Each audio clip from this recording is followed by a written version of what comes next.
Nearly go time here. The first track action of the morning is being readied. And we are here at Ballanton Park. Out next to me here in comes yesterday. A really interesting day for all of us. You got a first look at the Ballanton Park circuit. The ride has got their first look. We are expecting times to still be tumbling right the way through this weekend, so that could still change the order further. And those who start Saturday strongly, they'll be carrying the momentum into today's qualifying. It's well, good morning to everyone. Hello, Kiko as well. Beautiful morning here at Ballanton Park. Great to see. Hopefully this sticks around for the rest of the day and the weekend. Yeah, an interesting day in, well, across all classes really, in the Grand Prix scene here at Ballanton Park, and especially in Moto 3 as well. There's one rider that really sticks out with the rest, and that is, of course, Maximo Quinez, nearly 3/10 clear of the chasing pack. And I think it was his 5th lap yesterday that he set. It was straight into 146s. And the likes of Jose Antonio didn't give it.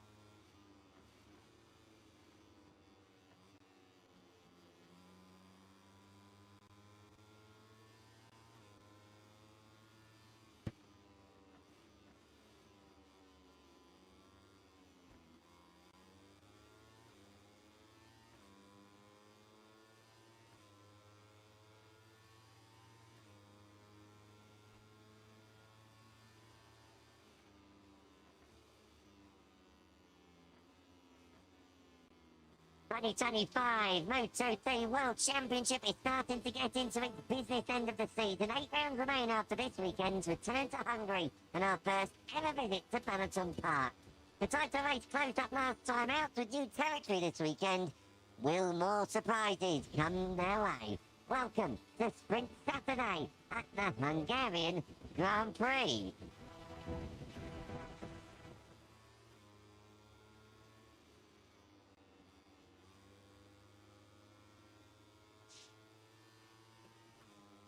Saturday in MotoGP used to mean just one thing, qualifying. But now, the MotoGP class have their Tissot Sprint. And this weekend, we've got a double billet of Moto E action to come. For Moto3, it does remain just qualifying, and it sets the grid for the Grand Prix on Sunday. This morning, it's all about free practice too, and a chance to get your eye in on Saturday before going hell for leather in qualifying later on. After yesterday's practice, there's a clear pecking order at the top, and that doesn't mean there's not room for change, particularly with some big names having to force their way out of the Q1 jungle and into the pole battle of Q2. As you can see, we are lakeside, trackside even here at the Michelin Grand Prix of Hungary. The weather has been delightful since we touched down on Wednesday afternoon. We came to the track Thursday, it was lovely then. A little bit damp perhaps in the early part of the day, but it has been blissful sunshine since we've had track action yesterday, and this place has been sun-soaked. Of course, you can visit Balaton. We are right next to Lake Balaton. It is the largest lake in Central Europe, and it is the resource of choice for many Hungarians and those from surrounding countries. But this weekend there are a boost in numbers, and that's because we are coming live from Ballanton Park to bring you the action for what is round 14 of 22 in 2025. It is a long old season, but we've still got plenty of drama and twists and turns to come, and maybe neutral territory this weekend is going to provide some of them. You're in the company of myself, Kiko Giles, and Elliot York alongside me, and along with me, Billy's in there, and the likes of O'Gorman and Uriarte have looked pretty good this weekend as well. So it's by no means an easy passage through Q1, we know that. Looking at Moto 3 and Moto 2 and MotoGP across any class, it's not easy to get out of Q1, except if you do want to be. But Kelso is confident that he can make amends for yesterday's couple of errors. You mentioned the wind. This place is going to have a lot of wind. I'm not talking about the comms box, I'm talking about the Ballanton Park circuit. It's so flat, even I can run this place. I haven't. That should be worth noting before I get done in here alongside me. But it is very flat here. A lot of wind blowing across. It's not like you get little hills or anything. It really is about as flat as they come. Think Aston kind of flat. So the wind gusts around. There's nowhere for it to go. And it blows across. And yeah, yesterday it was blowing right across. Down in towards turn 15. It was blowing you away from the apex. And that's why we saw a lot of riders running on deep. We were talking about this track coming in to the weekend. It is a tight and technical track. It's probably not going to be where you get the most out of prototype machine. Maybe Moto 3 is made for, but this is a track where you need to have a rhythm because there's not a natural flow. And we have seen, and riders have said, there have been a lot of outbreaking manoeuvres coming up, missing the apex, running out wide, and it's very, very hard to get in a groove here. It certainly is. It's a very stop-and-go circuit. I spoke to Moto 2 riders yesterday as well, and they were saying, like sort of Salats was saying, pretty slow, but also it's quite a fun circuit to ride. When you do get it hooked up, it can sort of flow, and obviously some riders do enjoy stop and go. And I think across the board in Moto 3, reading some of the comments and hearing some of the riders talk, I mean, it got glowing reviews, really. A lot of the riders did say they really enjoyed riding here. Obviously, the riders are used to training on smaller circuits, whether that's a karting track or places like the Aspar circuit, which aren't quite karting tracks, but they're also not Grand Prix spec circuits, somewhere in between. So I think they're used to... I got the impression that a lot of them felt like they were just sort of on a training circuit and just enjoying themselves. And this section here is, I think, everyone's favourite.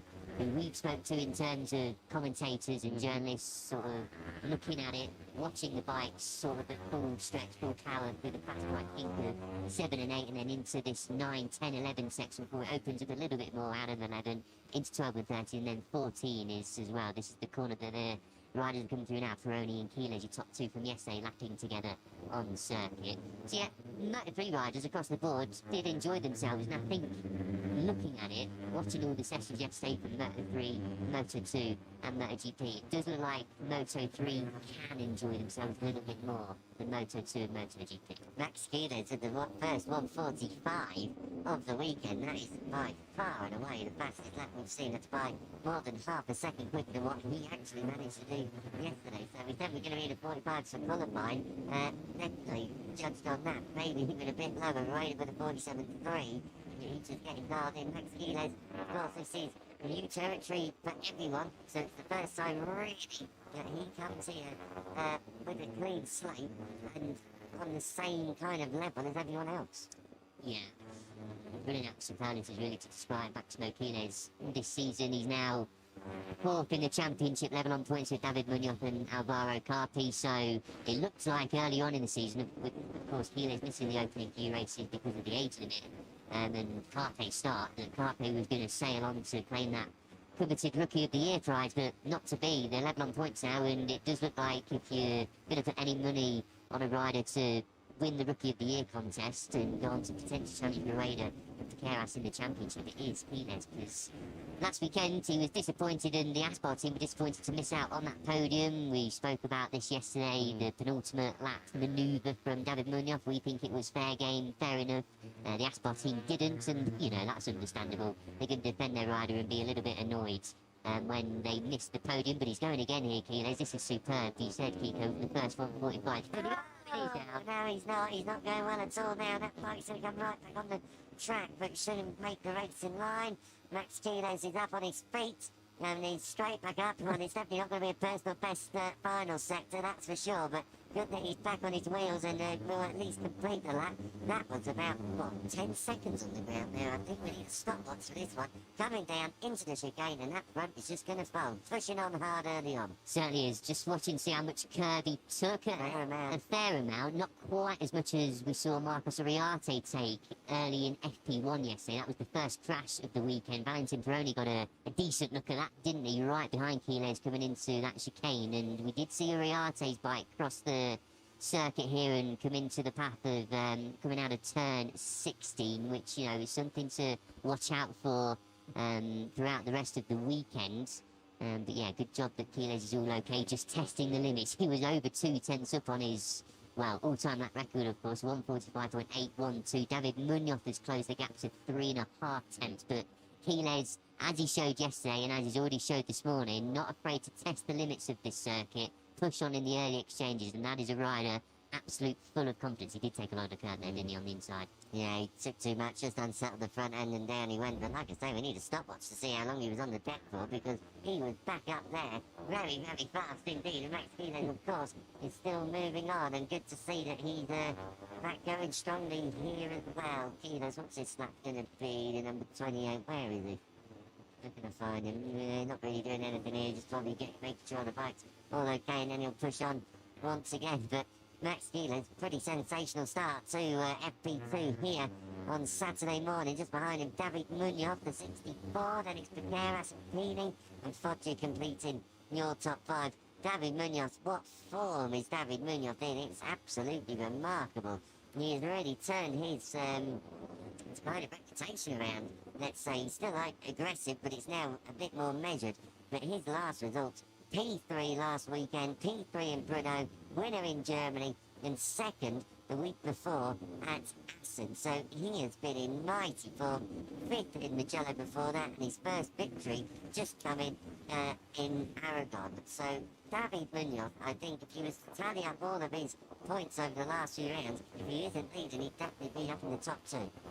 Yeah, the start of the season in Thailand, Argentina, and Austin, where he didn't pick up a single point in the opening 3, has really cost Munoz, who really having a proper go at fighting for this championship. Because as you say, Kiko, 4 podiums on the spin, best run of his career, was the best run of his career last time out, before he picked up the podium in Austria as well. 5 podiums in the last 6, and he hasn't finished lower than 6th in 2025 when he has taken the checkered flag. And yeah, you know, he gets his critics sometimes, and deservedly so, Munoz, because as we've seen in the past, he can be a little bit over-aggressive and sort of do things that he shouldn't be doing. But also, I think you've got to begin to give David Munoz a little bit of credit where it's due, and he's been super impressive in the last few races. I mean, that ride back to P2 from the back of the grid from in the Czech Republic was absolutely outstanding. He was inside the top 10 pretty much within the opening few laps.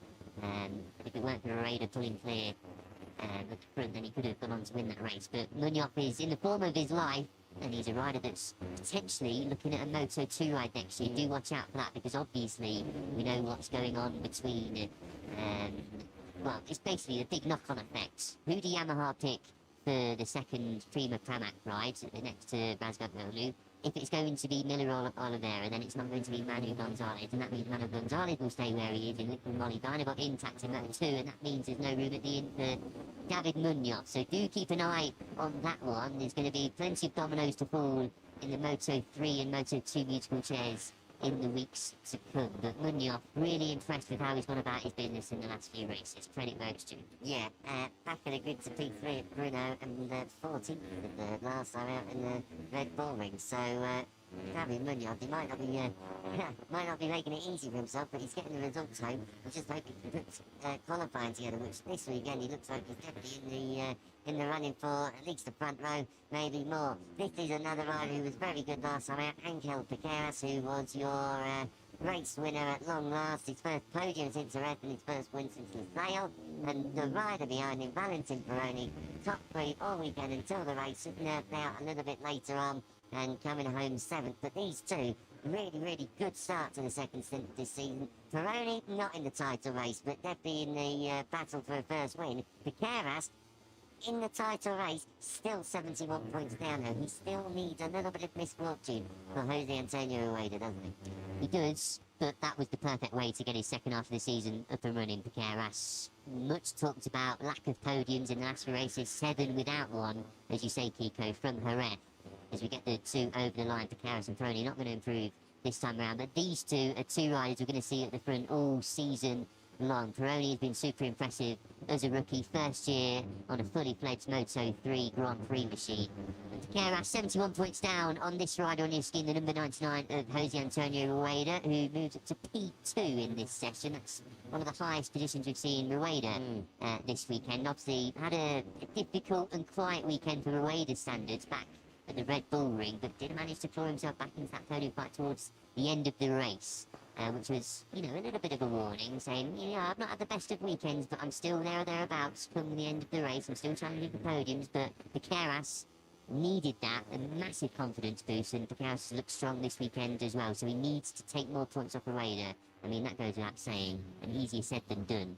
But it is important for Keras and the rest to keep taking little chunks out of the Raider when possible. David Munoz there just getting stuck behind Scott Ogden. Ogden not having one of his finer weekends this season, it's got to be said, and Munoz fails out at the end of that back straight down in towards turn 5. And I think he has got, yes, Mark Soriati just behind him. Those two. Oh, we got yellow flags next to that. Oh, Max Keeler again. That's a second crash in about 10 minutes for the number 28. That's down at turns 9 and 10. So Munoz and Uriarte are just flicking through the back of shot there. But Keeler's has gone down again. Now, Keeler's has got great pace, but he's got to know the pace. And unfortunately, he's finding the limits a bit too often early on here. And that front just went very, very quickly. And another one where Keeler, well, he's down on the ground and he'll pick it back up. But whether or not he's able to draw himself back in now is another thing. That's not turn 11, it's turn 9. Yeah, it's not 15 or 11, it is definitely turn 9 where we've seen plenty of crashes. As I mentioned, that's where Kelso went down yesterday. I mean, for Keeles to crash twice in the session, that's not what he or the team would have wanted. But if he's going to get these crashes out the way with, I mean, his mentor, Marc Marquez, is pretty good at getting crashes out the way with ahead of the sprint and the Grand Prix on Sunday. So Keeles just flirting with the limits here. But maybe, just maybe, he needs to pull into pit lane, take a little bit of a breather, if he can get that bike running, of course, which he did do in his first crash, and he has done there. Hopefully no too much gravel is going to be spat all over the racetrack, but I think get yourself back into pit lane, Maximo. You're top of the session, just cool down slightly. You've tested where the limits are at 15 and 9. We're going to get a replay of it here. Here he is, 28, backing it in on the curbs, and yeah, the front end just washes away. We've seen that crash plenty of times already this weekend, not the first, and I don't think it will be the last either. Tricky turn 9 and turn 15 as well. Tell you what, that yellow flag came out very quick there as well. That was almost anticipated. Very good jump from race direction. Keeler, let's see if he rolls back into pit lane this time. Yes, he does. I think that's the wise decision. So, the number 2... Oh, dear me, nearly eyesight in pit lane. Well, Max here has one way to shake the stones out. He really needs just to sit down and settle down here, and you can just imagine Jorge Martinez Aspar watching this through the gritted teeth and through the gaps in his fingers, because that was a major moment. A high side in pit lane, well, that would have been something new. Coming down towards turn 15, I looked like there was a lot of dust there for a moment. I'm just wondering if someone's gone gravel tracking again. We're all safely through this time with no yellow flags out. Keelan has managed to get back to pit lane this time, and he will just be being told to calm down just a couple of moments, so that you can't win anything in FP2. It doesn't bear any relation on the remainder of the weekend as far as being seeded through to qualifying is concerned, or points, or anything like that. You just got to go through this session cleanly, and it's something that Keelan hasn't done, but he's still top at the moment, and he's still the only rider in the 45s. Munoz got close, 46.006. He's in second, and then a 10th further back, Jose Antonio Rueda, your championship lead. Oh, and down has got Casey Gorman in the background of shot. That was at turn 1, I think. So, was it Gorman? I believe it was. Yeah, it was Casey Gorman. So he's back up as well. I tell you what, I think he's just beaten Max Keeler there for quickest remount. Remount time. Very good stuff indeed from Casey Gorman, the number 67, and that's his first crash in Moto3, I make that. Yeah, I think so. Down at turn 1, we've seen crashes there for Taifur Sato this weekend already. We're going to get a replay of it here.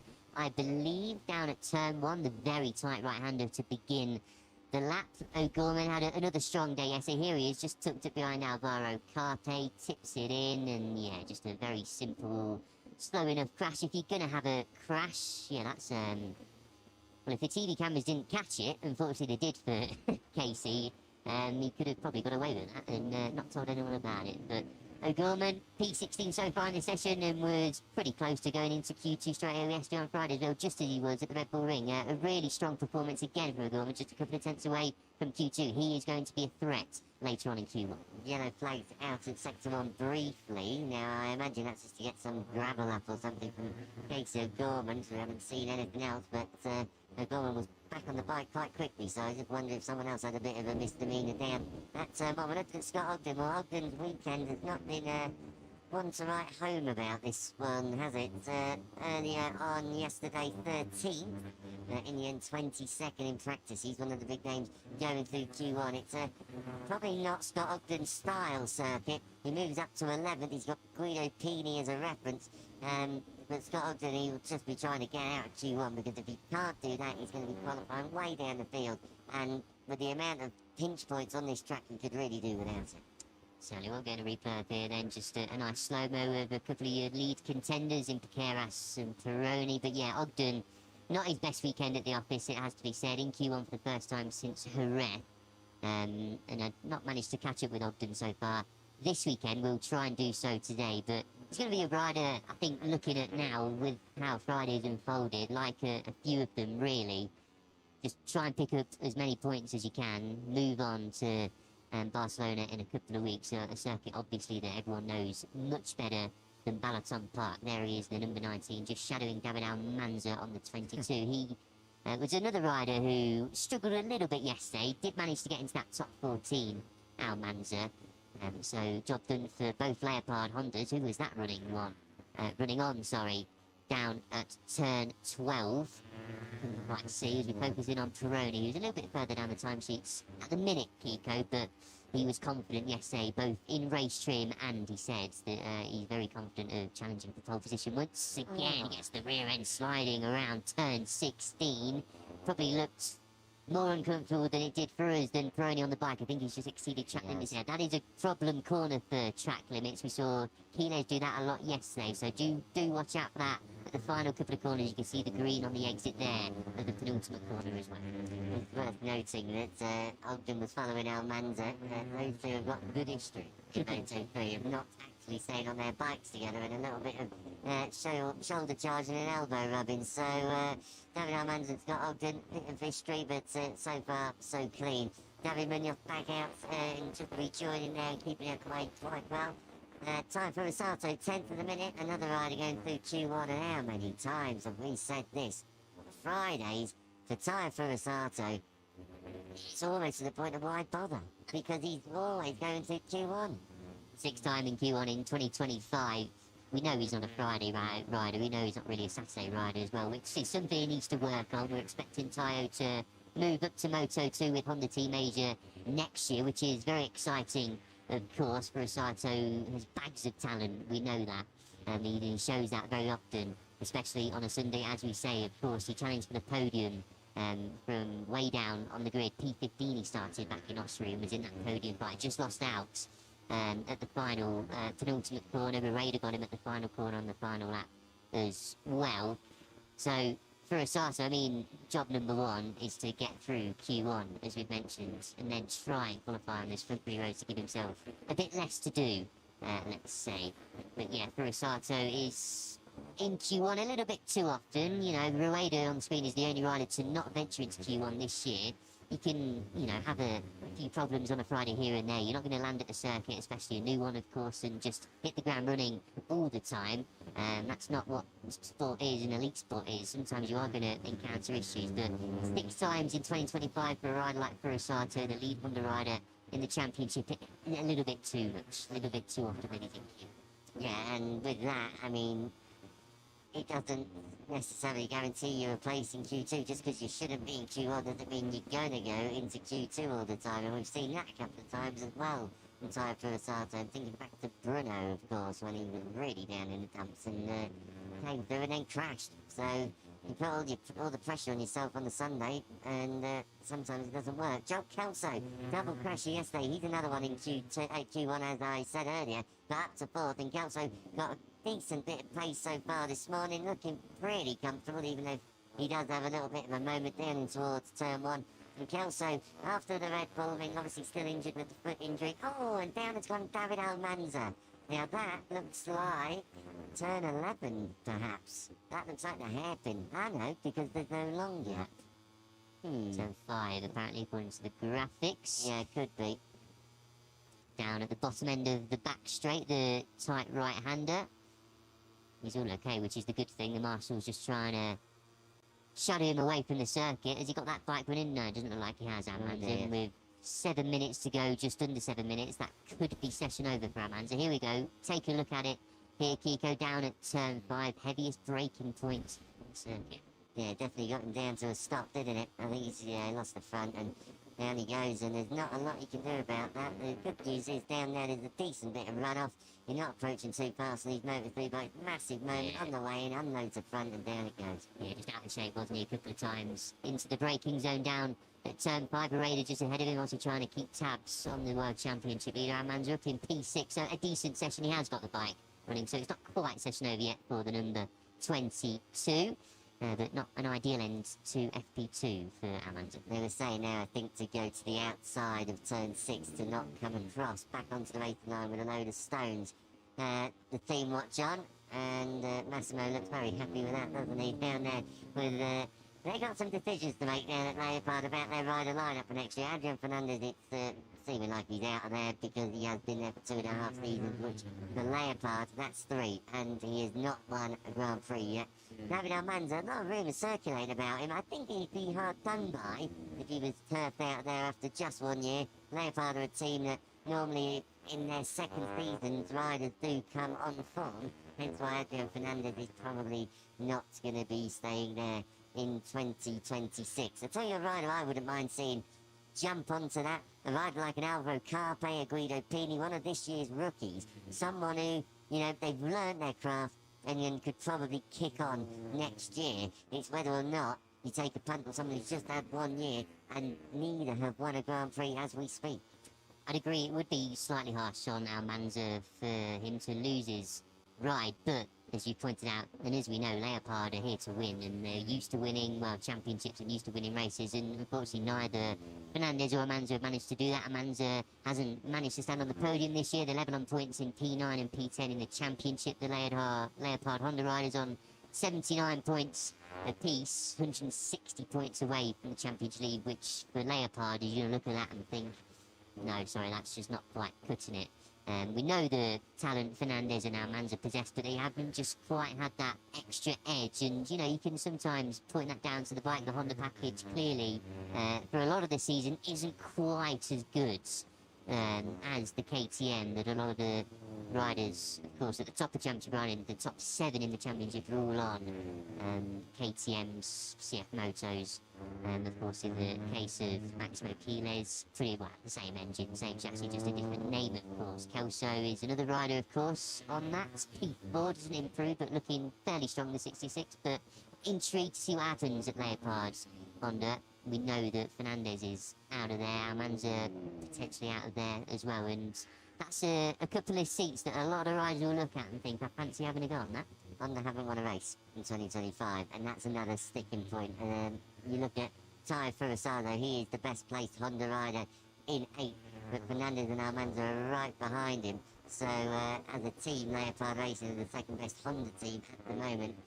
Okay, if you put the scores together, yes, of course, they're further up, because Tachibana Razvi's on the second Honda Team Asia bike, and he's currently out injured as well.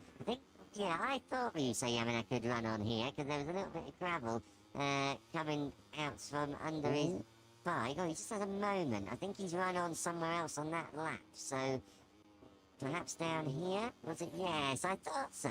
He was definitely offline, and his tyres were dirty. I was going to say, down towards turn 9, see the dust there just coming up offline as well, so very dusty offline here. A couple of moments for Ryusei Yamanaka, but that won't worry him. 3 minutes to go in this session, and Max Quiles, your double crasher, is still the rider to beat with that very, very fast time, set right early on lap 3 of his 10 minutes completed. Adrian Fernandez coming to the line, going to improve his lap time if he holds it together in the final split, which he does. P4, good job from Fernandez, 3.5 tenths, a little bit more away from Maximo Quiles. Eddie O'Shea is also on a decent lap. O'Shea finished yesterday in P20, 1.9 seconds off the top here. He is the Honda rider, but he's just got that turn 15 a little bit wrong. We've seen that ever so often here at Ballardson Park. It's a tricky end to the lap. So O'Shea will be hoping to get another lap on the board, maybe a couple if he gets this one right. Of course, a sub 150 lap time here gets you around twice as we focus back in on Quiles, back out, not going quite as quick, but I don't think he needs to, and the team would have just said, hey Maximo, just take it easy, no more crashes, 2 already, not too much damage to the bike, thankfully, or Maximo, qualifying coming up in a couple of hours' time. Don't do anything silly. Yeah, you don't want 3 in a session. He tried his hardest on pit lane entry as well. So down in towards this is 12 and 13, and then it's the flick left through 14. This is quite an exciting bit of the track as well through here, particularly on one of these Moto 3 bikes. It's full chat through there, all the way down towards turn 15, 16 and 17. Adrian Fernandez on a very good lap at the halfway point, as you can see on that graphic at the bottom. Kilos has learned his lesson. They didn't take any inside curve at all, so he's going to come to the line and get one lap under his belt post-crash, but we pick up Fernandez, who's got Tayo Furusato behind him. Was Tayo Furusato behind him for the whole lap? I don't think so, because in the third sector, Adrian Fernandez loses a bit more time.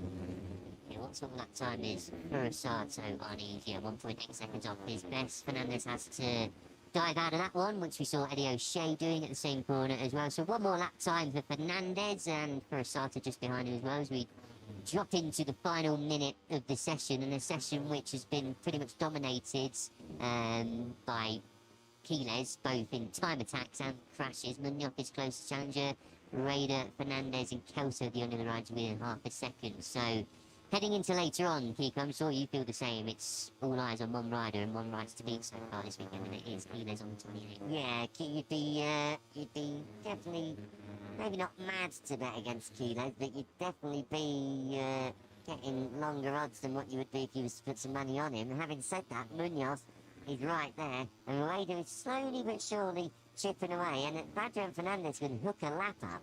He's also right there as well. So there are a few riders that could perhaps go with Kilos, but as we saw in Austria, it's just all about ruffling feathers of the number 28. He's ruffled his own in this session, so Max Kilos, P1 ahead of Munoz, Raider, Fernandez and Kelso, your top 5. Almanza thick but having crashed.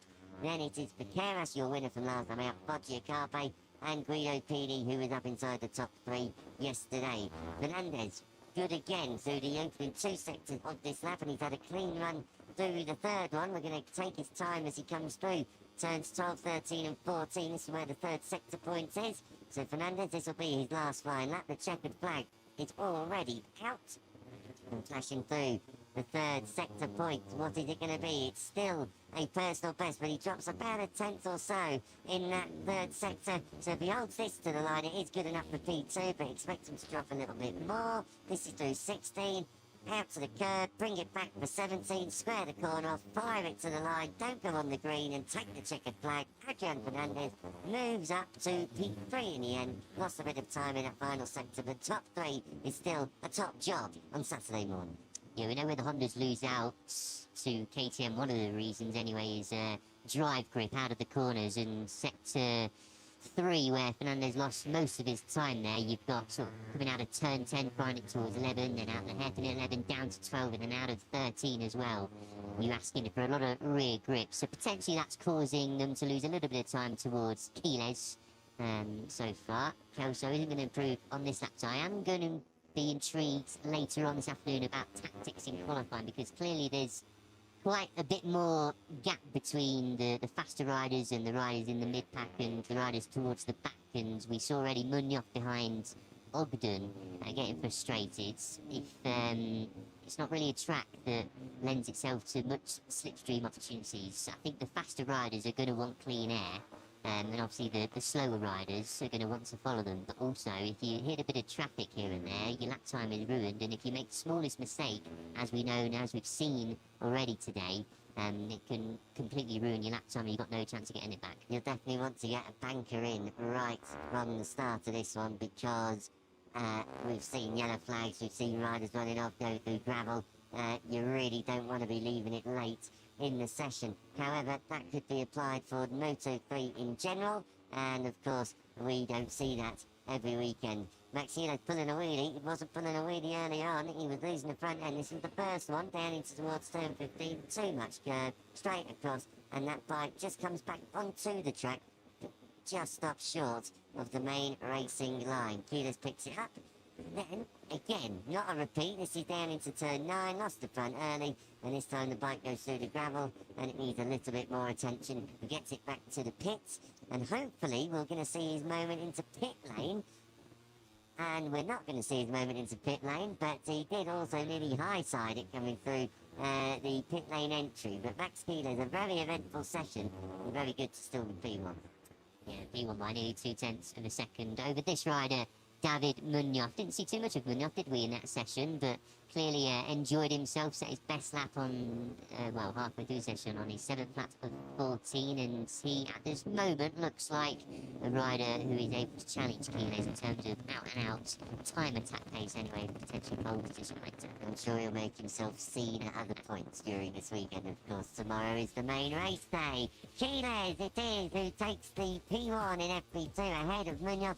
Adrian Fernandez there in third. Rueda makes it a Spanish 1-2-3 for Kelso, who's going to Q2, rounding out the top 5. Almanza crashed, but still managed 6th. Becerra, Spocci, Carpe and Pini rounding out the top 10. But Moto 3, Free Practice 2 is now in the history books, but they go for broke later on. Qualifying coming up a little later on, about 12:45. So keep an eye out for that one. All the way down the field, you can see Ricardo Rossi, who's already through to Q2, but 25th, he will not be buoyed by that on Saturday morning.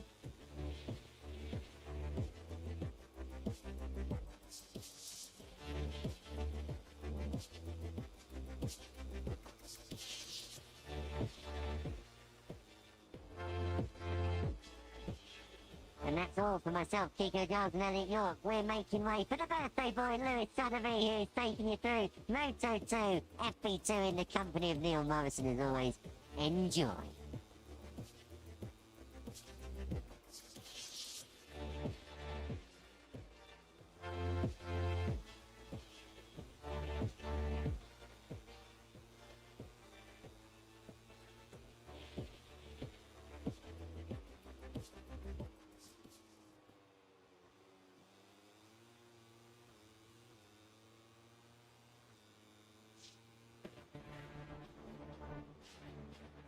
Good morning, everybody, and a warm welcome to Balaton Park.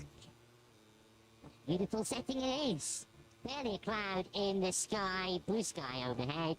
And after the slightly iffy weather that greeted us on our arrival in Hungary a couple of days ago, it looks set there now for the rest of this Hungarian Grand Prix weekend. And just as well, because it's our first visit to this beautiful country for 33 years. Hoping to make it well worth the wait.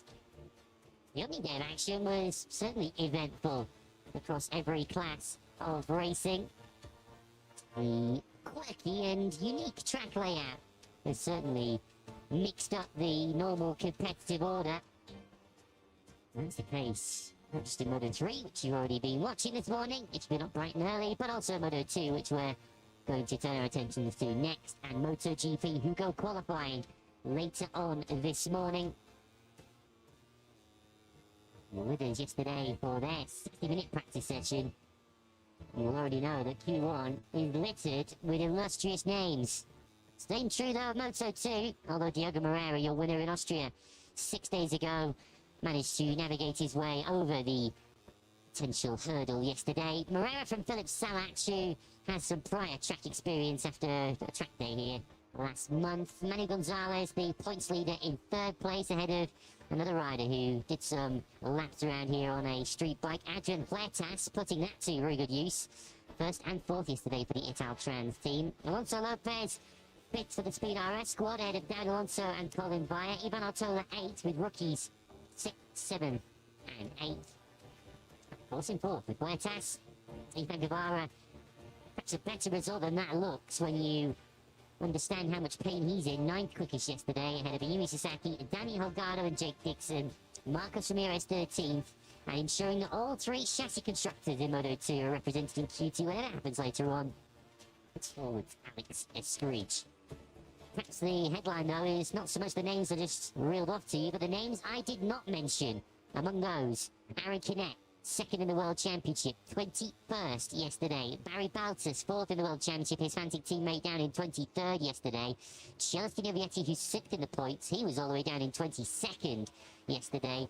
With Albert Arenas, who's 8th in the World Championship, also outside the Q2 cutoff in 15th place. So some big hitters set to buy a ticket for the Q1 lottery later on this afternoon. Lewis Sotheby and Neil Morrison with you as always for Moto 2. Repractice 2. And while Manu Gonzalez, as always, super calm, super confident at the end of a reasonably competitive Friday for him. The growing championship threat of Diogo Moreira might have grown even more yesterday. Yeah, good morning, everybody. Good morning as well to the birthday boy who sat to the left of me in the commentary box. I know this is going to cause him to blush somewhat, but happy birthday to you, Lewis. What better way to spend it in the Hungarian sunshine? Obviously, the Palatins Park circuit is bathed in this beautiful sunshine today, and it looks as though we're going to have a red-hot day of action. Not just the Tissot Sprint, but two Moto E races coming up as well as qualifying for Moto 2 and Moto 3. An action-packed day lies ahead. And I know that Lewis would rather spend it no better way. Took the words right out of my mouth, Neil Morrison. What a time to be alive as I celebrate the ripe old age of Cal Crutchlow. Not actual Cal's age, but his rider number 35. A day older, but perhaps not a day wiser, as I'm sure some of you are thinking. Back at home, as we took a look there at Philip Sarach, who split the two championship frontrunners that are through to Q2 yesterday. Two of the top three in the World Championship are through. Here is the rider that wasn't. Oh, well, how can it might well smile in the Fantic box, but around about 3 o'clock yesterday afternoon, I don't suppose there were too many smiles down in that Fantic Racing box. Both riders caught cold and outside the Q2 places. Aaron Canet 21st, Barry Baltus 23rd. Yeah, it was a tough day for Canet. There's no two ways about it. He was well off the pace, and when I say well off the pace, I'm talking about just over 0.6 of a second. We're not talking about night or day, but 0.6 of a second, or just over, covered the top 21 in yesterday's practice session, which was ridiculously close, even closer, in fact, than what we saw at the Red Bull Ring 1 week ago, and we were hailing that as being a ridiculously tight weekend in this Moto 2 category. But yeah, Canet all the way down in 21st. It was a tough day, especially seeing as his two principal championship challengers were looking so strong in the form of Moreira and Gonzalez. Also looking strong there, as you saw, with David Alonso, who was comfortably inside the top 14. 6th place yesterday, although just to underline Neil's point, David Alonso in 6th place was only 3.5 tenths ahead of Aaron Canet, who was all the way down in 21st place. Those were the fine margins that we were talking about. But Alonso, once again, looks like he's got some genuine podium potential here this weekend. If he qualifies well, we know he will automatically be through to qualifying too, as will Jake Dixon, who you saw, as always, there, sharing a lap with his crew chief, Lucio Nicastro. Jake Dixon found himself in qualifying 1 last weekend and did not emerge out of that, although his day yesterday wasn't without his problems. Jake Dixon has at least been able to avoid the same pitfall that he fell into a week ago. Yeah, that is one positive. Said there were small improvements yesterday in his search to be able to stop his bike a little bit better this year, more comfortably. It's been pretty much ongoing for the most part of 2025 for Dixon, but one rider that wasn't really struggling at any point was Diogo Moreira. If rumours are true, it seems as though Diogo's future is now certain. He'll be stepping up into MotoGP next year with Honda, we're led to believe, and it will be a multi-year deal. And with that chapter kind of settled, Diogo can very much set his attention on what is going on track. And yesterday he was blisteringly fast. He had a little crash in the afternoon, but he was able to shrug that off, and yeah, just fast, consistent. We'll come on to some of the race rhythms that we saw yesterday afternoon in just a little bit when the session starts, but safe to say, Lewis, at this point, that I think we have a pre-race favourite at this early stage of the weekend, and I think it's the rider that won last week as well. Yeah, Diogo Moreira, super strong either side of his crashes, got back out after that little tip-off to set a 1:41.213. Of course, there's no point us telling you the words all-time lap record this weekend because it's a brand new circuit to everyone, but Diogo Moreira looked competitive throughout the day yesterday, although he did admit that it was perhaps a little difficult first thing yesterday morning to pick his braking points around this kind of circuit, which is really a lot of the secret to nailing a perfect lap around here, with many of the big stops around this circuit into turn 1, turn 5, turn 9, 12 and 15. The latter 3 of those are all pretty tight chicanes too. They're so easy to get wrong, even if on the face of it they're quite simple corners. Perhaps that does just tempt you into going that little bit too far with your braking point on the way in.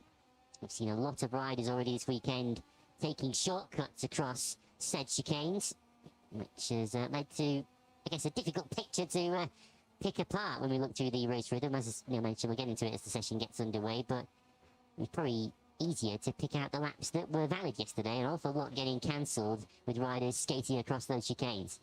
Yeah, it was notable. You could really tell that we were at a new venue because even the fastest names weren't super consistent like you normally see, where everyone is running times within half a second or even 1 second of one another in the afternoon practice session. By that stage of the weekend, everyone's fully bedded in. Yesterday, even when you were looking at the likes of Moreira and Gonzalez's pace, there was still a great deal of variation. 1 lap, 2 laps would be fast, and there would be another where they clearly had run off at the chicane or messed up one of the corners and were 2 or 3 seconds slower. Great deal of inconsistency right across the board in Moto 2, and a lot of riders just saying that it is so crucial to be so precise with your braking. I think it was in MotoGP, some of the riders were saying even if you're 2 meters later with your braking, it can have pretty grave consequences for some of the chicanes that we have at this circuit, and there are quite a few of them. I mean, down at turn 9 and 10, 12 and 13, and then 15 and 16. If you're wide into the entry, then you really do mess up the entire chicane and you lose big time. So almost riding within yourself, I think, is proven to be something of a positive thing, and just making sure that you're not pushing over the limit and keeping the mistakes out of the game. I think whoever is mistake-free over this weekend will really benefit for, a really top result. And it's a tricky one, isn't it? Because nailing the perfect lap, the value of that is probably higher here than it is at many circuits on the calendar when we get to qualifying later on this afternoon, because we are expecting overtaking to be difficult, not impossible, but certainly difficult in the Grand Prix that we have tomorrow here in Moto 2. So getting yourself up the grid is going to be so important. For that reason, also because you want to be ahead of any chaos that might come your way into the first couple of corners. So we saw in the World Superbike action a few weeks ago here. Didn't always get the full field through the first few corners unscathed. So yeah, it is walking that tightrope between nailing a clean lap, but also trying not to go over the limit whilst trying to search that extra 100,000th of a second, which in Moto 2 could make the difference between a couple of rows on the grid.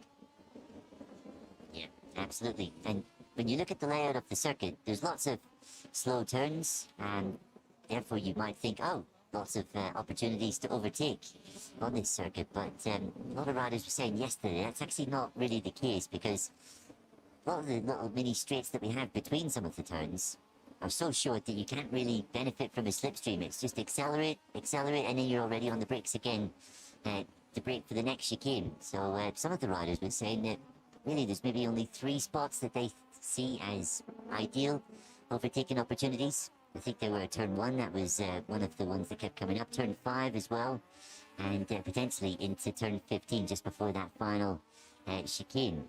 So while it may look as though there's opportunities aplenty, I think some of the riders, especially in Moto 2 and MotoGP, were saying it's fairly limited, and it is a one-line circuit. There's not a great deal of line variation that you could see maybe at some of the previous tracks that we visited, like Brno, which is more wide open and is more open to interpretation, I think, how you want to attack some of the turns.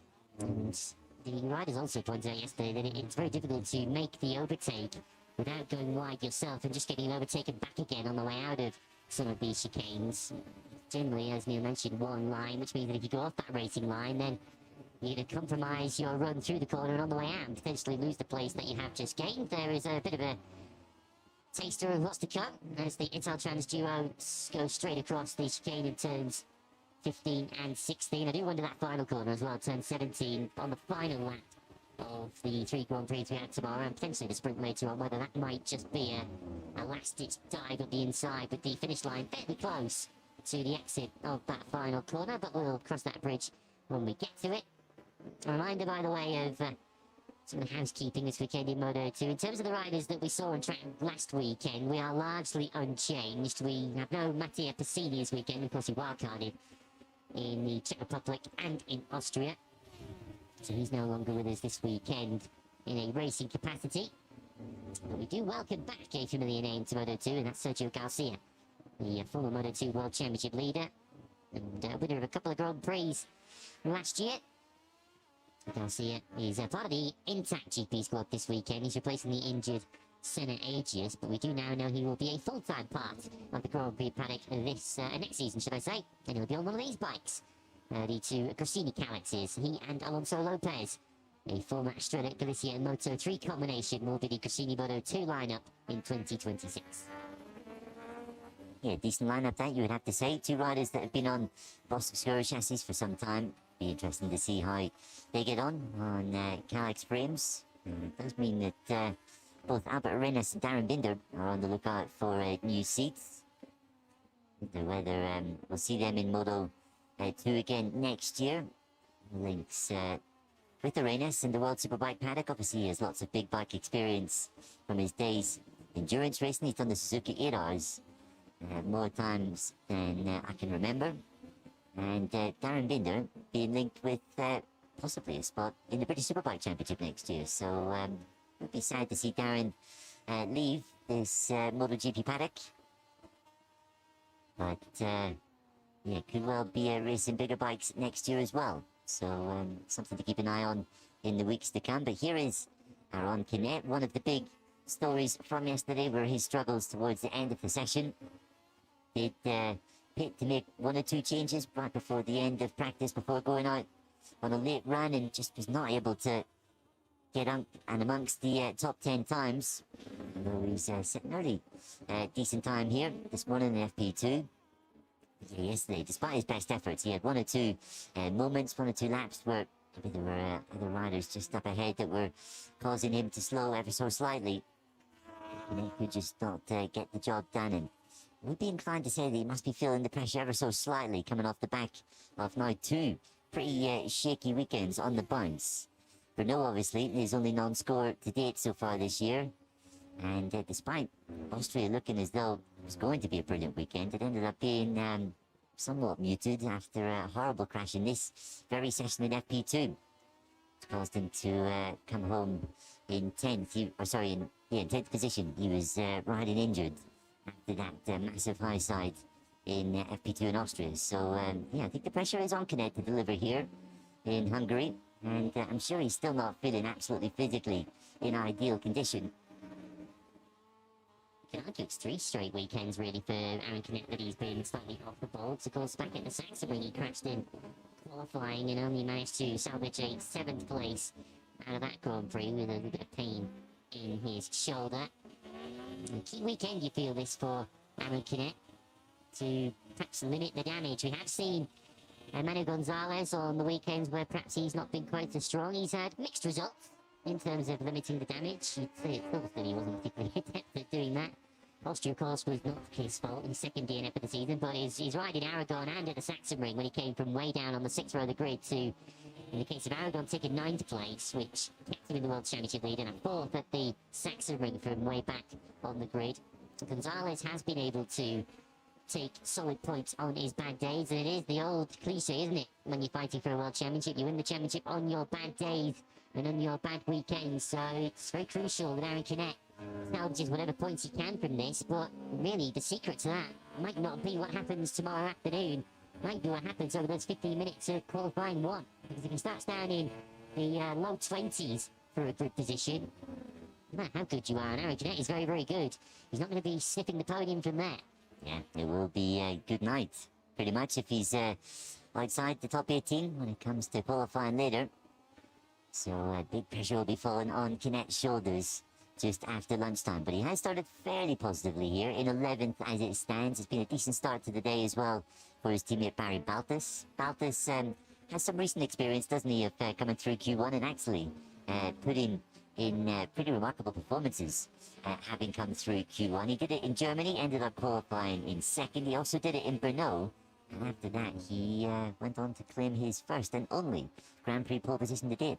Track's in good order this morning, giving out good grip, best conditions of the weekend, and we've seen the first 140s of the weekend around this Balaton Park circuit on a Moto2 bike. 140.893 for Philip Salach. That is 0.3 of a second quicker and Diogo Moreira's took time yesterday, and half second quicker than Sarac himself went yesterday to take second place. David Alonso is second on 140.9, and one of the biggest surprise stars, just based on his Moto2 rookie season so far, but of course he did have some prior track experience on a street bike. I think we're taking the Adrian Huertas challenge more and more seriously with every lap that goes by. I think we are. He's not disappearing from that top three. Saw him up towards the sharp end in both of yesterday's sessions. It's fair to say, I think Friday was Huertas' best day on a Moto2 machine to date. The slight caveat that he has that prior track experience here, and you can see Ethan Guevara has not set a time so far. That right hand is still causing him some issues. You can see he's being very delicate. He was saying in Austria that his hand was so swollen after a Friday crash that it's actually really difficult to put on his right glove. And so, with that in mind, it was quite remarkable that Ethan was able to come home in ninth. Not ideal to have your throttle hand in that kind of condition. You can see there just the difficulties he was having putting his helmet on. We saw a post from Ethan on social media yesterday. Usually Ethan, with no disrespect intended, usually likes a bit of a pant and a bit of a pose on social media. He had a massive grimace. He looked in absolute agony in some of the photos that he shared behind his crash helmet yesterday. He said this weekend will be about suffering, and boy did it look it when you looked at his face yesterday, which puts his ninth place that he set yesterday into some sort of context. And actually quite a good ride that from Ethan Guevara yesterday. He did still put in 13 laps, should I say, yesterday. He was one of the least active riders yesterday on track. In fact, even with a couple of riders crashing, he did the fewest laps of anybody in the Moto2 practice session yesterday. So understandably, he's limiting the mileage in this morning's session too, which doesn't count ultimately towards qualifying. And it's difficult to really know what kind of performance he can put in over the weekend, because it's quite a physical and busy circuit. But Guevara did say that the pain and the discomfort is actually way worse than it was at any stage in Austria a week ago. Yeah, lots of heavy braking here, lots of fast changes of direction. Well, maybe not so fast, but you have to do it at a quick speed. Jump from right to left, as Colin Lambert has just demonstrated, or indeed left to right.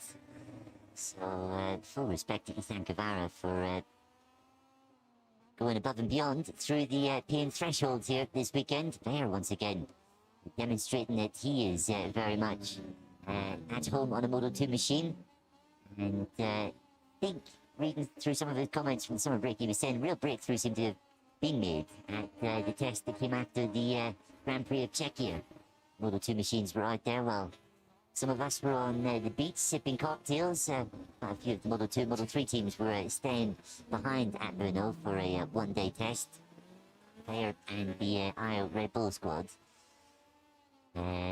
were one of those names, and yeah, he said just gave him that little bit of extra time on the bike and allowed him to try one or two things with his settings, and well, his results since then have taken a notable spike forward. There with his best result last weekend, and again yesterday, right in the mix, right towards the sharp end, 7th yesterday, and currently sitting in 5th. So the Dutchman is arriving. He gained a lot of confidence through the day yesterday. Putting a bike on a new racetrack and immediately being competitive just feeds that confidence as you go through the day. And interesting as well, as we've seen a few riders, I think Nicky Marie as well, those in MotoGP, who pointed out that perhaps it's a little bit more of a disadvantage to be such a tall rider around a circuit such as this, because you're having to manoeuvre your body all over the bike to try and wrestle it through those chicanes. If you're a little bit shorter and a little bit more nimble, it perhaps gives you something of an advantage, but try telling that to Colin Bayer, who's been doing a good job so far, as is his Dutch counterpart, Zonta van den Gorberg, although he was shuffled out of the top 14 in the latter stages yesterday, having got as high as the top 5 at one point. Guess the surprise stars of this weekend, just based on what we've seen generally in Moto2 throughout the season. Huertas one of them. Vaya, you would say, has been another. Alexis Stritch another yesterday. Both of the forward riders actually were competitive at various stages yesterday. Navarro only just missed out on a place in Q2 on the second of the forwards. He was only a tenth of a second outside in 19th place, but Stritch getting himself into Q2 automatically. And the first time we've seen him in qualifying two since all the way back in Austin, Texas, when he was 14th on the grid. So, yeah, one or two riders taking the opportunity of something of a level out playing field this weekend with a brand new circuit and a brand new layout to lift themselves higher up the order than they're perhaps ordinarily used to. Yeah, that's a good shot, Lewis. The names that you mentioned also in this session. Unai Oradre, who is stepping in now as a full-time rider for the QJ Motor Frinsa MSI squad, replacing Eric Fernandez, who in turn replaced Sergio Garcia, who went in a separate direction from the team after the Aragon GP. Radre 20th in this session, just over a second off, so decent stuff for the rider that is competing for the European Moto 2 Championship. And his crew chief, Norman Rank, was telling me last week that he was at a little bit of a disadvantage because Pirelli have narrowed the front rim of their front tyre this year from 3.75 inches to 3.5. That's been something that everyone in Moto 2 in the World Championship has had to get their head around. Apparently, in the European Series, they still have a choice if they want to go with last year's size rim or this year's size. And Aradri in the European Series is with last year, so he's going through with a bit of an adaptation, trying to get used to the narrower rim that everyone is using for 2025, and adapt to a new category and a new track as well. It's doing pretty well at the moment. In terms of the tyres that Pirelli have brought to this Grand Prix, they understandably have gone slightly conservative with their tyre options that they've brought. We do have the development E125 soft, which has become quite popular in recent Grand Prix. We've seen quite a bit of that. The SC0 is the, I guess, the harder of the two rear options, as Philip Scratch almost sent himself into Lake Balaton on the way into turn number 1. But of course, seen the SCX, the super soft rear tyre, various stages this season, of course, with very little information other than what we saw from the World Superbikes around about a month ago. Really, perhaps not so keen to be so aggressive at a circuit such as this, although we are still expecting rear tyre life to be a big issue later in the Grand Prix because there are so many heavy traction acceleration zones out of those slow chicanes as you're squeezing the throttle out of turn, I guess turn 4 would be one of them, but particularly turn 11 towards 12 and then out of 13, round 14 and also out of 17 onto the main straight. You've got to really treat that rear tyre with the due care and attention that it needs. And perhaps the biggest window and biggest opportunity to overtaking in the Grand Prix tomorrow is David Alonso. Has a huge moment there as he flicks it through the fast right-hander there. As he came through turn number 8, managed to survive it. And yeah, in terms of the tyre options, if you do run out of tyre, that might be the big opportunity to overtake if some fall off a cliff up ahead of you. David Alonso really falling off the side of his Aspark Alex. Scary moment that from David Alonso. Did see Alvaro Bautista crash there. That very spot at turn 8 in one of the World Superbike races that we had here 1 month ago. And very, very fast fall indeed. Thankfully, David managed to avoid that fate. It's just well for him because things are looking pretty good at the moment. He is just 15 thousandths of a second behind this rider, Manny Gonzalez. And Alonso, some of his rhythm this morning has looked very, very promising indeed. So could we see him up in the victory fight for the second week in succession? We're predicting how the race is going to look at the front tomorrow. Perhaps the viewers might want to put their fingers in their ears because we predicted a Canet versus Gonzalez battle last weekend. It ended up being Moreira versus Holgado and Alonso, but there's perhaps some contributing factors to that. Manny Gonzalez, of course, getting a grid penalty and then a stone through his radiator, and of course Aaron Canet ended up hurting himself in that very Saturday morning session. But they're not the only two contenders, but it has a bit of a feel of Gonzalez versus Moreira, doesn't it? It does indeed, Lewis, yeah. As I was saying earlier in the session, a little difficult to discern exactly who is looking super strong because times generally were quite inconsistent. We didn't see super consistent runs even from the top riders. But looking at the first part of the session when riders were doing longer runs, sort of looking at riders able to lap consistently in the 1 minute 41s, and certainly Moreira was the rider that was able to do that more often than anyone else. In the first part of practice yesterday, he managed to do 6 laps in the 1 minute 41s. Gonzalez managed to do 5, and although some of his lap times were cancelled because of exceeding track limits. And when Huertas was able to do 4, so Huertas had decent speed and decent rhythm as well. I would also factor into that mix potentially Philip Sainz, because on his second run, on his 9th lap, with 9-lap all tyres, he was able to do a low 1 minute 41, which was a pretty strong pace for yesterday afternoon. So I think Sainz is also in the mix. Sainz just needs a good position, doesn't he? He just needs some good fortune to go his way in qualifying. He's had all sorts of bad luck over recent Grand Prix. He's been involved in some accidents that weren't his fault. Mugello and Assen probably both fall into that category. And certainly can't put the 18th place that Philip Sainz took on the grid last weekend down to Philip. Problems beyond his control, but if you look back through Philip's qualifying run so far this season, he's shown so much potential. He said yesterday, we're always strong on Fridays, but we don't necessarily put it all together in qualifying. We're yet to see Philip Sainz qualify any higher than 6th on the grid so far this season. That, you feel, is due to change. He is due a break on a Saturday afternoon. It's not been the best recent run for Philip, but the speed has certainly been there, I think, in many of the rounds of late. Even when qualifying hasn't gone to plan, the likes of Mugello or Assen, or indeed the Red Bull Ring 1 week ago. As we were saying yesterday, this is not a million miles away from the Czech Republic, his home country, so kind of like a bit of a second home race here in Hungary for Philip.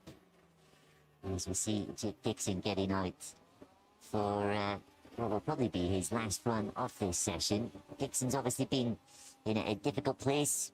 Really disappointing results in Brno, where he was 11th, 20th at the Red Bull Ring. And been told that Dixon has a new data technician here this weekend, as Marc Vadies bid to try and aid his feeling, especially when he's trying to stop the bike. That's been something that's almost always been an issue for him, even in some of his better races. And David Alonso has had his second massive moment of this session that we've seen on the screen. The young Colombian is absolutely pushing the limits. That was down at turn 5, the tight right-hander at the end of the first back straight. I have to say, the Aspar press officer and social media guru Vicente Villa has been kept very busy this morning, because we already saw a couple of crashes, 2.5 crashes really, for Max Quiles in the Moto3 session earlier on this morning, and that's 1.5 for David Alonso in Moto2 already this morning. Alonso's currently out there lapping in the mid-141s, not a bad rhythm at all. Was keeping a close eye on Diogo Moreira's lap times. His last 2 laps that he's put in have both been 141 zeros. He's putting in a very strong run at the moment, is the Brazilian.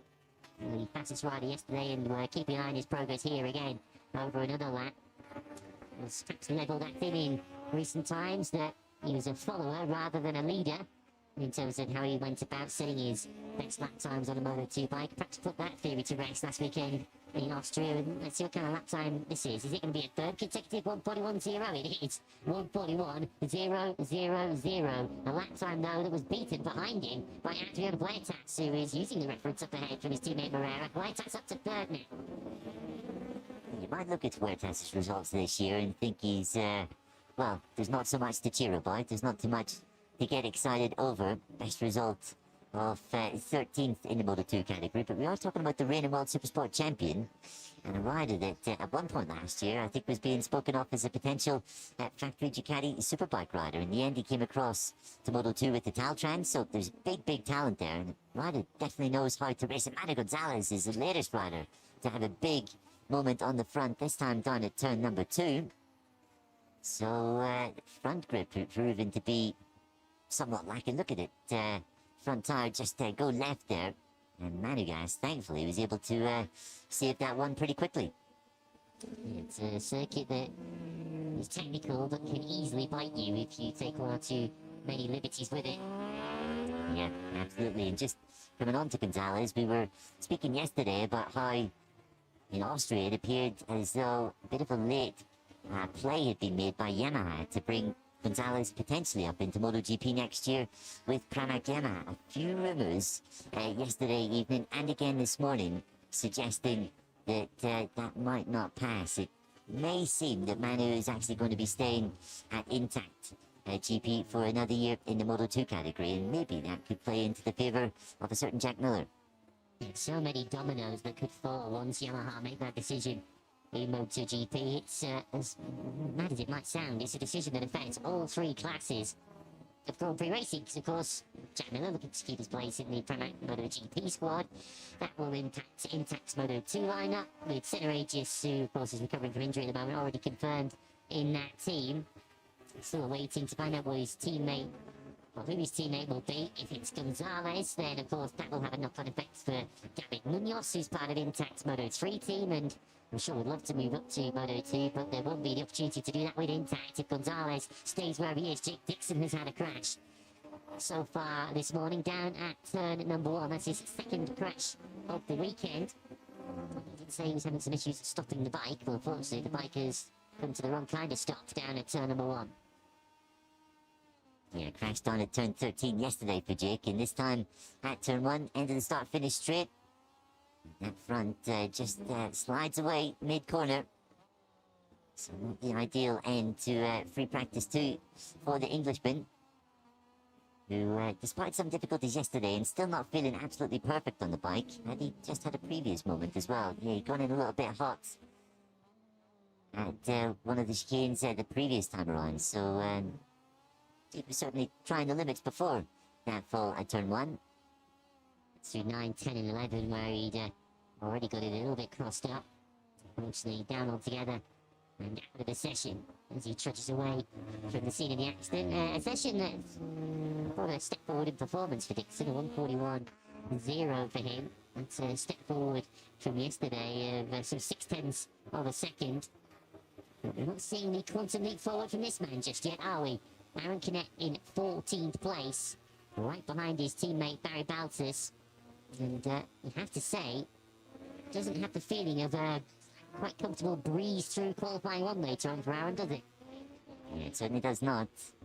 Pretty sure both Gonzalez and Moreira will be sensing a real opportunity. And what we've seen so far might be a bit of a damage limitation exercise this weekend for Aaron Canet. He might be looking at tomorrow's race and thinking, I can come away with some points on the board, another top 10 finish, then we'll go to Barcelona and Misano, where I was super strong last year and can really go on the attack from there. Sorry, I was going to say he's not the only one who's perhaps uncharacteristically low down the order.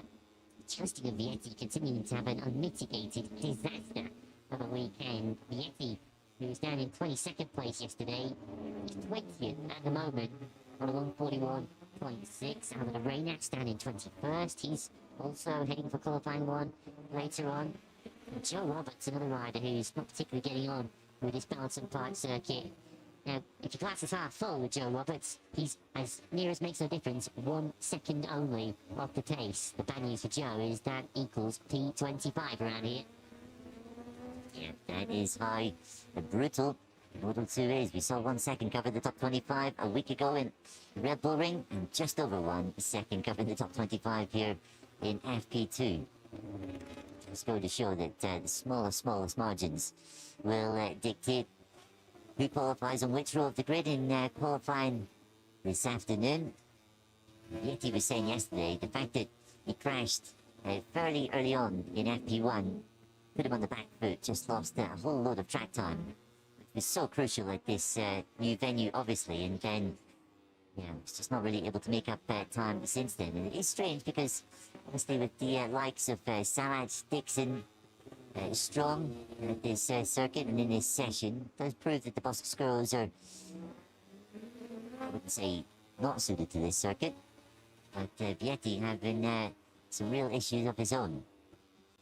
Top Bosco-Skurro at the moment in this session is Philip Salach in 5th. We've got Jake Dixon in 7th. Tony Arbolino in 10th. Arbolino another name heading for qualifying 1 later on after his best drivers of the weekend last weekend. And Alonso Lopez, who's in 60th place. We've also got Ethan Guevara. Shout out to him, he's in 14th place and on a 1:41.3. Given that he's only done the 9 laps in this session, he's still competitive when he is out there, and even if he is riding through an awful lot of pain. As Moreira continues on, he's dropped into the sort of mid 1:41s now. His most recent lap was a 41.5.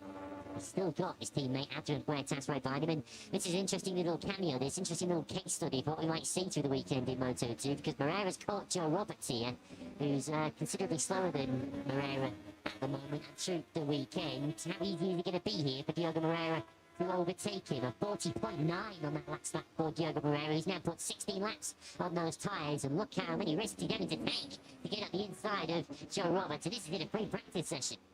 Exactly. I do feel that Simon Crifar and the other FIM stewards are going to have their hands full today and tomorrow with all the racing, because it's going to be a lot of, I feel, fairly aggressive manoeuvres and block passes that may cause other riders to run off track simply because not many other options to overtake around such a tight venue. Colin Veyer is just going from strength to strength here this weekend. Third fastest time for the Dutchman, now within 1/10 of a second of Manny Gonzalez. And we are seeing some real improvements from one of the Fantic Kalex machines. Barry Baltus is positioned himself quite well at the end of this session, just behind Manny Gonzalez, who continues to lead FP2 here. And Baltus is on course to maybe go inside the top 6 with this time, almost top 7. So a decent turnaround from Baltus, and it's good to see his teammate has just jumped up the order as well. Yeah, Cadet's just behind him on the racetrack, a 141.0 for Jeanette, 40.9 for Baltus. They're now 7th and 10th. Quickton is between them in 8th, of course. He has been able to get back on his Marta VDS Boscoscuro now, because we can see him coming through the second sector on his current lap, so he has been able to rejoin the racetrack. Colin Veyer going very well, as Neil mentioned, on this current lap, as you can see now on your screens. And there is a group of rookies who I think they're going to be keeping a very close eye on in qualifying later on. I think there are 4 of them who've got a genuine chance of qualifying somewhere up the sharp end, potentially 5, because we've not even touched upon Holgado, who's gone into 11th place, but Huertas, Alonso, Veyer, and I think Ivan Artola too. Even though Artola's down in 20th place in this session, he was 8th yesterday. I think all of those will fancy a bit of a giant killing here. Yeah, Artola proved back at Assen that he can qualify well. He's on the Model 2 front row to date, but yeah, we'd certainly agree with you on that front. Alonso, Veyer, and Holgado have been strong pretty much right the way through this weekend. Sorry, not Holgado, I meant to say Huertas. Holgado may be more of an outside shot as we look down into the IO KTM Red Bull box. Danny Munoz has had a good section as well, hasn't he? There's another rookie that we can maybe throw into the plough. Number 17, really deputising very ably indeed for Denis Sonju, who remains on the sidelines due to a fairly substantial leg injury he sustained when he was training just before the Austrian Grand Prix in Canet from nowhere. Welcome to the party, Aaron. Yeah, takes the fastest time of 40.570, and you can see with the nod of the head there, Aaron Canet is thinking, finally, I have arrived here in Hungary. He might have finally cracked it, he says. He's got to go to Q1 though later on, so still plenty of jeopardy in Aaron Canet's weekend, but potentially the 3rd player in our 3-way World Championship battle might have finally joined the party here. Yeah, and well, it has taken a bit of time for him to awaken, but at least it has finally come. So, Aaron Canet, we have seen him rescue weekends at a fairly advanced stage in the past before. He really does need to do so here today on Saturday. But an excellent late time from Canet. Puts him top with Gonzalez second. I mean, looking at that session, we're going to have to go and analyse it a little deeper. And look through some of the times, but it does look as though there's 5 or 6 names, Lewis, that'll be up there fighting for the podium. Yeah, I still think Diogo Moreira is a real favourite here. He's just come across the line, taking the checkered flag. I've not seen Diogo Moreira in the pits at any stage in this session, so if he's done the full session on a single set of tyres, to be still doing a 141.191 on his 18th and final lap of the session as Alonso comes across the line to complete his session on a 141.0. Yeah, Moreira might have ended that session in 8th place, but he looks a serious race-winning contender here this weekend. And boy, Mixup Trends might have a couple of them.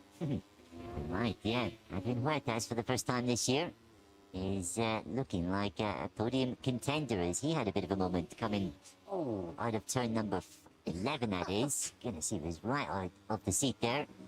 Very lucky to stay on. The back end just bucked around. And number 99 had a bit of a fright there.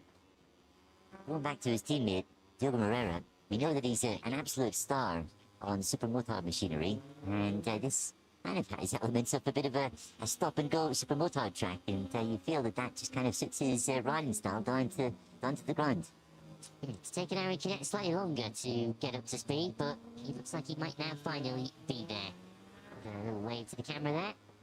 Saw how confident and pleased with himself he was last weekend, but then that confidence bit him in the backside when he high-sided on Saturday morning in free practice too. A much more successful Saturday morning this time for the rider who sits second in the World Championship. And it was certainly an eventful session for David Alonso. Two massive moments. One of them through this corner here at turn number 8. Another rear-end moment, I think it was turn number 5. So Alonso was pushing the limits. His Aspar machine. The third fastest time this morning. I have the inkling that he has definite podium potential for the second week running. Can he make the most of that in qualifying later this afternoon? Yeah, I have the feeling of one of the most crucial qualifying sessions of the season later on here at Balton Park, given how tight it is now, tricky overtaking may be. You're going to want to get yourself on those front 2 rows. Aaron Canet has to go to Q1, I remind you later on, when he was quickest in free practice 2 from his championship rival Manu Gonzalez. Alonso a fine third from David Munoz. Danny Munoz, should I say. You'll get that one wrong eventually. Fourth for him ahead of his teammate Colin Vyatt. Adrian Huerta 6th for Philip Slash, Diogo Moreira, Barry Baltus, and Jay Dixon crashed on his way to 10th. Delgado next up for Ramirez, Navarro, Arenas, and Alex Escritch. The Blue Crew Premaggio next up. Alonso Lopez 18th from Yuya Sasaki and Ivan Ortola. The returning Sergio Garcia at 21st. No signs of progress though for Chelsea Vietti and Joe Roberts. Zonta van den Goldberg, Darren Binder, Unai Radre, Yuki Kuni, and Nakarin Atibat Buvapat, completing your field of 28.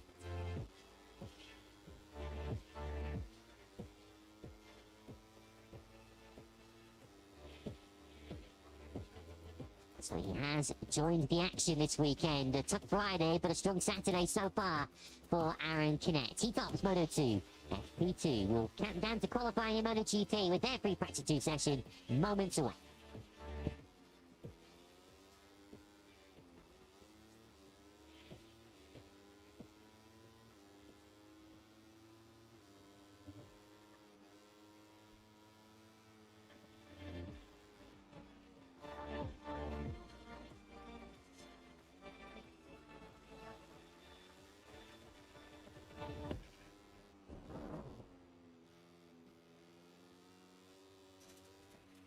MotoGP's newest battleground brings the world's best riders to the Balaton Park circuit for the Michelin Grand Prix of Hungary. Beautiful Lake Balaton, known as the Hungarian Seas, it's a stone's throw away with a spectacular shoreline measuring close to 200 kilometres. The area is also known for the arts and is home to some of Hungary's prime vineyards. The fight for pole is coming next live. It's time for MotoGP.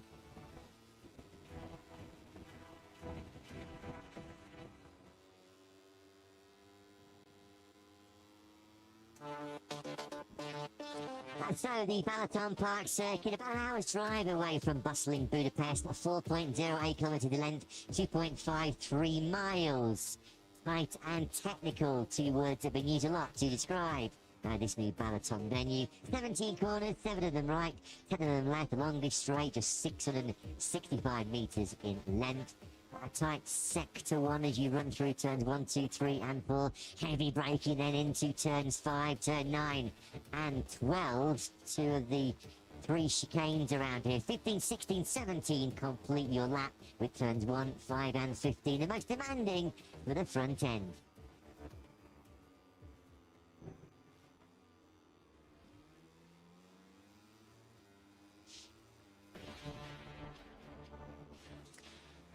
Good morning to what is a beautiful Balaton here. It's round 14 in this year's MotoGP World Championship, and for the first time in Hungary, it's Sprint Saturday time. As we look to see if Marc Marquez can continue his incredible Saturday record so far in 2025. Well, his record speaks for itself, doesn't it, on Sprint Saturdays? 13 rounds completed so far. Marc Marquez has not yet finished lower than second in the sprints this season. 12 times, including the last 6. And he has been victorious. He has gone on then to complete 6 successive wins on Sunday in Grand Prix for the first time since his golden run all the way back in 2014. What that means going into our 13-lap sprint this afternoon, the Spanish superstar looking to build a 142-point advantage, 142-point lead after 13 rounds. Some performance by Marc Marquez, although there was a surprise name for the first time in his MotoGP career. Pedro Acosta on the factory KTM led the way on practice Friday with a 137.061. Painful practice as well for Acosta, a late high side at turn 2. More on that later. He led Marc and Alex Marquez. More penalty drama coming the way of Alex. Fermin Aldeguer fourth. Bastianini was fifth. Had Morbidelli, Mir, Tom Espargo, Nick Marie and Fabio Quartararo. Just look at some of those big names that missed out on the top 10. A real star-studded Q1 coming up in about an hour's time. Jorge Martin, the reigning world champion, 11th, just a thousandth of a second outside of a direct spot into our second qualifying session. Marco Bezzecchi, 3 podiums in the last 4 Grand Prix on the factory Aprilia. Well, he was only 12th fastest. And what about poor old Pecco Bagnaia, whose horror 2025 continued yesterday around this tight Balaton circuit. Bagnaia, 14th fastest at the end of practice. He is in Q1, not exactly sounding overly confident and too optimistic about his chances of getting into Q2 later on this afternoon. Bagnaia's worst Friday since Valencia back in 2023. Tough times indeed for the double MotoGP world champion. So Pedro Acosta it was that set the pace on day one here.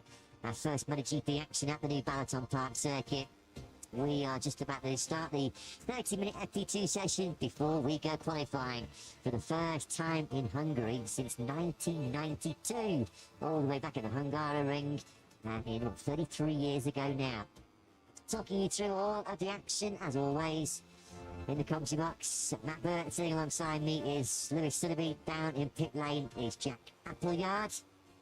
And before we get all the proceedings underway, I'd just like to wish my colleague next to me a very happy birthday, Lewis. I'm not going to give the numbers away, but for you watching at home, here's a small clue. Think Cal Crutchlow or Somkat Chantra, and you'll be very, very close. Happy birthday, buddy. Thank you very much. Older, some might say not necessarily wiser, but what a place to spend it. Balaton Park in Hungary, a historic weekend, and well, the number really isn't 35, it's 37 here this weekend, because Pedro Acosta was quickest yesterday in MotoGP, and the rest, particularly Marc Marquez, taking him very, very seriously here this weekend as a genuine front row and sprint victory threat over the course of this Super Saturday. He's wearing a big, big smile on his face, he says, because this Balaton Park circuit seems to suit him down to the ground. Most, and we say most of that 60-minute practice session yesterday, was all plain sailing next to Lake Balaton. Unfortunately, at the end, it was a rather painful conclusion to that 60-minute session. He had set the fastest time with a 137.06, but he was then setting about pursuing Marc Marquez when this dramatic moment happened. Off throttle high side. A nasty, violent pitch skywards over the handlebars of the factory KTM, a rather awkward landing. And Acosta said himself pretty fortunate and pretty relieved to escape relatively unscathed from this bruising crash. He likened it to a crash in Siberia in the Australian Grand Prix, turn 6 down under.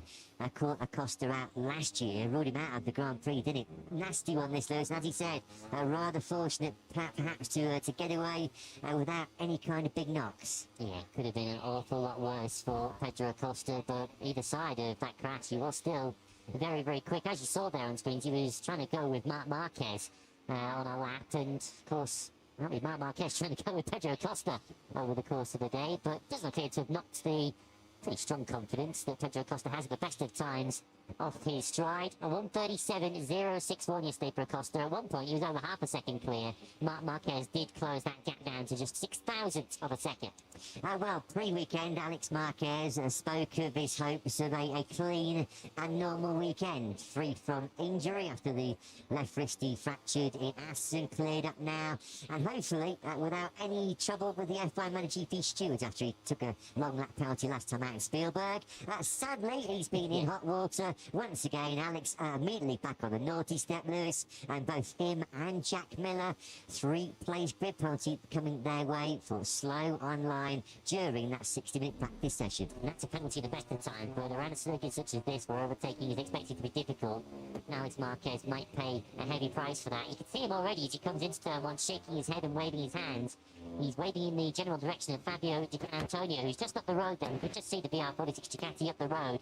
Alex Marquez there waving at Jack Miller, saying, yeah, it was the rider in front of me that I'm unhappy with. Jack saying, no, you need to get on with this. Pecco Bagnaia catches all of this, and in the end is disturbed and distracted by both of them. Pecco Bagnaia has to roll off his lap, although his anger was much more directed at Alex than it was at Jack. Upshot of all of that, as Matt mentioned, is 3 place grid penalties for both Jack Miller and Alex Marquez. Jack Miller told me what you just saw, that he saw it all unfolding. He saw that Diccio perhaps got in the way of Alex in the final sector. Alex Marquez, when I asked him for his view on it, he did try to offer up some sort of excuse in that a new circuit and a tight circuit such as this, not perhaps the easiest circuit to identify the best places and best ways to get out of the way, but without question, Alex did not pick one. They are becoming reluctant regular clients. They Mr. Simon Craper, aren't they, in the steward's office right now. Alex supposed to do a long lap in Spielberg after his incident with Joan Mir in Brno. Of course, Jack Miller was fined €1,000 and suspended from 5 minutes of FP2 last weekend. Having not gone off the racing line when his Yamaha was smoking. So yeah, they are becoming frequent visitors to the FIM steward office. Some better news potentially emerging as far as Jack Miller's concerned. The 3 plates grid punch coming his way, but there are a lot of reports. A lot of gossip in the paddock here last night that he has indeed retained his seat in Team Atomic Yamaha for 2026. They will be keeping very, very close tabs on that story, which does seem to be unfolding throughout this weekend.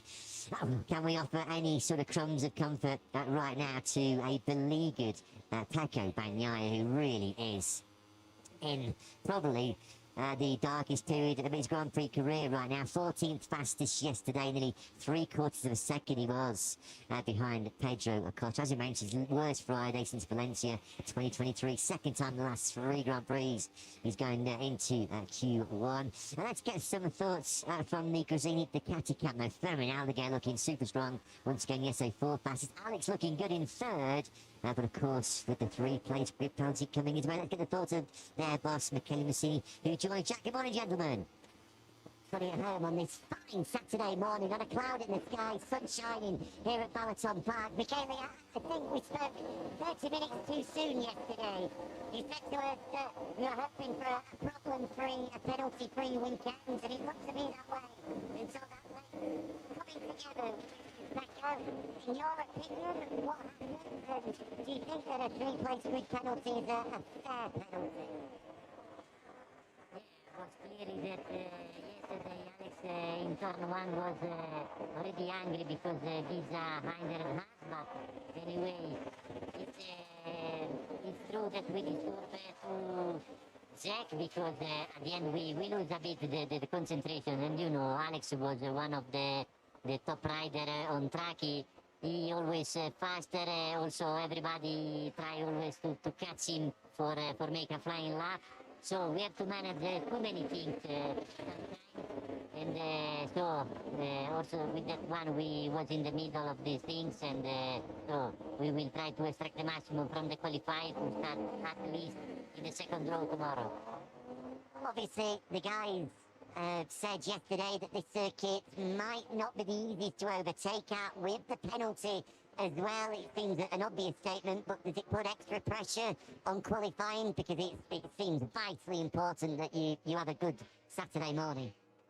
Yeah, the main point is that we need to be concentrated, don't think about the penalty. This is the main thing. It's not easy to be focused on that, but we will try.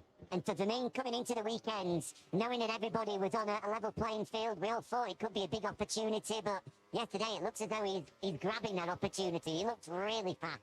Yeah, he start from zero like everybody was really fast. I have to say that was really fast also with the Panigale when we went for the testing. And so I think that is good for me. Thanks, Michele. Have a good one. Thank you very much. Thanks, Jack. Thanks to Michele Massini, Alex Marquez. He'll be desperate to minimise the damage of that incoming 3 place grid penalty in qualifying coming up later on this afternoon. of course, one of the main key topics of discussion with the riders yesterday was their first impressions of this tight and technical Balaton Park circuit. I think the verdict was it's a fun track to ride. It's pretty unique. A lot of slow speed chicanes in particular. But what was the overwhelming theme, I think, to emerge from the riders yesterday, Lewis, was overtaking is going to be very, very difficult around this 4.08 kilometre layout. Marc Marquez said it's going to be high risk to make passes, easy to make big mistakes on those runs, particularly into the chicanes when you're hard braking to turn 9, 12 and 15. No straights either to get slipstream or set up overtakes. And it's going to be a lunge or a dive bomb. I do wonder if Mr. Crayfar might be a busy man for the remainder of this weekend, because overtaking is going to be at a premium. I think Jack Miller's just been into the gravel track there at turn 5 from the drone shot. Here he is. You can see gravel on his tyres, and we just saw him dicking his way out of one of the great deep gravel tracks around here. But yeah, you're absolutely right. Let's take a look first at this Jack Miller moment. So this is on the way. Turn 5's in the background. You're looking through from 6, and Jack Miller Exactly what Mark was talking about. Exactly what Mark was talking about. You've got to try and brake as late as you can just to get the best possible lap around here. So if you brake another couple of metres later, you're almost certainly going to skate straight on and miss the corner.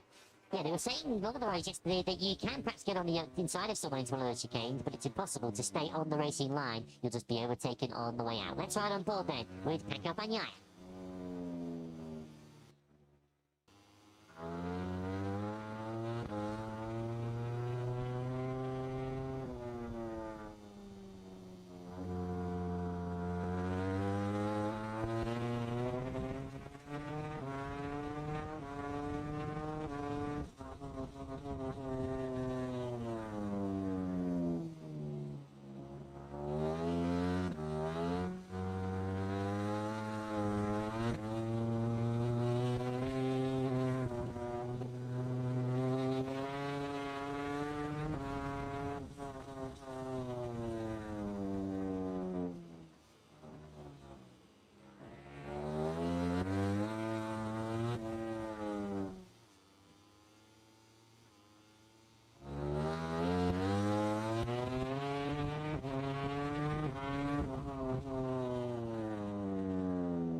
Tour guide is the around the Balaton Park circuit for double world champion Pecco Bagnaia, who told the media last night he always feared he might be in a bit of bother at Balaton.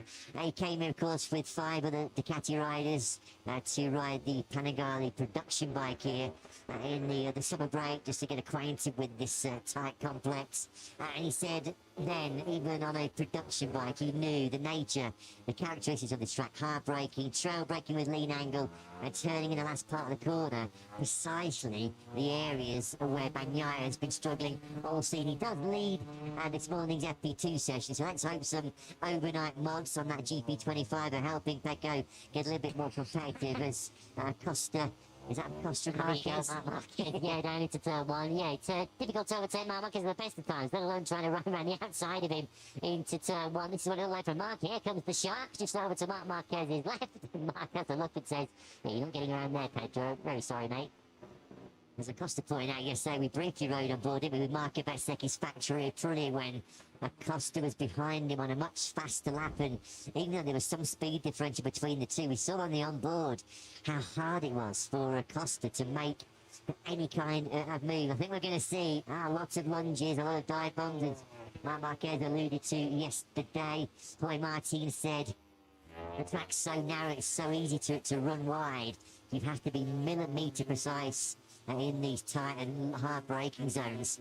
Otherwise, it's so easy to make a mistake. And it seems like, as well, the riders are saying even small errors, small mistakes here in Hungary come with big punishments. There's a bit of loose tape there on the side of Pedro Acosta's factory KTM. Nothing too disturbing in terms of lap time because Acosta, just as he was at the end of play yesterday, is back in P1, looking in great form so far this weekend is the Shark. He's on 3/10 clear now of the factory Ducati duo. Pecco Bagnaia up in second place from Marc Marquez, although that's always going to chop and change in these early laps of the session. Yeah, Marc Marquez said yesterday that there aren't an awful lot of secrets yesterday. Well, not a lot of secrets around this circuit. It's quite a simple track to master, but that means that the lap times are all super, super close if he gets one of the chicanes wrong. And yeah, there was an interesting, funny little cameo as the interview that I conducted with Marc Marquez yesterday, which you can see on MotoGP.com, was about to get underway. He was in deep concentration looking at his phone, and I, of course, didn't want to interrupt Marc Marquez as he was in such deep concentration. And I asked him, what are you looking at, Mark? He said, race pace. He was having a very close look at what everyone else was up against and what kind of opposition he might face. And I think one of the riders he would have been watching very closely is this man, Pedro Acosta. Yeah, I think Mark was still looking like the strongest, as he so often has proved on worn tyres. A 37.7 yesterday on a 17-lap old rear tyre. I mean, that would have put him around Jorge Martin, Marco Bezzecchi pace at the end of that session. And that was, of course, when Martin and Bez were on fresh soft rubber. We're going to see both the factory Aprilias coming up shortly in Q1 as a couple of the riders make a mess of the chicanes. Marc Marquez, that's a couple of times now we've seen Mark run on in these tight and twisty sections. Yeah, Digia overshot the chicane and they got right in the way of one of the Aprilias. I think it was Bezzecchi who was right behind him, so that didn't particularly help Bez's lap. Yeah, traffic was a big issue yesterday. Might not be quite as big a problem in qualifying this morning. So, of course, in each of the qualifying sessions, we're going to have a maximum of 12 riders on the racetrack. But that could still play a role in who qualifies where. Now, one of the big unanswered questions heading into 2026 is who will be Toprak Razgatlioglu's teammates down at Prima Pramac Yamaha. It seems like it's been a toss-up between Jack Miller, Miguel Oliveira, and possibly Moto2 World Champions leader Manu Gonzalez. Lots of rumours last night here in Hungary that Jack Miller has won the fight to keep his seat in the Italian team. Lots going on, of course, on and off the track right now for Prima Pramac Yamaha. But one man who'll certainly be in the know is the boss, Gino Borsoi, who joins Jack. Yeah, absolutely. Just firstly, obviously, Jack Miller given a three-place good penalty yesterday, Gino, for that coming together involving Pecco Bagnaia, Alex Marquez. Do you feel 3 places for Jack was a fair penalty? Well, we saw the video yesterday and the reiteration. We understood perfectly what the position of Jack was not in the best place, so we accept that, and that's it. I mean, it's true. What the race director said is correct what they give to us, so it is what it is. Now we have to think about the race. For sure, when you have to start from the back, the last position, especially in this track, is much more complicated and a race, it's, I cannot say all that. The guys mentioned a big decision. It seems as though it's been played out this weekend with regards to who that teammate will be. There's, on the one side, experience, which potentially will help the V4 project, and on the other side, young, up-and-coming talent, which we know you've worked with before and have got the best out of. So it seems, from the outside, a very difficult decision. What are the pros and the cons of both? As you can imagine, it's not easy. You already said we had a couple of meetings. We are, let's say, in a difficult situation because we really need to know what is good for the project. And also in terms of future, we need to think about it. So we need a couple of days to finalize everything. The deadline was already 1 month ago. We moved forward because, as I said before, it's a difficult decision. So, but in my opinion, is that today and next week we know who will do that. We'll keep a close eye on Pramac's social media accounts. As the guy said, sounds as though Jack might have won the battle, but I know you're not going to tell me that right now. I'll let you know. Soon. Thanks, Gino. Thanks very much, Jack. Thanks very much to Pramac Yamaha boss Gino Borsoi. Fair to say, that was a scary-looking incident there involving Fermin Aldeguer and Ralph Hernandez. That's going through turn 11. So, yeah, I mean, you can understand on Thursday why Jack Miller was getting a little bit frustrated with this delay in deciding who will be alongside Toprak Mazgatlioglu in Pramac Yamaha next season. As Dino Borsoy just said, the deadline initially was set 1 month ago, so 4 weeks is a long time in racing, particularly when you're desperately waiting to find out if you're going to be on the grid in 2026. I do believe as part of some of the behind-the-scenes Yamaha meetings that Jack Miller was inevitably involved, and he did offer some apologies for his strong words to the media on Thursday. But you can completely understand. I mean, yeah, maybe it was a deliberate ploy, a tactic from Jack to try and hurry up the situation. If it was, yeah, it does look like Plan A has pulled off. There's so many rumours swirling around the paddock over the course of the weekend that maybe Manu Gonzalez was going to be lined up for that seat down at Pramac Yamaha. He looks like he might now stay put in Moto2 and potentially have an opportunity to move up into MotoGP in subsequent years. But of course, from Jack Miller's point of view, not only is he waiting on a decision from Yamaha, but of course he will have then told suitors for him in the World Superbike paddock that a deadline was the summer break, and he'd be able to give them an answer on whether he'll be taking up their options. And of course, there are teams over in that paddock that are also waiting on Yamaha's decision and to know whether Jack Miller is available to them next season. Fabio Quartararo, we've seen this a little bit from him. The only thing that he had to smile about yesterday was that he was in the top 10, but once again, some French tempers flaring under the crash helmet of the 2021 World Champion. Yeah, on the absolute limit, he said, on the ragged edge, riding like this, just pushing to the absolute limit on that factory Yamaha. He said, I really couldn't find or believe he had anything more than that 137.671. He was really under the cosh yesterday. That was Quartararo. And as he mentioned, a real tough lap to find, and it was still 6/10 of a second behind Costa. Came here after Austria, a Red Bull Ring round, which he described as frankly ridiculous. So off the pace were all four Yamahas. Zero expectations is how Fabio described his thoughts coming here pre-weekend. We can't say the same about this rider, can we? Nea Bastianini really has hits top form now on that KTM RC16. He was fifth fastest yesterday, was the beast, at less than 4/10 behind Pedro Acosta. And at the moment, in this FP2 session, we've got two KTMs inside the top three. Acosta leading with a 137.780, and not too far behind him in third place is the beast. And they're talking to the media yesterday, saying it really does feel like he's going to be qualifying on those first two races, because right now, if he's got one big weak point, he's certainly the weakest of the KTMs out on the circuit. It's the starts.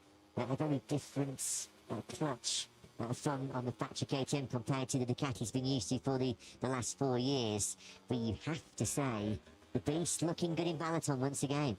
If he qualifies well, generally we see him go forwards in the race, so it's very well for Bastianini. We know he's going to be on the front four rows of the grid, whatever happens later on this morning, having made his way through automatically through the Q2, although the KTM story is rather as it was yesterday, to be honest. Acosta and Bastianini up towards the sharp end. Paul Espargaro is up in 8th place, exactly as he was yesterday. He's through the Q2.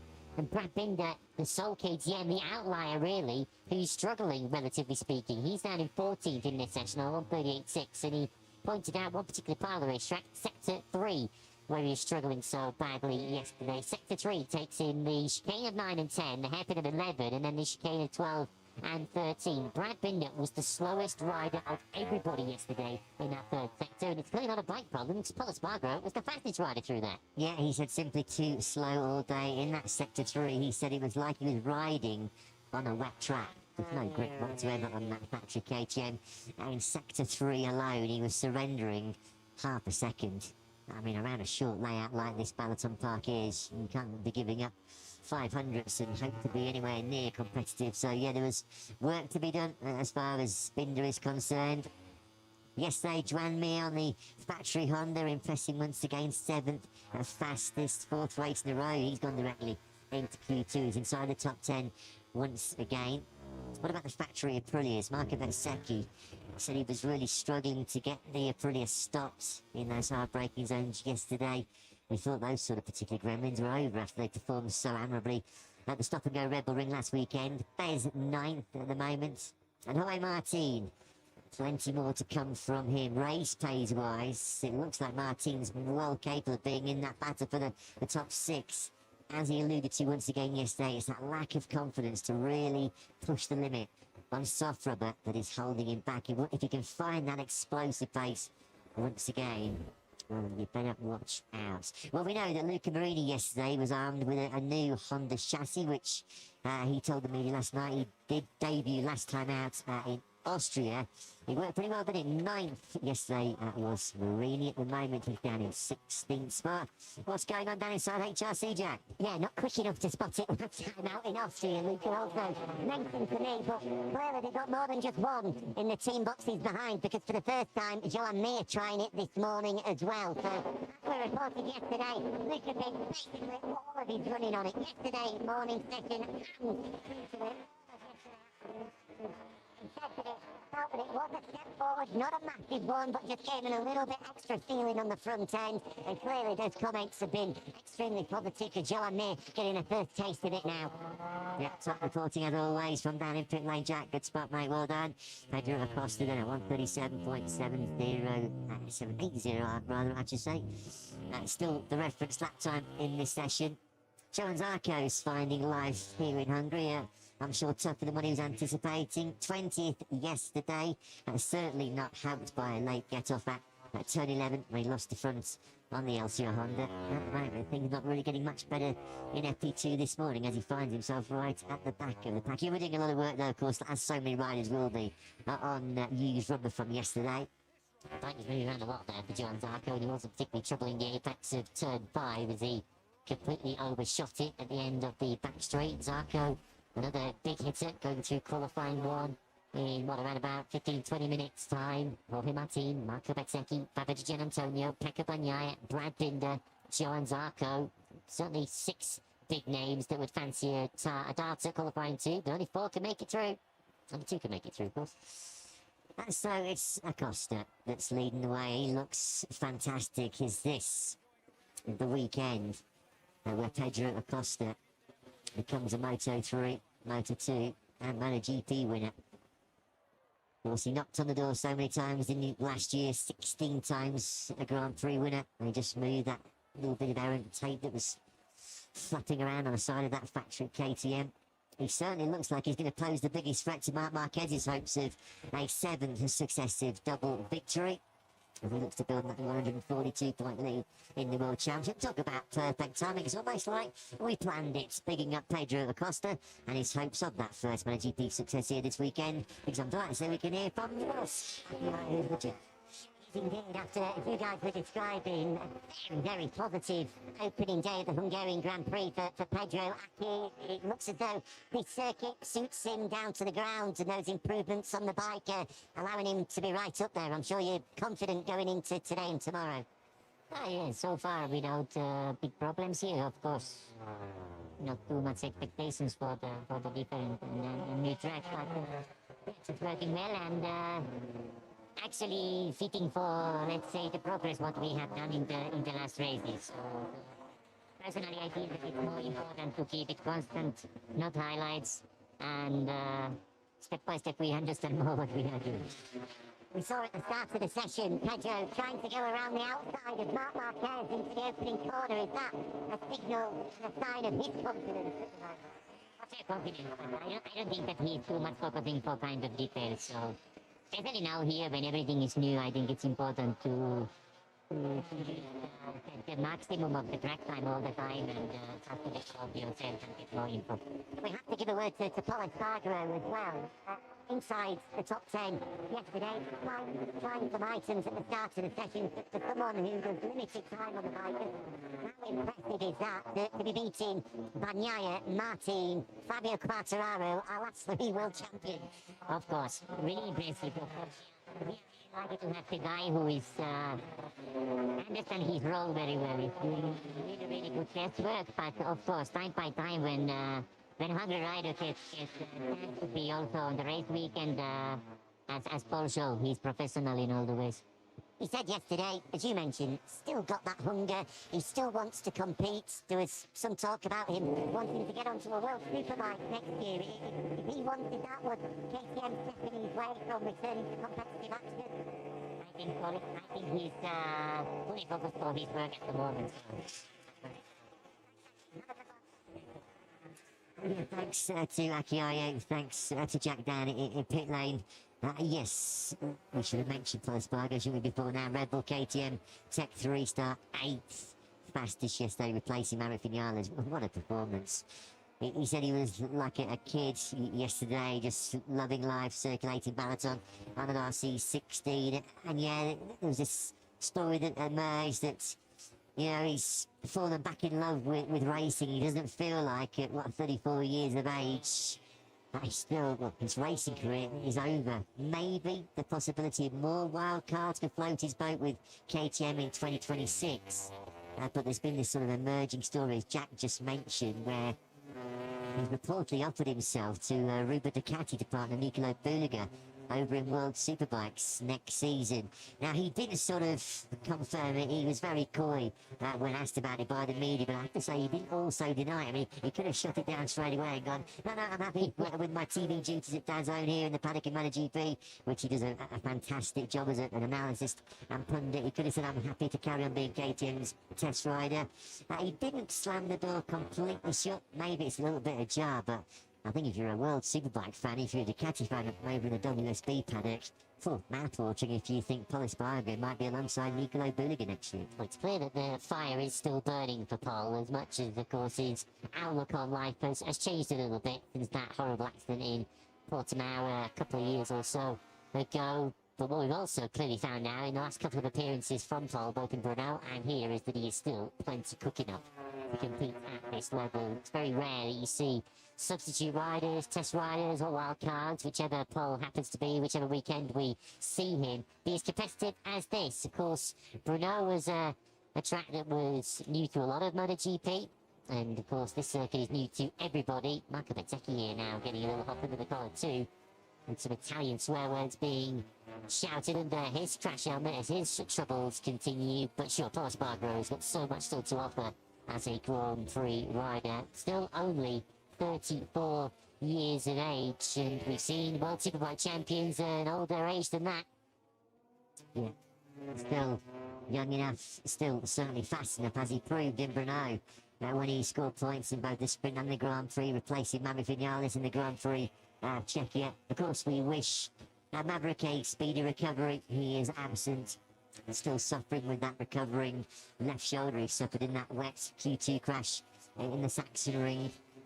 Really did bring an abrupt halt to what had been an excellent first half for 2025 for the Spaniard at Tech 3 KTM.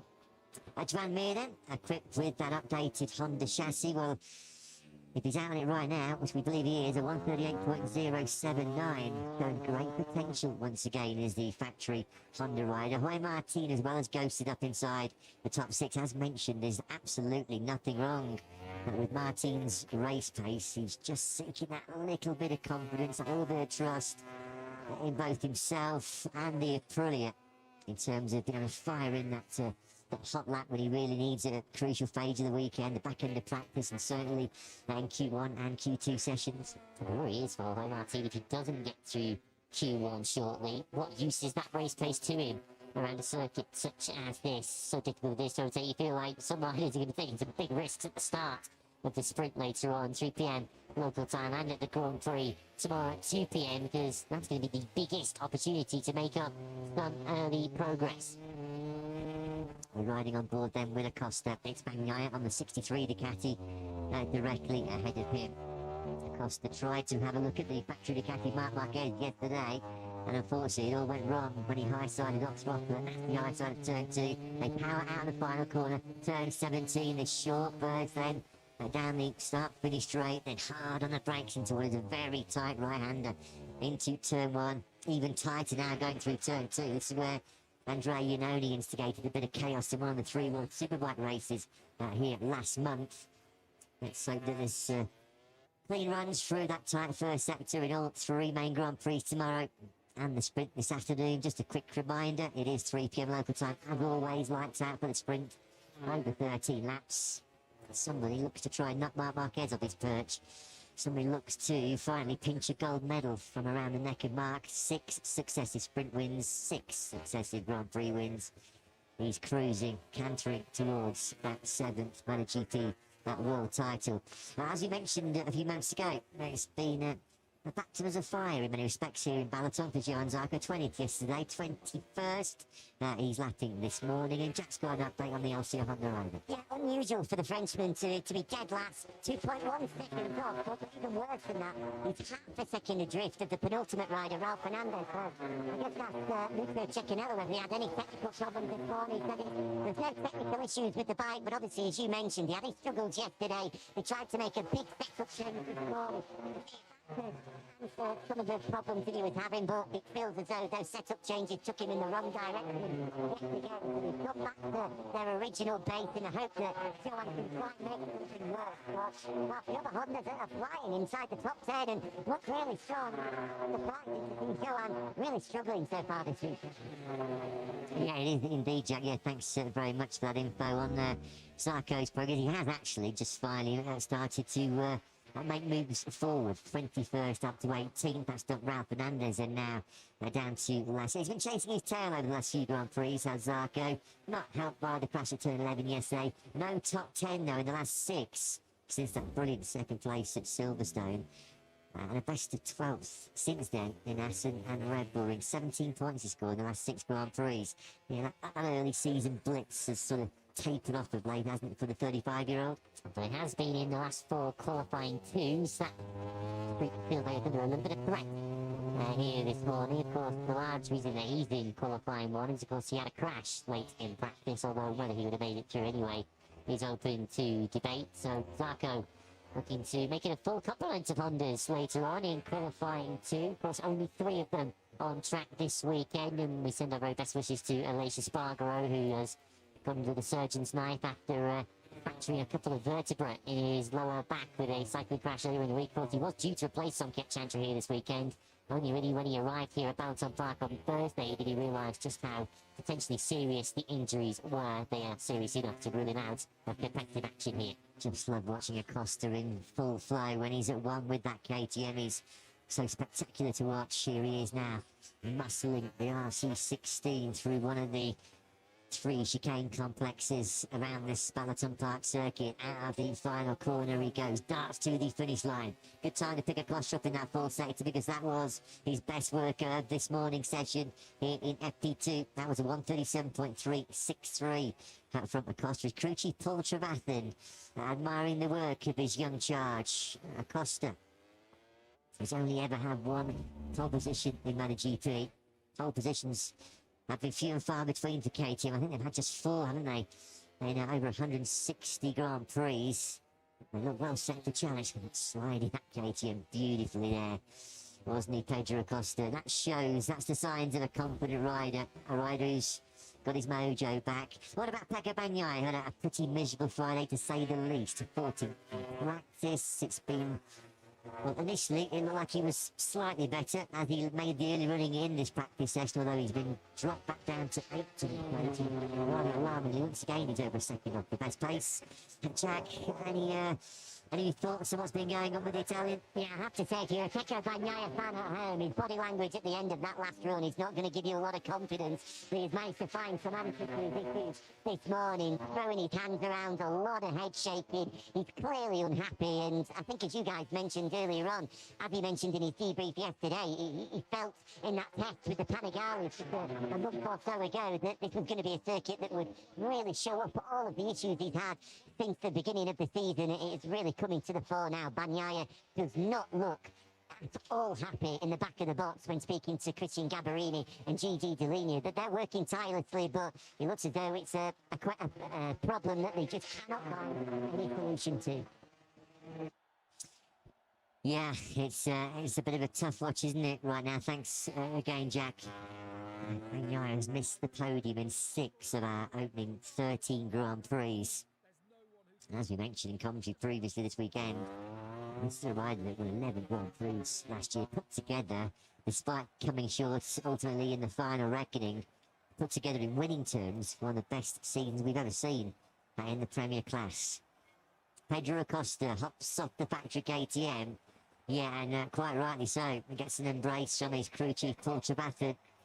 Taps some handshakes and high fives all round from his crew, because they know Acosta's in the game here big time. He'll be certainly a big contender for the sprint win and the Grand Prix win. More pressing matters coming up though for Acosta shortly as he fights for pole position. But once again, he was fastest in FP1 yesterday morning, second to Acosta yesterday afternoon. But he's taken that top spot away from Acosta in this morning session. It seems like we've got a bit of a pattern has already emerged here this weekend in Balaton Park. Are we potentially, for the first time, a battle, a locking of horns that we've waited a long time for, potentially Pedro Acosta versus Marc Marquez at the moment? Seems like the ingredients are all there, potentially, Lewis, for the two Spanish stars to go toe-to-toe. Marc Marquez potentially against the rider that many have touted as the next Marc Marquez. We shall see. What we do know is that Pedro Acosta has got the stomach for the fight and did feel like a little bit of a shot across the bows earlier on in that free practice 2 session when Acosta came up alongside Marc Marquez in the run to turn 1. That could be the head-to-head on the run down to that first corner later on in the sprint, but it is going to be a crucial 15 minutes in Q2 for Acosta because he has dropped the ball a few times in qualifying this season. I yet to see him on the front row of the grid in 2025. Yesterday, Bagnaia said on screens right now as the under fire Pecco. He said yesterday pretty pessimistic about his chances of getting into the top 2 in this upcoming Q1 session. He just sort of stares blankly into the distance. If you look at those timing screens, it makes for painful reading right now because he was 18th. I mean, when did we have the practice session which ended with Bagnaia 14th and nearly 3/4 of a second off the pace? And then the very next session in FP2, he's 18th, 1.1 seconds off the pace. You really do fear, don't you, that he's going to struggle to get himself into Q2. No problems over for his teammate Marc Marquez, fastest in FP2. 1,000th of a second between Marc Marquez and Pedro Acosta. It has been that close so much of the weekend. There was just 6,000ths between them yesterday. Fabio Di Giannantonio third. He's going to Q1, of course, shortly. Fermin Albuquerque fourth from Bezzecchi, Bastianini, Mir and Binder. Alex Marquez with his 3-place group penalty puts pressure on him in qualifying 9th ahead of Martin Oliveira and Ayagura. The latter of both two identical times. Luca Marini 13th ahead of Paul Spargaro and Fabio Quartararo. Frankie Morbidelli 16th. John Zarco as he looks to dig himself out of a bit of a hole 17th. Bagnaia no signs of digging his way out of his in P18 with Ralph Fernandez, Alex Rins and Jack Miller the only riders behind him. So coming up shortly, we go qualifying here in Balaton, a Q1 which features Jorge Martin, Marco Bezzecchi and Pecco Bagnaia. But back in control here in the Grand Prix of Hungary as he goes in search of a 7th successive sprint win this afternoon. Your FP2 leader is the MotoGP World Championship leader, Marc Marquez.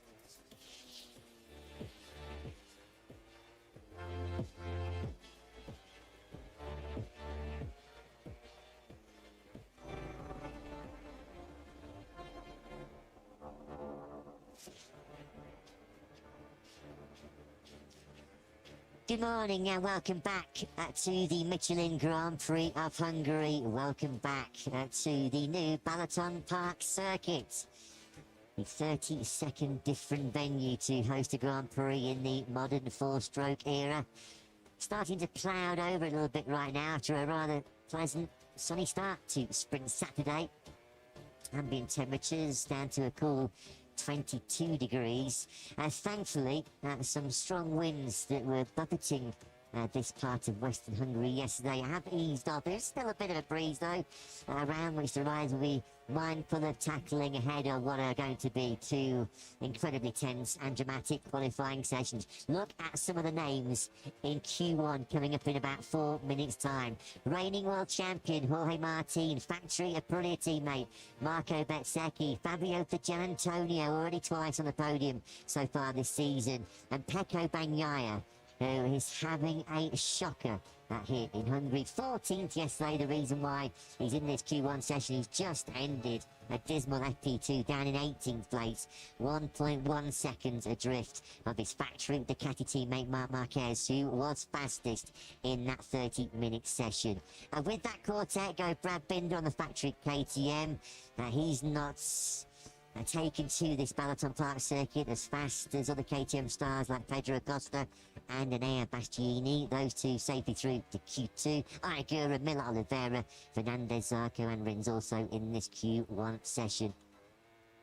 Well, it has just been a very sorry start to Sprint Saturday for Bagnaia, who at the moment just simply has no answers to some big questions. Just has no confidence and unfortunately no pace on the factory Ducati. 18th he's just finished FP2.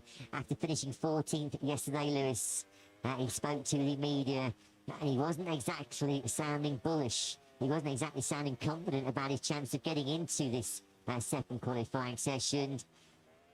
Difficult to see how he can get through when you look at some of the names around him and the pace he's shown throughout this weekend. It just has not been on the money. I'd be surprised at this stage if Bagnaia does go through, but one thing we have learned over a MotoGP career, which has already seen him win 2 World Championships, is that you do not write off Pecco Bagnaia. He is such a class act, although of course he's not the only MotoGP World Champion in this session, the reigning champion Jorge Martin in this session, although he wasn't too disappointed to miss out by a single thousandth of a second to Fabio Quartararo in practice yesterday. Jorge Martin is on his own journey with Aprilia, still very much in the early stages of it, and he will fancy his chances. So too will Marco Bezzecchi. We've got both of the Ducati GP25s not ridden by Marc Marquez in this Q1 session. Gian Antonio's in there too. So many names who shouldn't be in this Q1 session, but only 2 will get out of it. And of course, we always emphasise the importance of the Q1 session, the importance of qualifying and how important it is to get yourself inside that top 6. Well, that feels more prevalent than ever here at the Balaton Park circuit.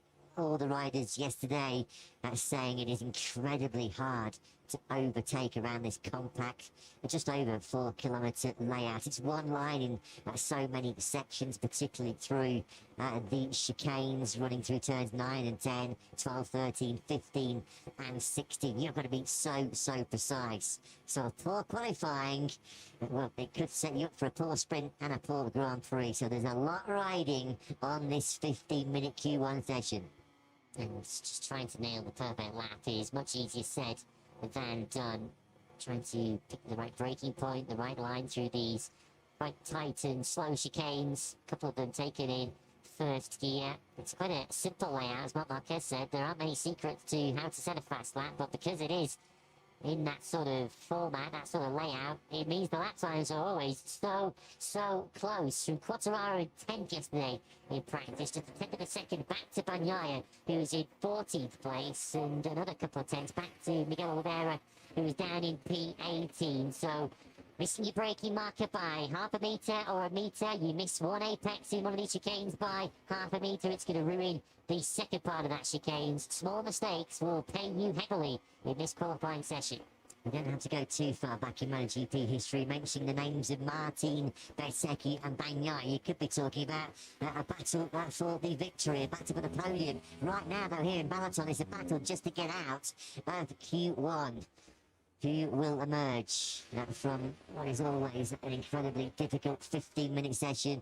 Marco Bezzecchi has not qualified lower than 5th in the last 4 Grand Prix on that factory Aprilia. We thought his time attack woes, he'd rid those of late. But he said yesterday he was finding it hard in the hard braking zones to get that RSGP stopped. I just feel if Bez is to have any hope of making 4 podiums in the last 5 Grand Prix, has to get through this Q1. Well, the last 2 pole sitters in MotoGP have both come from qualifying 1. Pecco Bagnaia himself back in Brno and Marco Bezzecchi a week ago in Austria. So you just never know. Get through this session and it can completely transform your weekend. You can go from talking about starting on the back row of the grid to starting on the front row. Marc Marquez and Fabio Quartararo, 2 world champions, watch on as 2 very recent, in fact our last 2 MotoGP world champions buy their ticket in the Q1 lottery. Quartararo probably still relieved. Can't believe he's luckily cracked into Q2 by a thousandth of a second. Martin versus Bagnaia. How many times have we seen these two go elbow to elbow, shoulder to shoulder in 2022, 2023 and 2024. It's a different ball game for both. Though right now, isn't it, in 2025 for completely contrasting circumstances. Bagnaia somehow dig himself out of what is a huge hole he's dug for himself here this weekend in Hungary. This tight layout, technical layout, just does not suit his style, or certainly, unfortunately, it exposes all of his weaknesses that have come with that lack of front-end feeling, the lack of stopping performance on the Ducati. Struggling to get it stopped on the brake footed there into turn one and straight away. Davide Tarnos looking at the screens, shaking his head. They can see it. We can all see it. This is not the Pecco Bagnaia that we've been accustomed to seeing in the last 3 years. And already that fragile confidence will have taken another kick. Jorge Martin closing in behind Bagnaia, who again looked a little bit unsettled on the way into turn 5. And this lap is effectively gone already for Bagnaia. He was 4 tenths slower than Martin through the first sector. But then, of course, the problem now shifts over to Jorge on the Aprilia, because now he's up behind Bagnaia, and he's got no way of picking his way through if he does get up behind the Ducati. Yeah, Bagnaia's run on through the chicane.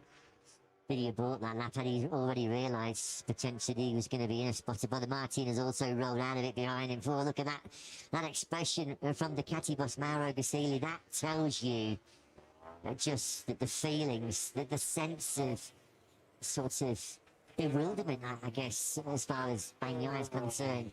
How can a rider who the last 3 years has been one of the star performers, the star performer in 2022 and 2023, it has been a spectacular fall from grace in 2025 for the Italian. You know, talking about one of the best MotoGP riders of the last 5 or 10 years, and the dominant factory and team of the last 5 years. If they can't find solutions, then it will feel like a solution is anywhere around the corner. Fabio Di Giannantonio, who's on the same GP25 into the 137 to 137.773. You have to say you're going to want a low 37 at the very least to get out of this Q1 session. They were doing 37 threes in free practice 2 earlier on this morning, and the fastest lap of the weekend, Pedro Costa, a 137.0. So a 37.7 from Digia. Strong first lap, but I don't think that's going to cut it. It's his best time of the weekend so far, just a whisker inside of his best time yesterday. Digia says yesterday when he spoke to media, he's been struggling this year to get the best out of a Michelin soft rear tyre in time attack mode. We've seen so many occasions this year where he's been strong in terms of his late race pace. So, Martin and Bagnaia are back in attack mode. Jorge Martin getting a good look at the factory Ducati ahead of it. This is where Martin felt he was strong yesterday in the braking zones, which is exactly the point of the circuit where Bez said that he was struggling on the second of the factory RSGPs. Good lap so coming in from the podium, as you can see on the bottom of your screens. Martin versus Bez versus Binder at the moment in terms of P1. They're looking to better the Giannantonio's 137.773. Although we're in the part of the lap where Binder particularly struggled yesterday, so we'll get a good comparison here. Bezzecchi versus Binder versus Martin to see how that third sector goes. Look at Bezzecchi pulled up time. Brad Binder doesn't gain quite so much. Bezzecchi's pulled out 4 tenths of a second in the same part of the racetrack. Bagnaia, again, just didn't look online, did he? In fact, I think he's got a pit lane there on the factory Ducati. He has. He still hasn't set a lap time in this Q1 session. Jorge Martin has set the fastest one. Yeah, Martin, I was just about to say Bezzecchi's flying. Marco Bezzecchi is absolutely charging around this Balaton Park circuit. 136.974 is brilliant by Bez. That took us 6 tenths of a second faster than Binder. Martin was in Q2 for about a second. Was he? Marco Bezzecchi's best yesterday, a 37.7. That is some improvement. That is some leap forward, isn't it, by Bez? 8 tenths of a second quicker than anything he managed yesterday. So immediate conversations between Pecco Bagnaia and his crew chief Christian Gabarini, who surely he dare not have thought that this weekend could have gone so badly, as Pecco Bagnaia with his hands there is describing the behaviour of the Ducati, and it's a Ducati that's, by the judging of the body language, just trying to throw him off the bike. He's lost. He's lost. Not unfortunately, it pains me to say, but he just looks lost at the moment. Has not got any answers to so many big questions on that Ducati GP25. You do wonder what is left in the truck for Ducati to try, setup-wise, to help Bagnaia.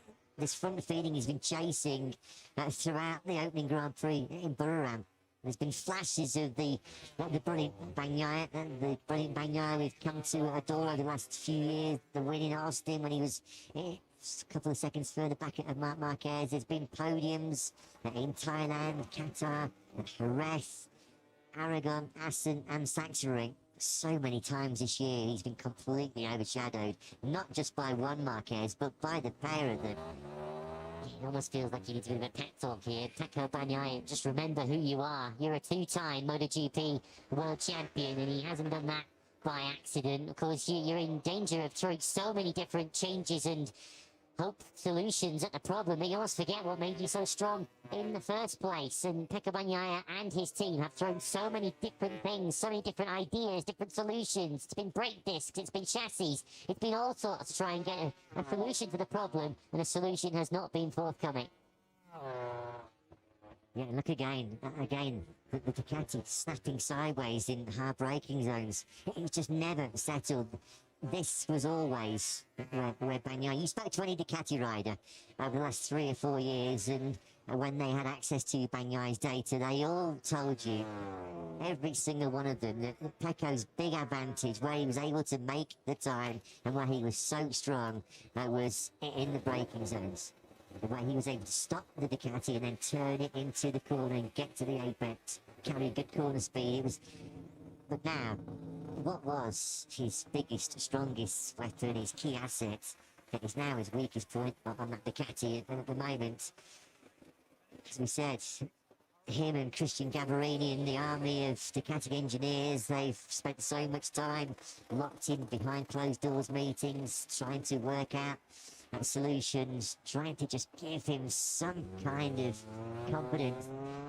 Yeah, he's out on a brand new, fresh rear tyre. We suspect that initial graphic was incorrect. That was the graphic after he completed that first run where he did not register a lap time. Chatter once again on the front end of the Ducati as he squeezed a handful of front brake into turn 1. He said yesterday he doubted, big doubts about whether he could get through into Q2. And those doubts are coming to fruition, unfortunately. Well, we've already spoken about the importance of getting a clean lap, of getting a perfect lap. Any lap will do at the moment for Pecco Bagnaia, because he's in danger of starting a MotoGP race from the very back of the grid if he doesn't get a lap time on the board. So he's in a bit of a quandary here. He's got to take risks, get himself into Q2 anyway, but he throws it down the road here. He's starting plumb last. Good first sector. Excellent first sector, considering where he's been for most of the weekend. Let's give him some credit as he tries to fight with all his might to get out of this tricky situation. He is pushing. Fair play. He is really going for it here on a factory Ducati, which has been wayward, to say the least, underneath Bagnaia throughout their first 13 rounds of this year's World Championship. Hard on the brakes once again, isn't he now? Into the chicane. Oliveira putting together a good lap. This could be a low 137, could be a... Yeah, I suspect it's going to be around a low 137, depending on how he gets on now in this fourth sector. You can almost hear him under his helmet saying, stop, stop, please stop on that factory Ducati, as he went through the chicane through 15 and 16, now out at the final corner. Where is this lap going to take Bagnaia? It is a low 137. It's a brilliant 137.096, and he rises to the occasion. He's up into P2. Not sure he's safe just yet, though. Miguel Oliveira's got into third place on a 37.4, so he's 3/10 of a second adrift of Bagnaia. But of course, we've still got the likes of Martin with another tyre, Binder with another tyre. Gian Antonio, of course, on the GP25 has got another tyre to throw at this. So a 37.0, it's not bad at all. It's much better than it was looking for much of the session for Pecco Bagnaia, but there are still plenty who could still spoil his morning. 7/10 of a second, nearly 8/10 of a second quicker than anything else he's managed all weekend. Just shows how hard he really is pushing to rescue his weekend here in Hungary. Nothing going at the moment for Jorge Martin on this particular lap. This will just be him working temperature into those tyres. Marco Bezzecchi already in the pound seat in terms of P1 in this Q1 session with that 36.974. Good lap, as you can see, coming in from the comeback Yamaha of Aussie Jack Miller. He's down in 7th place at the moment. This could potentially be Miller's first 137 of this Q1. Bez has missed one of the chicanes, as you can see. He's taken a shortcut. His lap time has been cancelled, so he won't be improving on that 36.9 on this lap. This will be closeness, though, between Martin and Bagnaia. If he has a good final sector, Martin across the line. It was a quarter of a second in it in the end. Martin lost time in that final sector. 4/10 of a second down, which just goes to show you what an amazing lap that was from Bez. Yeah, Bagnaia, he's still hanging on. Fair play to him, he's still hanging on. This is a really good lap by Miller. Fastest in that first sector, as you can see at the moment, estimated P3. This will be close. We are now going to track the Aussie through the final corner. On the gas, he goes on the 43 Pramac Yamaha. He has taken second. Oh, it was tight. It was tight. Miller won't care. 137.079 bumps his former factory Ducati teammate Bagnaia out of the top two. It was not even 200ths of a second between Miller and Bagnaia. The Aussie at the moment into Q2. So Bagnaia now has to respond as team managers, family, all look on, and they're all willing Pecco Bagnaia on. Gian Antonio has matched Martin on a 37.3. They've set identical lap times. They're now 4th and 5th. Binder once again. The third sector looks like it's going to cost him a place in qualifying 2. Binder only goes 8th.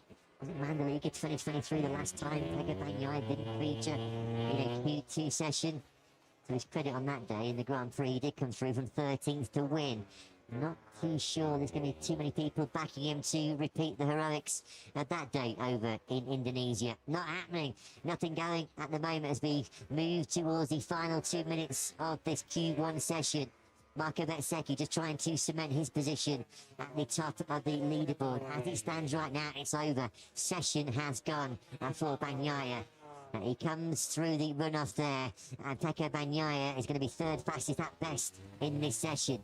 Brad Binder once again. He's back in the first half of this Balaton lap, isn't it? Binder struggles still in that sector 3. Bezzecchi at the moment, the only rider that's found at 136 and looking well set to potentially improve that benchmark right now and secure his spot in Q2. Well, Fernandez up to 4th. That's the best we've seen from either of the Trackhouse Aprilias so far. Here comes Bezzecchi looking to do another 36, a 36.8 this time for Marco Bezzecchi. The big threat for the top 2 might be coming from Gian Antonio here. No, he misses out. Gian Antonio only goes 4th.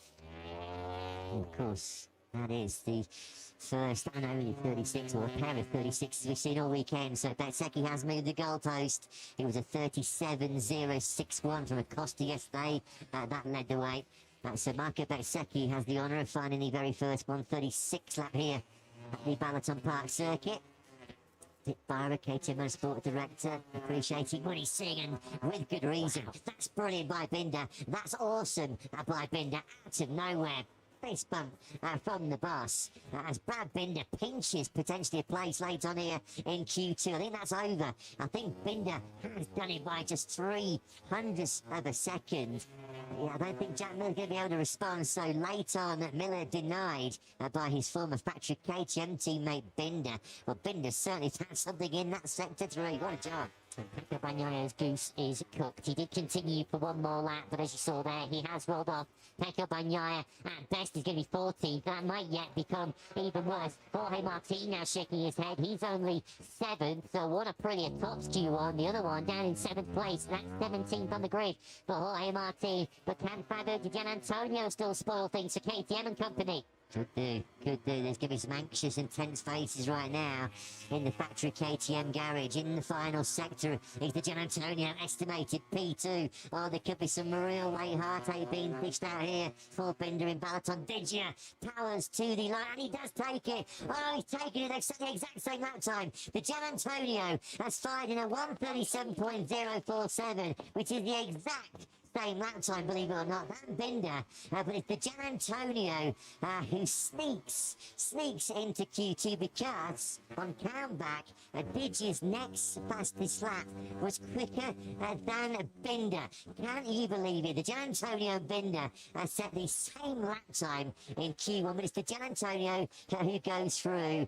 Fair to say that is the skin of your teeth. Yes, remember Binder was back in 8th before he did that lap. There's the rear tyre almost going over Pecco Bagnaia's head on the way into third. Binder was so high in the air. That sums up Pecco Bagnaia's morning, much like the shake of the head does. 15th on the grid. 14th yesterday, 18th this morning, 15th in Q1. Shake of the head in hands.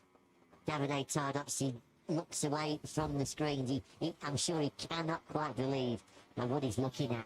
I mean, he only missed out, Pecco, by 49 thousandths of a second. It was that close. Di Gianantonio, Binder, Miller and Bagnaia all did 1:37 zeros, but it's Digia who takes that final seat at the table in qualifying 2. Poor old Binder, I must have thought a 37.04, and I think we all thought, KTM thought that was going to be enough to get him through. Yes, a wink of approval. That's more like it from Bez.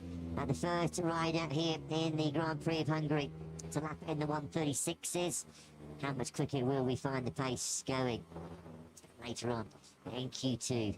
A Q2 then, which will feature our 2 Italians, Spezzecchi and the Gianantonio. They get to live to fight another session. Poor Binder. Deary me, he was losing half a second of load in Sector 3 yesterday. He clearly found something. He said in T3 yesterday it was like he was riding in the wet. But he's out of Q2 on count back. You saw there on screen, Brad Binder's second best lap was a 1:37.4. Crucially, the lap before Digia took second place. He did a 1:37.187. That was the lap that put Di Gianantonio into Q2 and dumped Binder out. I think we're just seeing one of the biggest sighs of relief in the paddock so far this season. There's a confirmation when 2 riders have an identical best time in a session. The position is decided by their second best lap time, as we told you a few months ago. This is the information from MotoGP race director Mike Webb. I mean, Brad Binder potentially could have been fighting, well, he would have been in the hunt for pole position. I'm not saying he would have been taking pole position, but he'd have been having a crack at least for the top 6. But he's now going to start the sprint and the Grand Prix in 13th place, so that's a game changer. Completely transforms your potential for the weekend. Speaking of somebody who desperately needs transforming for the remainder of the weekend, it is Pecco Bagnaia. 15th on the grid. 15th. Oh dear me. First time this season, not in Q2. I think it's the first time since Mandalika 2023, since he was last in Q2. I think it was the last time Pecco found himself that far back on the grid. I think it might be Portimao 2022 when he got injured. Didn't he? I don't think he actually did qualify that day. I think he was in hospital and missed out on qualifying, but... Well, yesterday he said that he wasn't really entertaining too many optimistic thoughts of being in Q2, and his worst fears have been realised. It just has not gone the way of Bagnaia. It's been a horror show, to say the least, here in Hungary so far for the factory Ducati rider. It's been a long time. First time in 14 Grand Prix this year. I don't think it happened at all in 2024 as well, where Bagnaia was not a participant in Q2. They can't quite believe it. Talk about mixed fortunes and mixed emotions inside the Captain Lobo team. They've got this rider, Marc Marquez, carving up the World Championship, with Pecco Bagnaia outside of the top 2. Marco Bezzecchi, though, with the fastest lap time of the weekend, the 1:36.8, tops Q1. Remember, he topped Q1 last weekend and went on to take pole. Fabio Di Gianantonio beat Brad Binder to second on countback. Jack Miller and Pecco Bagnaia were also on 37 zeros, but they miss out. Ralph Fernandez 6th, Jorge Martin looked pretty annoyed, didn't he, with 7th place. World champions missing out.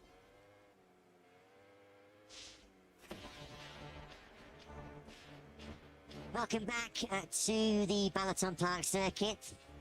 That is a sight and a shot that Hungarian fans have waited so many years for, as MotoGP makes a welcome and much anticipated return to this part of Central Europe. It is the Michelin Grand Prix of Hungary.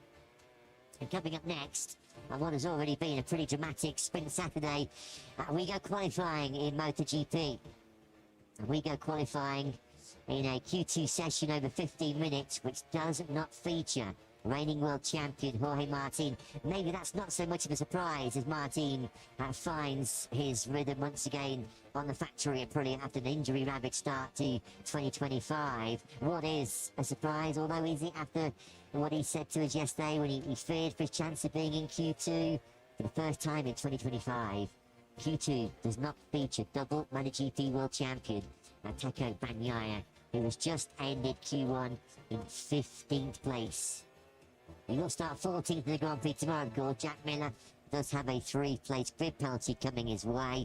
For fighting for our 14th pole position of the season Acosta, Mark and Alex Marquez, Aldeguer, Bastianini, Morbidelli, Mir, Pol Espargaro replacing the injured Maverick Vinales, Luca Marini, both factory Hondas in Q2. We've not said that too often over the last couple of years or so. And Fabio Quartararo, he was through to Q2 directly yesterday by a whisker, by the narrowest of margins. A thousandth of a second got him through. It was even tighter at the conclusion to that dramatic Q1 session, as Marco Bezzecchi on pole position 7 days ago in Spielberg, looking to make it back-to-back poles in the factory Aprilia. Well, he sailed into this Q2 session, the first 136 lap ever around this 4.08 kilometre Balaton circuit. Fabio Di Giannantonio joining Bez in Q2, having set the same lap time as Bad Binder. Di Giannantonio, though, getting through courtesy of his second best time, being quicker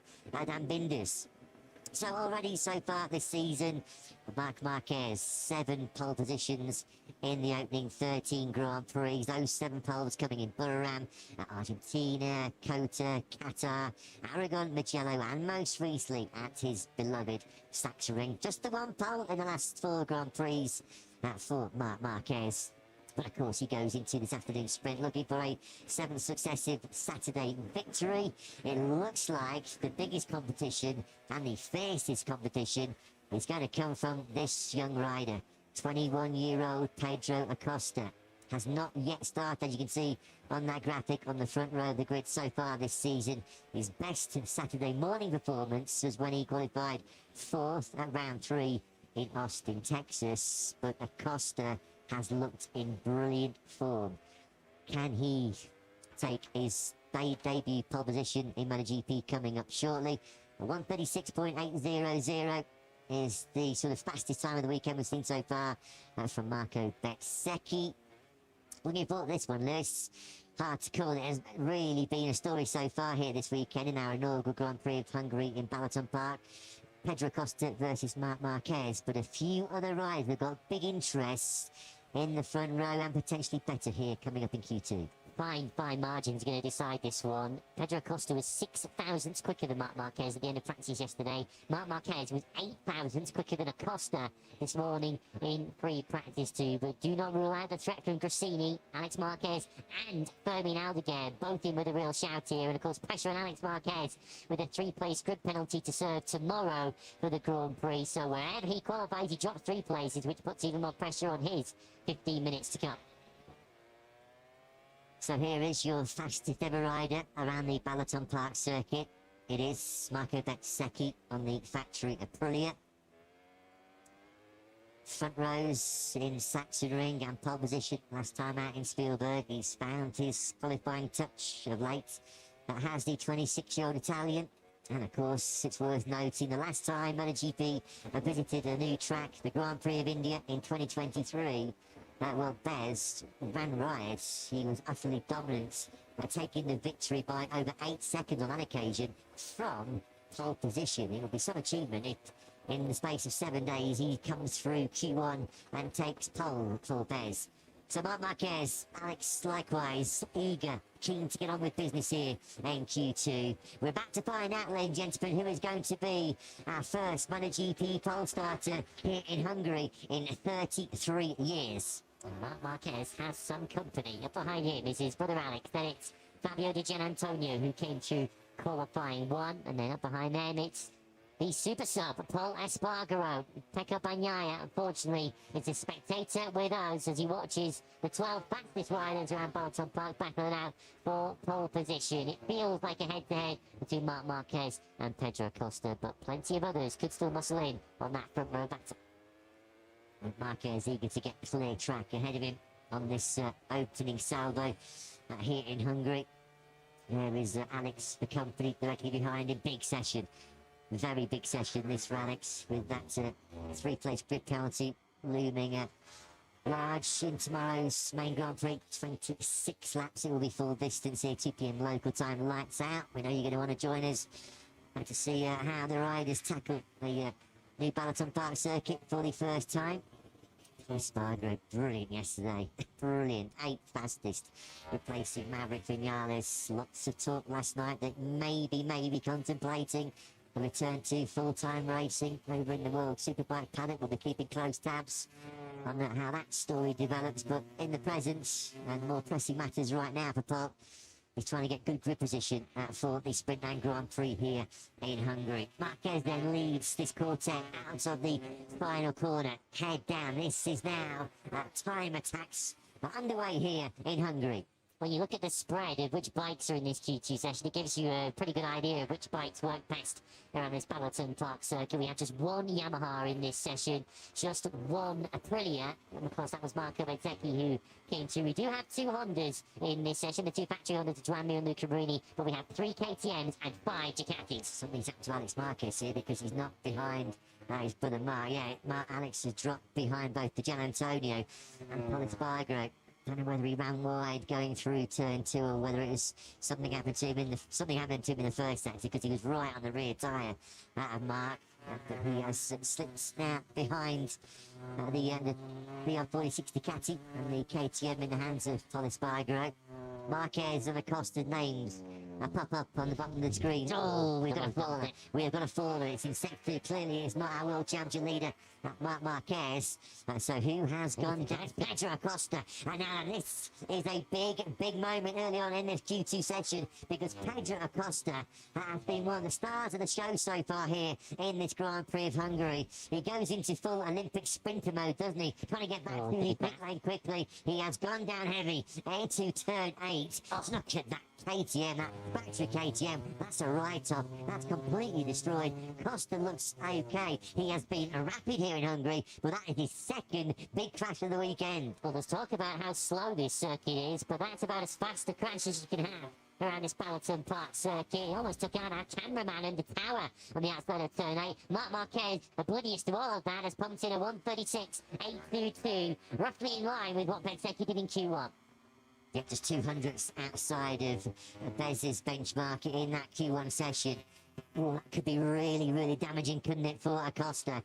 He hasn't been outside the top 3 in any session so far this weekend. He's looked like the biggest challenger for Mark. This lap, though, is clearly going to go. Mark realises that he's on the wrong side of the curve there in that second sector, so he aborts this lap cancelled, as you can see. But the big moment, Pedro Acosta, a real high-speed front-end watch out, going through turn 8. A lunch has been cancelled on his side of Patrick Cating garage. That's a massive rebuild for his crew to get him 2 bikes ready for this afternoon sprint. But that's a huge dent. You felt like Acosta was going to be a serious big contender for pole here this morning. Well, I said earlier on, Pedro Acosta has on occasion dropped the ball in qualifying. Of course, he overrode his KTM last weekend and had to start 7th when it felt like he had the potential to be higher up the grid than that. Crashed in qualifying in Jerez too when he looked a possible contender for the front 2 rows of the grid. It's in this session where the ultra-talented Pedro Acosta has fallen short in 2025, and he has put so much pressure now on his second one with the only remaining KTM in one piece. He's not got a lap time to his name yet. So, at the moment, provisional pole going to Marc Marquez on the factory Ducati. The only rider on that opening burst that found a 1:36. Fabio Di Gianantonio looking to, Bezzecchi gets the Aprilia all out of shape. And he now goes through the gravel trap. This is in the final sector. Marco Bezzecchi, that was going to be his first registered time of this afternoon's Q2 session. Morbidelli then. That fires the VR46 Ducati onto the front row. 2 Pertamina Enduro bikes then now on that front row, 2nd and 3rd respectively. Pedro Acosta has seconded a scooter, and now it's just trying to regain the composure, get the heart rate down, get on that spare bike and see if he can still be in this fight for pole position. There's no doubt about it, he's got the speed, just pushing that little bit too aggressively. before maybe those tyres have got up to optimal working temperature. We're going to find out, aren't we, in the final 9 minutes or so, just how costly that big get-off at turn 8 could be as far as the cost is concerned. What he hasn't got is the time for 2 runs anymore in this session. He's going to have to just do it on that second bike with 1 more tyre. Aldeguer now up onto the front row of the grid in second place. He's living up to his potential. Yep, Fermin Aldeguer really is. He always said pre-weekend in the press conference here on Thursday, this could be a big golden opportunity to win as a rookie in MotoGP when you come here, blank canvas, level playing field. And with so many riders with such relative lack of experience around this Balaton Park circuit, Mark's pushing. He really is pushing the envelope on that factory Ducati, isn't he? Just 1 corner left on this current lap for Mark. This could be the best time we've ever seen here in Balaton Park. 1:36.6 it is indeed. Brilliant by Mark. That's a new all-time lap record here. Couple of tenths inside Bez's benchmark in Q1. Bastianini into the 36s on the KTM, so while one KTM is in several pieces down at turn 8, Bastianini goes onto the front row of the grid on the 23 KTM. Mir is also on the front row now. Joan Mir has done a 37 too, so it's Ducati, KTM, Honda on your front row of the grid as it stands. Now that would be a massive, monumental shock if Mir was on the front row of the grid. He's only qualified previously twice on the front row. His last front row start was 3 years ago at Portimao back in 2022. This was well for Chatter. Look at that front end chattering underneath Pedro Acosta. That's at the point now where he knows this is going to hurt. Damaging for his pole chances. Damaging certainly for Red Bull KTM's crash budget, because that bike was destroyed as he went barrel rolling through the gravel trap. Acosta, that's a relatively, thankfully for his sake, a fast one, albeit a rather gentle slide on his backside. He didn't get picked up by the gravel and started barrel rolling through. Of course, he'd be a little bit beaten up, a little bit battered and bruised after his vicious hot throttle high side at turn 2 yesterday. He's back out though on his second KTM RC16. This would be some rescue, wouldn't it? If Acosta would get himself anywhere near pole and on the front row, it would just show his pace and potential, which we know he's had all weekend so far. So at the moment, we've got Marc Marquez, Nea Bastianini and Joan Mir on the front row. Aldeguer, Morbidelli, Marini on row 2. So we've got Factory Honda's 3rd and 6th. Gian Antonio's now 7th, ahead of Quartararo and Paul Espargaro. And the other rider who's under big pressure here is Alex Marquez. We talked about the pressure that he was under at the start of the session. And of course, we saw that he didn't get his first run right. Of course, yellow flags didn't help. But Alex Marquez is 10th. That, of course, for the Grand Prix tomorrow would become 13th on the grid if Alex Marquez doesn't lift himself up from there.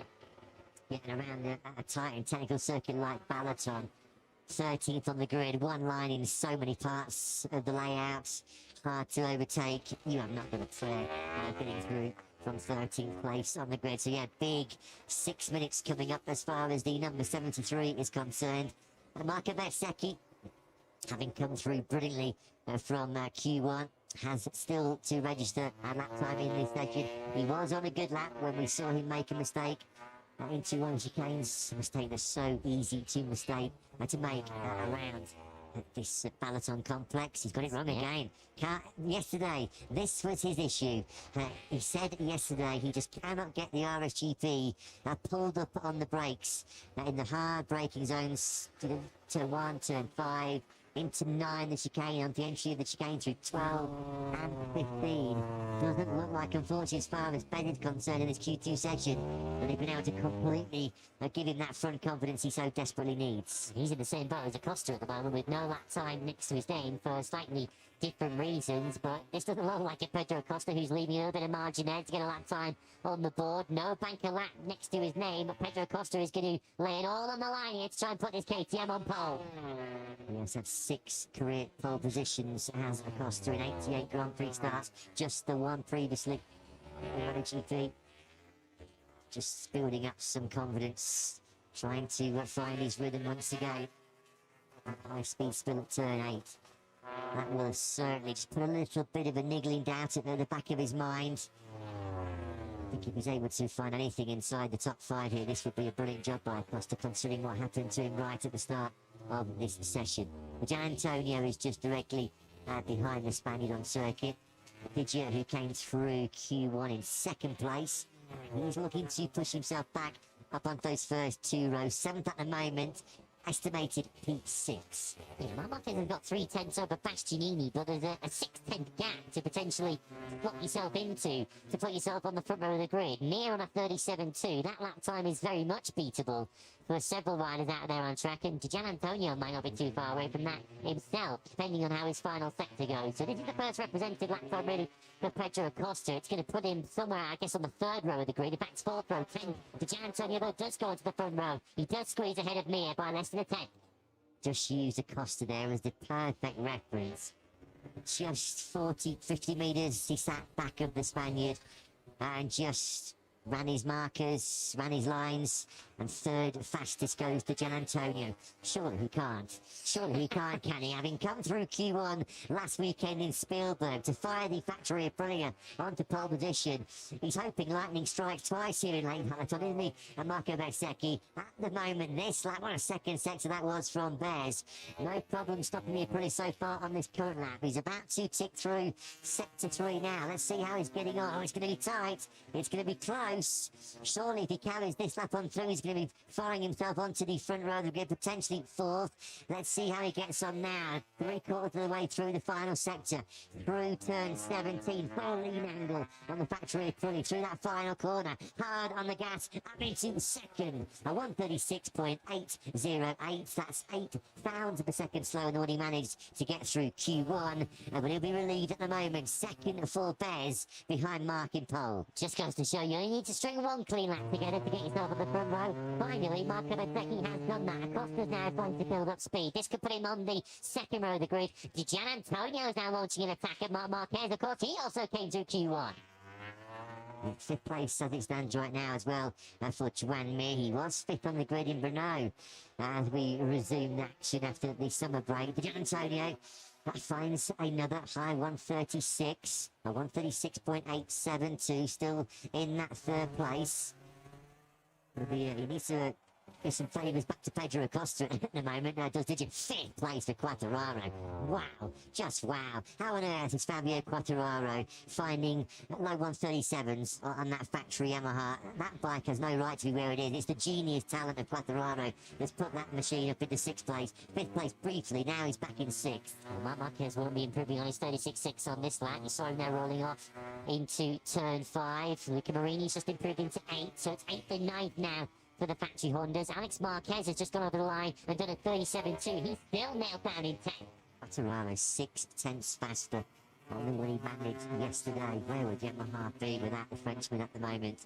Luca Marini is in 8th place. Gian Antonio still locked onto the rear tyre of Acosta, just set the best second sector of the session. Although, as you can see, all the yellows. Yeah, I can say it says lap counter for a yellow flag. I think that might be an incorrect graphic. We'll keep close tabs on what's going on right now with Digit. Aldeguer has just pushed himself up into 8th place. And we expected a little bit more from Aldeguer. That's his session over. With a minute remaining, he goes in hot into the first corner. So at best, Aldeguer, who was superb in the last stages in Spielberg last time out, to charge his way through the second. At best, he'll be 8th on the grid, middle of row 3. I think it was a shortcut for Gian Antonio and Acosta. They both ran off on this lap. I think they might just get around for one more lap. They certainly need it. So does Alex Marquez, who's currently down in 11th place. This is a crucial final 30 seconds or so for the 73. Oh, he was out the seat. He was out the seat there. That's going to cost him time. Going to cost him a lot of time. I mean, 11th on the rankings, 14th he'll be on the grid for the Grand Prix tomorrow with that 3 grid place penalty. 0.093 is the 93 up on his own best time. Alex Marquez. Wow. Well, he's got over the line for one more lap, but is it curtains as far as the 73 is concerned? He could be 14th on the grid tomorrow. Yeah, right next to Pecco Bagnaia on the grid as it stands for tomorrow's Grand Prix. Yellow flags are back out in the second sector, which is the sector Marc Marquez is just completing. He's on the verge of extending his advantage. He might not need to. It's Pol Espargaro. It's been a damaging session this as far as KTM are concerned. Pedro Acosta already down hard in the gravel at turn 8, and now Pol Espargaro's on the deck as well. So he's 12th fastest in this session. And Acosta's now hitting those yellows in the second sector. So Pedro Acosta, he will not be starting from the front row of the grid. That run in 2025 is going to continue. That is another dropping of the ball, I'm afraid, from an Acosta point of view. Of course, with the crash early on, way too far back to challenge Marc Marquez. Surely from there, 7th on the grid. Seki and Marini. They're the only two that have taken the checker flag so far in this session. Over the line, Marc Marquez goes. And of course it is. Of course, it's another fastest lap. Round of applause from Team Boss Davide Tardozzi. 1:36.518. By far the fastest time we've seen of this opening weekend here in Balaton Park.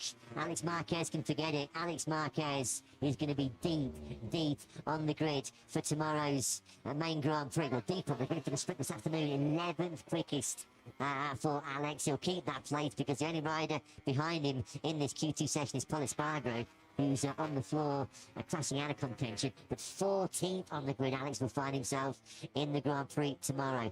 Joan Mir.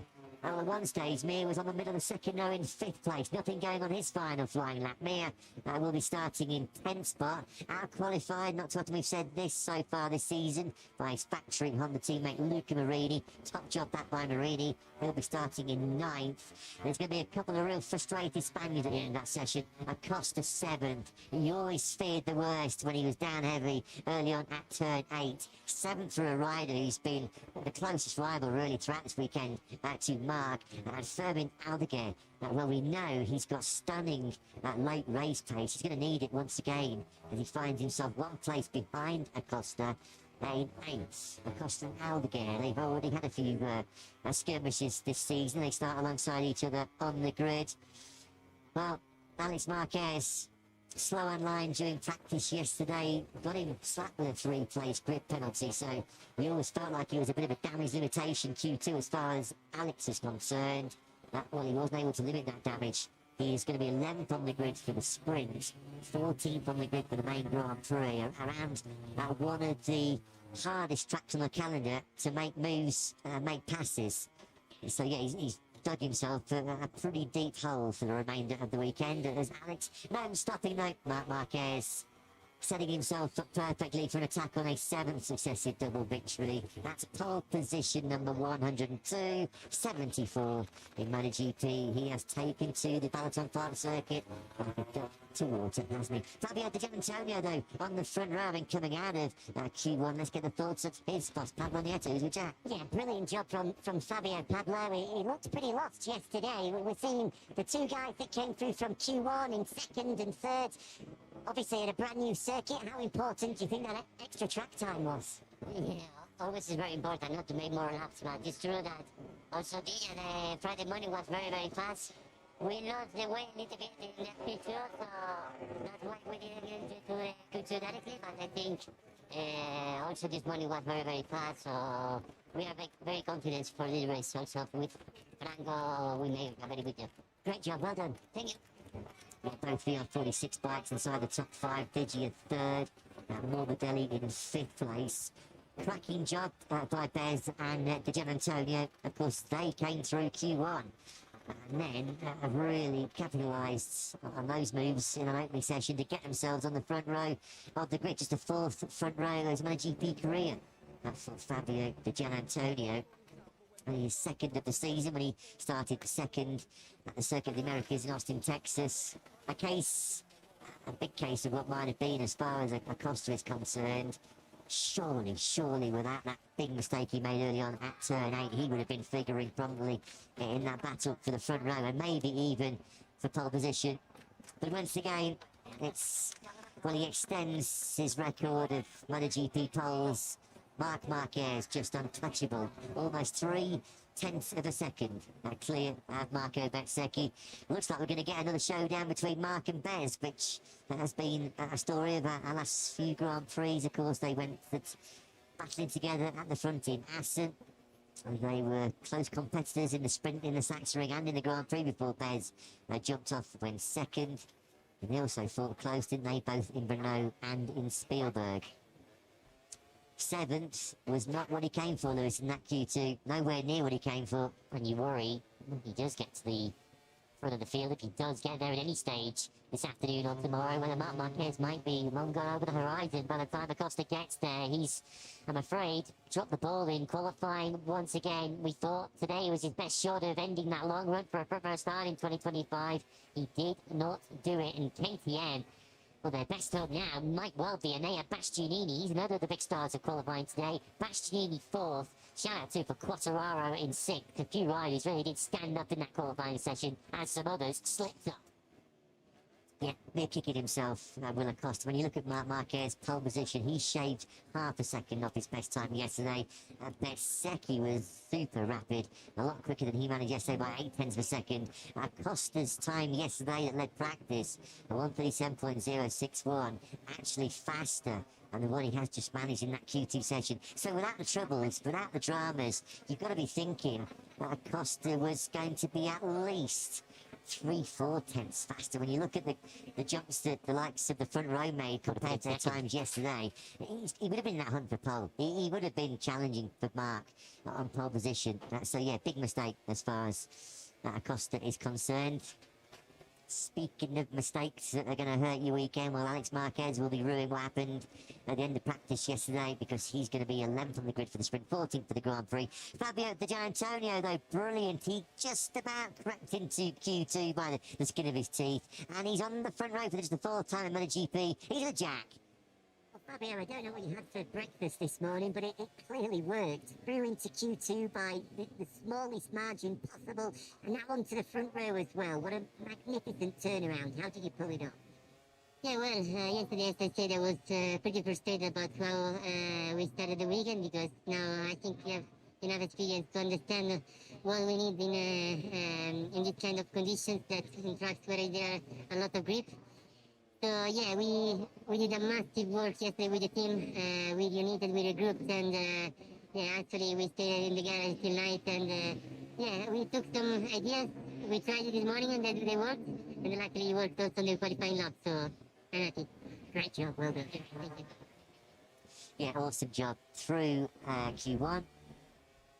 Then on the front row, he did a helping hand. He got a good reference for a couple of his best laps behind Pedro Acosta, but you have still got to get the job done, and he did it. First front row since Austin. Only his fourth front row start in 71 MotoGP appearances, so not a frequent front row starter is our Digia, but he's there.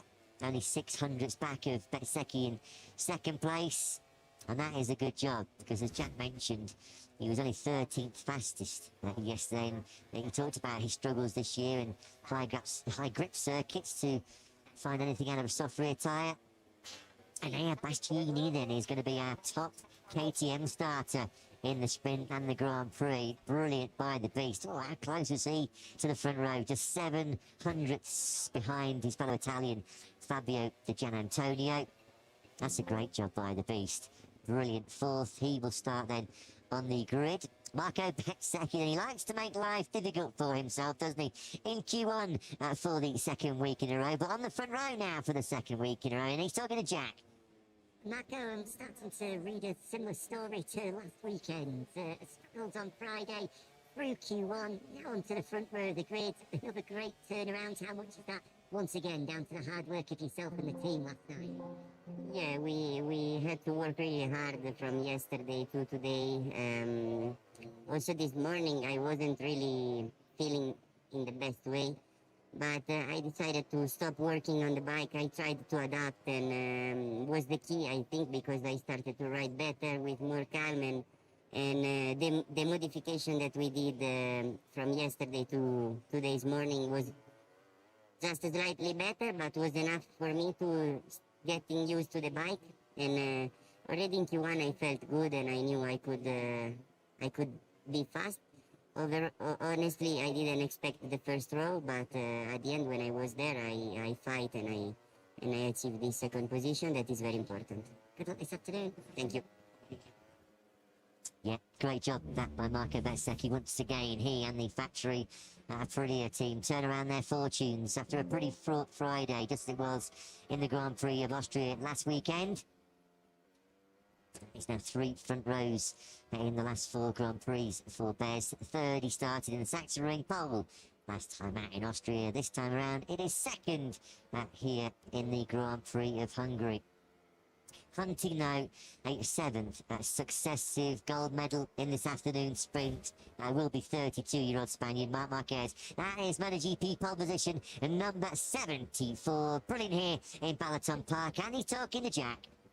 Paul, once again, Mark, another magnificent job, but are you slightly surprised to see who's joining you on the front row? Both Marco and Digi doing a great job coming through from Q1. Certainly not what we're expecting after the performances of some guys yesterday. Yes, I mean, it's a surprise, and in the same time, no, because we cannot forget that we're in a new circuit, and every time you put new tire, you find new limits. So they were coming from QP1, sorry, and yeah, the fact that they did already two-time attacks, they had another reference, so they were super fast, but we did our job, so happy to start in the front row, and especially in pole position. Excellent job, well done. Thank you.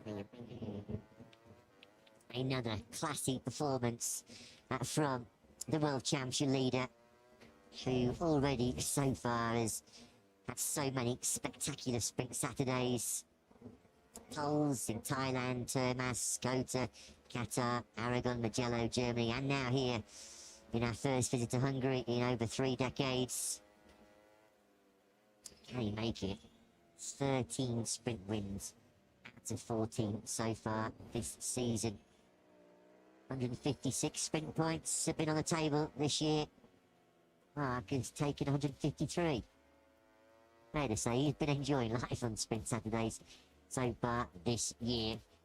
His bid to be victorious in 7 successive sprints and 7 successive Grand Prix. He's already on the second best winning streak of his Grand Prix career. Will start from pole position. The challenge, somewhat surprisingly, some will say, will come from 2 Italians, Fabio Di Gianantonio and Marco Bezzecchi. Brilliant performance by those 2 this morning, having come through Q1. Bez second, Digi third. Well, a great morning though for all of our Italian contingent here in Hungary. Pecco Bagnaia qualifying in 15th place, although that will chop and change. Certainly Jack Miller will drop behind him on the grid tomorrow, with Alex Marquez's 3-place grid penalty. Pecco will be pushed up to 13th on the grid for tomorrow's main Grand Prix. But still, real tough weekend for Bagnaia, but it's Marc Marquez on pole here in Balaton.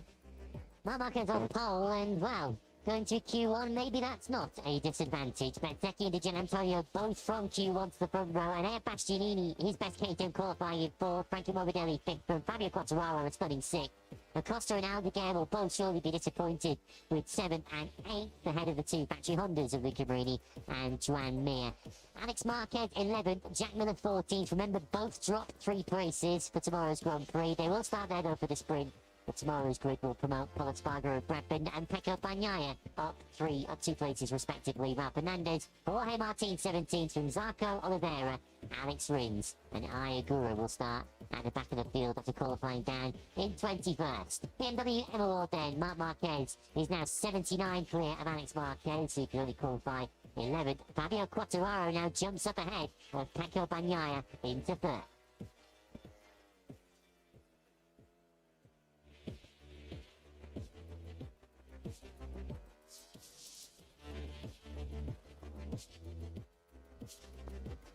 Won't be too long, will it, into the distant future? Well, Marc Marquez will be getting his hand on the keys to a nice, shiny new BMW M. Just as he is in the MotoGP World Championship in the BMW M Award contest, he is being utterly dominant. 12 sprint wins already so far this year, and his quest for sprint win number 13 will get underway from pole position. The 93 doing the business here in Balaton. Marc Marquez, our first pole qualifier in Hungary in 33 years. Enjoying a round of applause from the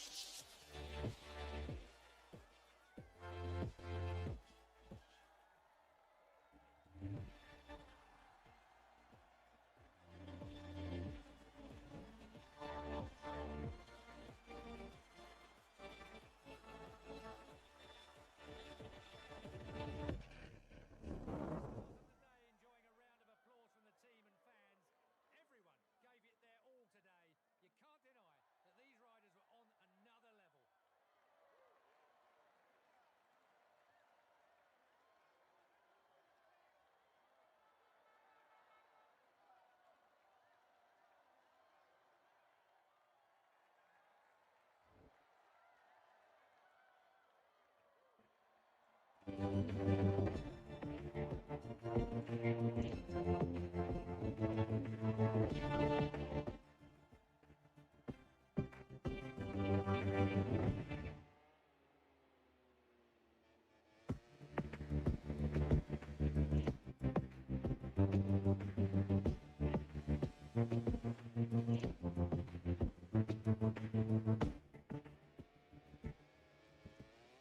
This is it, the halfway stage of MotoE in 2025, and it's a brand new venue.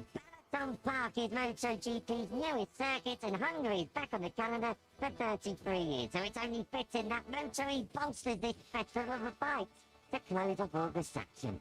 The first of two MotoE races coming up next.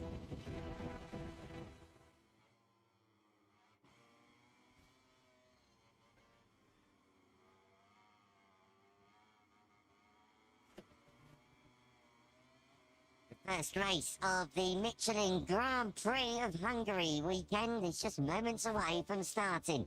And with 6 riders covered by 23 points, Moto E really is tense and unpredictable in 2025.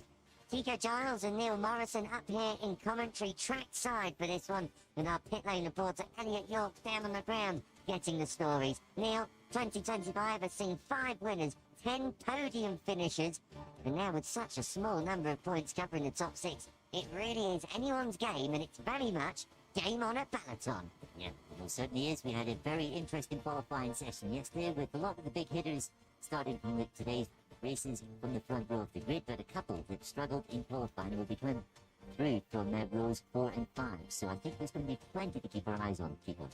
Indeed there will be. The weather has held absolutely perfectly so far today. We have got a little bit of cloud, but besides that, it is rather sunny out there for the riders going around their formation lap and coming to the grid. It has been a whirlwind event, really, hasn't it? Particularly if you're Tibor Eric Varga. He goes from the head of that second row, Neil. He is the home hero.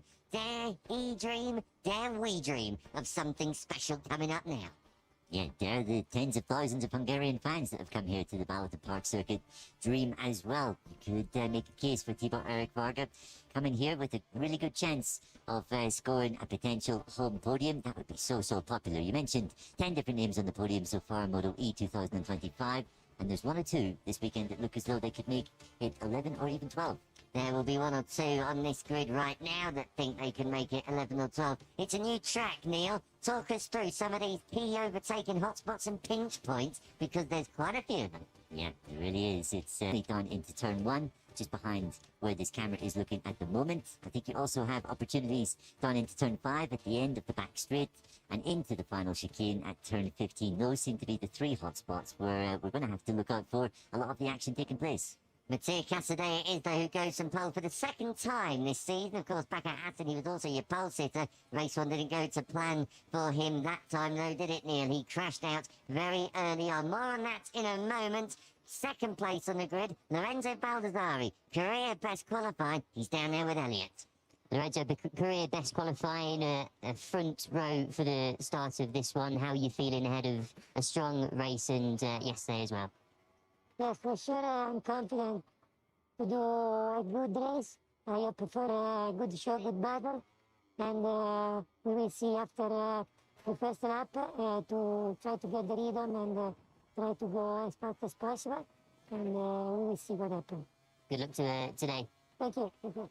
Ah, give it a wave, El. You're on camera there. Smile, say cheese. On a serious note, Baldassari, very positive performance in qualifying his first front row, and he has a victory here today.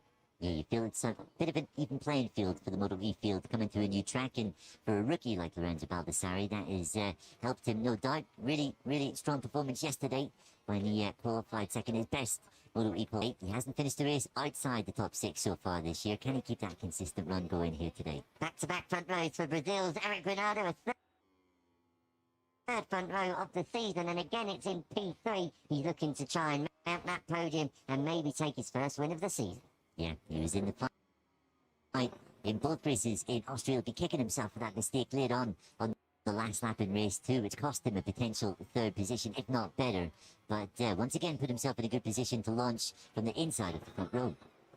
Tibor is there in 4th place, and we're going to have a look at him very soon indeed. The 5-minute board goes up, and you can hear the crowd. They are very excited for this one, and they have good reason to be, because Tibor Ekvog from Debrecen in Hungary. He's not from the country's capital, Budapest, but only 18 years of age. He has previously been in NTC and has had good success there, and now he is looking to try and add Moto E to his string of successes. And from the head of that second row, well, it would be something just so special if he can pull this one off. It is a career best qualifying, and therefore a best qualifying for his country in this class. Yeah, absolutely. And he comes here on the back of a really positive weekend in Austria a week ago, where he scored 6th and 4th places in race 1 and race 2. He adds to that tally, and here he is on the grid. I guess handling the pressure and the home expectation is going to be key to Tibor Eric Varga's performance here today.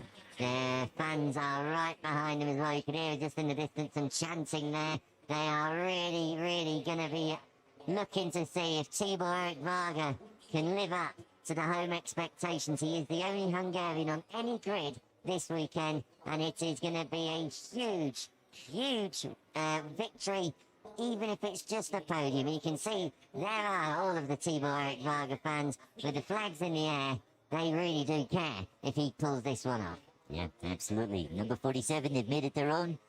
People are counting on some home support here this weekend, and he'll be heading Nicholas Spinelli and Zacconi on road 2. Worth noting that, yes, Tibor Erik Varga did steal the headlines for Riva Gold Snipers team, but it is 4 and 5 for them on the grid. Spinelli with his second best qualifying of the season, Neil. Yeah, absolutely. But the front row will beat Eric Granado in third, Lorenzo Baldassari, and Mattia Casadei starting from pole position for the second time this year. Yes, and Casadei has previous experience. Can he make it count? He's already bagged pole. Anything more? As we get ready then for 3 minutes in Motor E countdown to race 1. The grid is coming up with Mattia Casadei, Lorenzo Baldassari and Eric Granado leading the charge down towards turn 1, and it is going to be a tricky turn 1. Hold your breath on the way down. Tibor Erik Varga, Spinelli and Alessandro Zacconi, Neil, as you say, completing that second row. Matteo Ferrari, your double winner from last time out, he was only third, and you're on the third row in 7th, and on the 4th row, double podium last time out, failing to come through Q1, our reigning champion, Hector Garzo, all the way back to Maria Herrera on the middle of the 6th row, Tommaso Rocchi completing the order. You're in the company of myself, Kiko Giles, Neil Morrison alongside me up here in commentary. Elliot York is somewhere down on the ground. He's probably in pit lane now, waiting to see exactly who he's going to be speaking to come the end of these 8 laps here for the first ever race at Peloton Park as part of the Grand Prix paddock. Yeah, and Casadei was on pole position yesterday, afternoon's practice session, so I do think Casadei has the pace to go and maybe escape at the front if he can get a good start. You can see the wind is picking up. Al, down to you for a last word and, of course, a prediction. Yeah, you mentioned the wind. I was going to mention that as well. It's not as strong as yesterday, but it is blowing directly into turn 1. We know that turn 1 is very tight, so watch out for that at the start. And, of course, the fast right-handers, they're blowing in towards that as well. So something to look out for in this race. Prediction? Oh, I'm going to go Tibor. Why not? Oh, I tell you what, I wouldn't normally join you up with you for a prediction, but I will this time. I'm part of the Tibor Erik Varga prediction police here up here in comms. Neil, are you going to make it a hat-trick? Yes, of course I am. I'm going to make it 3 from 3. Tibor Erik Varga all the way. That's 3 pints of Varga, please, when you're ready then. As we get ready to go for Moto E, race 1. Just less than 1 minute to go now. As the grid clears and we will be underway with this one. Mattia Casadei, I said he has previous experience. World Supersport, of course, have already been here with the World Superbike paddock.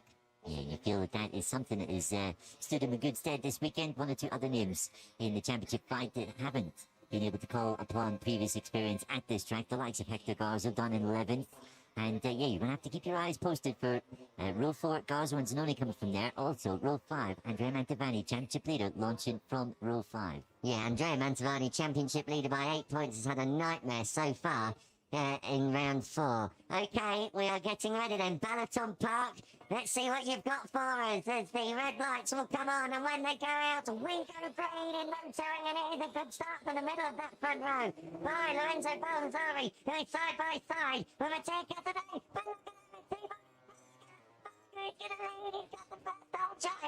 He misses the apex by a mile, but it doesn't matter, he's already made the headlines. Through turns 1 and 2, it's so tight and tricky, but they're all safely through. Now turn 3, and it's the long turn 4 before the back straight. Lorenzo Baldassari, good start from him. Second place for Eric Granado, third for Tibor Erik Varga, who's already looking like he wants a scrap. And Mattia Casadei, your pulse hitter, down to 4th, up the inside, down in towards turn 2, and the crowd are whistling, and they've got a into Tibor Erik Varga has made up another place, and I think he holds it. Coming through turn 6, the Hungarian home hero. It's up into second. Yeah, you have to imagine his aggression off the line. Oh, someone has gone down in the back. grinding complete. Yellow flags in sector 2. That's going to be a big one through turn 7 and 8. We saw a couple of them down in the MotoGP qualifying session. Paul Espargaro was one of them, and the other one was Pedro Acosta. And now Jordi Torres joins the turn 7 and 8 club, and that would have been a big one. There's a lot of momentum on these Moto E machines, Neil. Yep, absolutely. Looks as though he has gone down with Luca Bernardi. So let's hope that that pair that has crashed out are okay, because that was a fast one. If it was indeed at turn number 7. It looked like it was to me. It sounded pretty fast as well. So Jordi Torres is definitely out of it, and so is Luca Bernardi, and that's such a shame. Oh, someone else. Who is that? Someone else has gone down. Oh, that's Tibor Ekvarg, I think, who has gone down. We are going to have a bit of a red flag situation coming here. That didn't look very pretty at all. It was Tibor Ekvarg, because the sole remaining 29 of Nicola Spinelli is the other Rubicon Snipers team. So that would look like quite a big one coming out of turn 14. Across the line and 1 lap done. Lorenzo Baldassari ahead of Matteo Ferrari, and Matteo Casadei was another one who went down there with Tibor Ekvarg. So that was quite a big dramatic opening lap, Neil, here at the Balaton Park circuit. Yeah, it absolutely was. Let's hope that everyone is okay. That looked like a big one for the home hero, Tibor Ekvarg. He was trying to make up ground on Lorenzo Baldassari, who was escaping at the front to the tune of half a second through sector 3 when Varga had a crash. And it looks as though Matteo Casadei has maybe been caught up in that incident as well. We didn't see what happened, and we do have a red flag. A red flag is shown after a pretty chaotic first lap here at the Balaton Park circuit. And yeah, let's keep our fingers crossed that everyone is okay.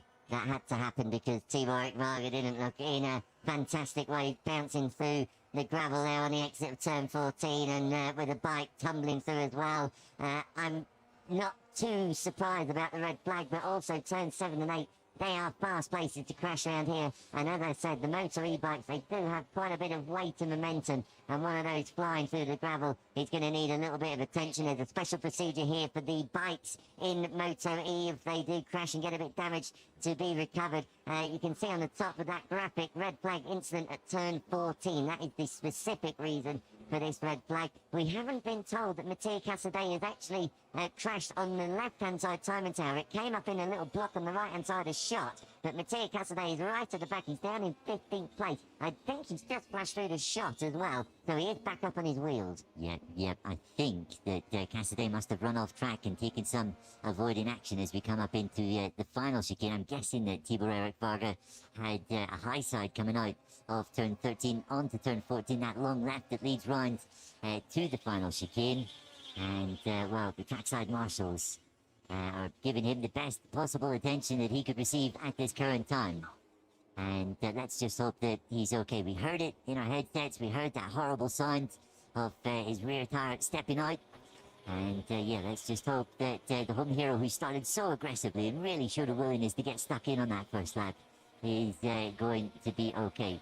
It doesn't make it any easier, of course, for Tibor Ekvarg. Hopefully he's all right, but he had a brilliant start to that one. I really hope that he is all right indeed. Turn 1, he was already stealing the headlines, and to grab the whole shot in the first ever race here at Balaton Park. Now, that is a fantastic notification. Medical director, all riders conscious. So Tibor Ekvarg, a big accident for him, and I'm fairly sure that he will not be making any restart here. And of course will be subject to confirmation for race 2 later. But all riders conscious is the best possible news after all of that. Particularly Tibor Ekvarg, who, you know, home hero, pushing on at home, and has obviously just had an incident coming through turn 14. Now, this is our first look at it. This is 14 here. Varga is that. Oh, he lost it coming out. That's a big high side. And I just wonder if Matteo Casadei. Oh, dear me. Matteo Casadei has to go gravel tracking through there. And I think just about avoided Tibor Ekvarg, who was spinning into the gravel. Maybe perhaps Varga being caught up by the bike there.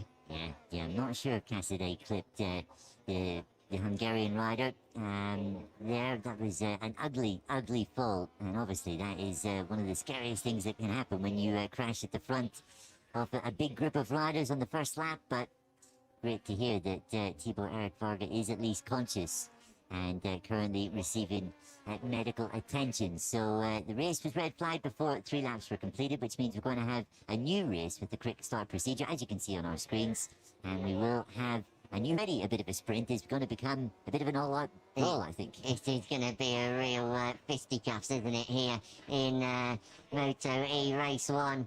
3 laps not completed. That's why we get the shortened distance there, as you correctly say, Neil. And that's going to make the start even more important. It's less time to come through the field, particularly if you're the likes of the number 9, Andrea Mantovani, back on the 5th row of the grid.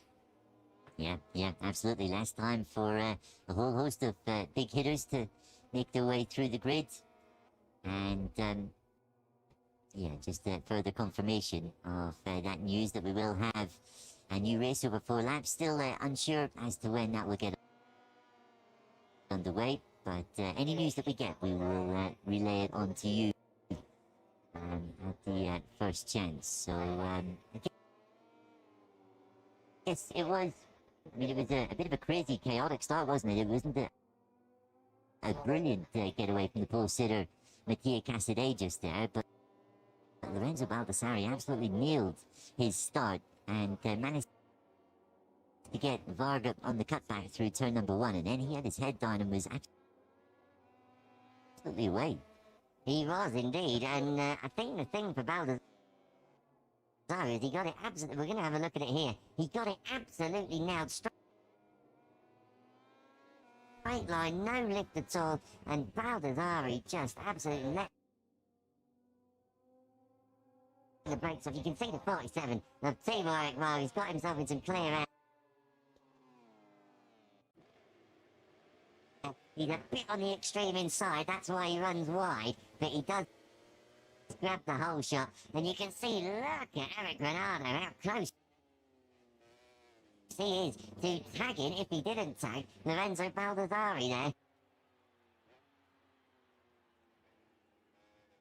Through the first turn, you see how tight it is, and there's only a short boost of power up towards turn 2, then it's all back on the anchors again, but very well done to all of the Moto E guys and girls out there to get through cleanly, at least the first couple of corners. This is on board with our championship leader, Andrea Mantovani. Yeah, Mantovani starting from way deep in the field, 15th position, and you can see just how tight it is there into turn number 1. Then on the cutback into turn 2, he's trying to take a wider line. One of the 658 bikes is lucky not to have serious contact with another rider just up ahead, and then we're down into turn 4. Mantovani already making some decent moves at this early stage, and then we're on our way down into turn number 5, and then this is where we saw our first incident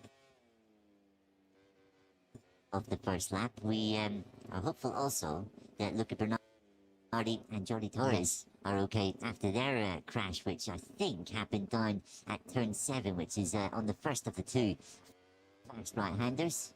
And these are all the Moto E machines coming back through, of course. Hector Garzo, one of the riders that will probably not be enjoying a shortened race distance over the course of 4 laps. However, at the front of the field, of course, you have Mattia Casadei, who will be able to kind of go from that pole position and have another stab at the whole shot. You can see up at the top of your screen, race direction, all riders eligible for the restart, as less than 3 laps had been completed. Well, that is fairly obvious. It all depends on the conditions of the bikes. Let's just go down to Elliot York. What have you got for us?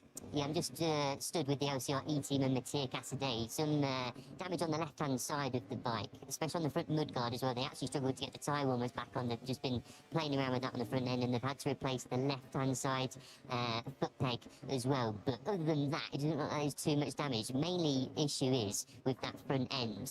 Casadei obviously quite upset and annoyed when he came back into the box, and yeah, everything's cooled down now. A little bit of damage on that front end, but it looks like Casadei shouldn't have too many issues if and when we get restarted. I've spoken to officials, no time confirmed yet. I'm sure you've got the same info in the box, gents. So as soon as I hear more info, I'll let you guys know.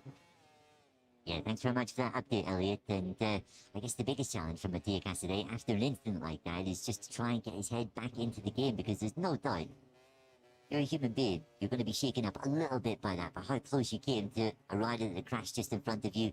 Obviously, you managed to do well to save the bike running through the gravel, but seeing a crash up close like that and then having to take avoiding action just afterwards, that is going to make you little wary, I think, going into the restart. So understandable, I think, if Mattia Cassidy was a little shaken coming back into the box. And now it's going to be a big challenge for him to get his head back into the game for this restart. And it was a very, very big one by the looks of it for Tibor Eric Varga. I suppose I suggest that he had a high side and went out over the top before obviously Mattia Cassidy had to take avoiding action because Varga was, it seemed clear enough of anyone coming behind. But we'll obviously wait and not speculate too much more on Tibor Eric Varga. We have had the notification that all riders involved in the incidents across the course of lap 1 are conscious, and that is the best possible news.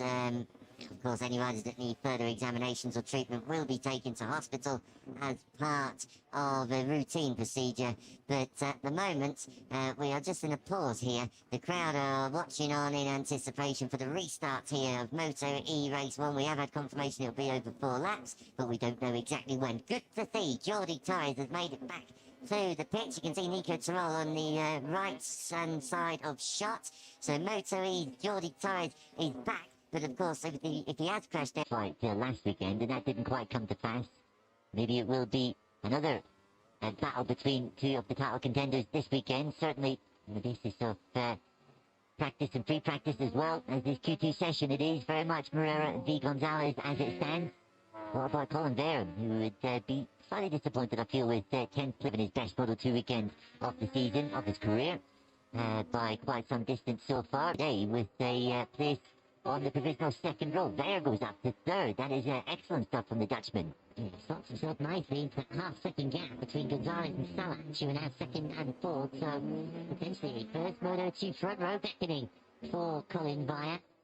40.681.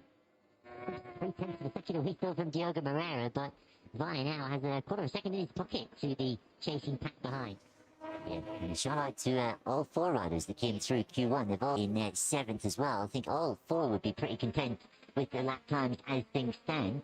And to contend with this one as well, the way it's unfolding, he could potentially get himself onto the front row of the grid. It's better here. Van den Gorberg, he's using David Alonso up ahead of him as a reference that is clearly proving rather fast for the Dutch teenager who we have seen on the front row of the grid on a number of previous occasions, 3 to be exact, including the final Grand Prix of last season. That's the most recent instance of Van den Gorberg on the front row of the grid. Oh, he lost time, sometime, half seconds worth in the final sector, so he jumps to 7th, but RWR still smiling. Look where Yuma Sasaki's just gone. Yeah, Yuma Sasaki on course for a career best Model 2 qualifying as things stand. Brilliant stuff from the young Japanese rider who was using David Alonso's slipstream up ahead to perfection. Alonso himself went into 5th, which was impressive stuff, although that is now 6th as Canet improves into 4th. And we also have Alonso Lopez climbing into 7th. A bit of a rescue mission that for Canet if he can secure 4th place. Via wants to consolidate his place in the front row, and he does that on a 140.567. He's within 2/10 now of Diogo Moreira. They're starting to believe down there at Red Bull KTM. Yeah, tough first half of the season. There's no dressing it up. Colin Baird didn't quite end the first part of 2025 where he wanted. But we are starting to see the real class of the Dutchman now. And just looking on the timing screens, onto Van den Gorberg again going quickly, as is Jake Dixon through split number 1. Dixon has improved. He was 17th, he's gone up into 11th. And he's looking to get himself inside the top 10 on this lap time as you go on board with Gonzalez. If you listen out closely, you might be able to hear the excited commentary of Ziggo Sports somewhere in a nearby commentary box, because they've got one rider on the front row and the other is trying to take pole position here.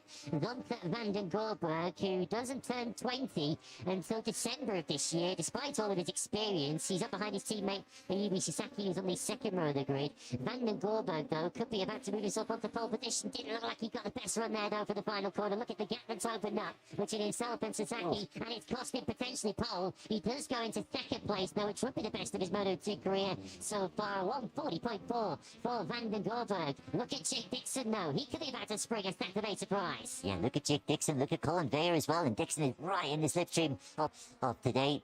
That is Gunther Van den Gorberg, who came through Q1 to put it in the middle of the second row. Brilliant, brilliant stuff from the Dutchman. Well, you're in a position where your place in Moto2 for next season is far from secure. That's one way to showcase your talents. Just half a tenth away from what would have been a monumental upset. A pole position But it is second. Zonta van den Goorberg matching the second he took on the grid at Motegi last year. Generally seeing not the sharp-ended, rain-affected qualifying sessions, but this one was certainly not weather assisted.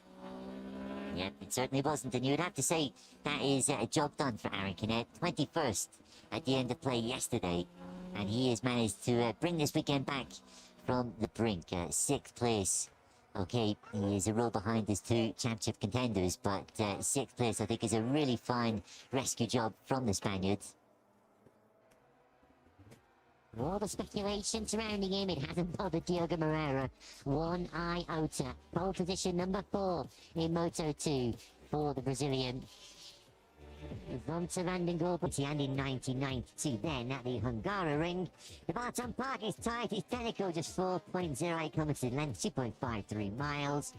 Packed into that tight layout are 17 corners, 7 of them right, 10 of them left, including plenty of hard braking zones, which you hope will provide some overtaking opportunities around this just over 4 kilometre layout. Chicanes a complete lap into 15 and 16. Turn 1, turn 5 and 15 are the most demanding braking points on the track. Overtaking hotspots potentially to 1.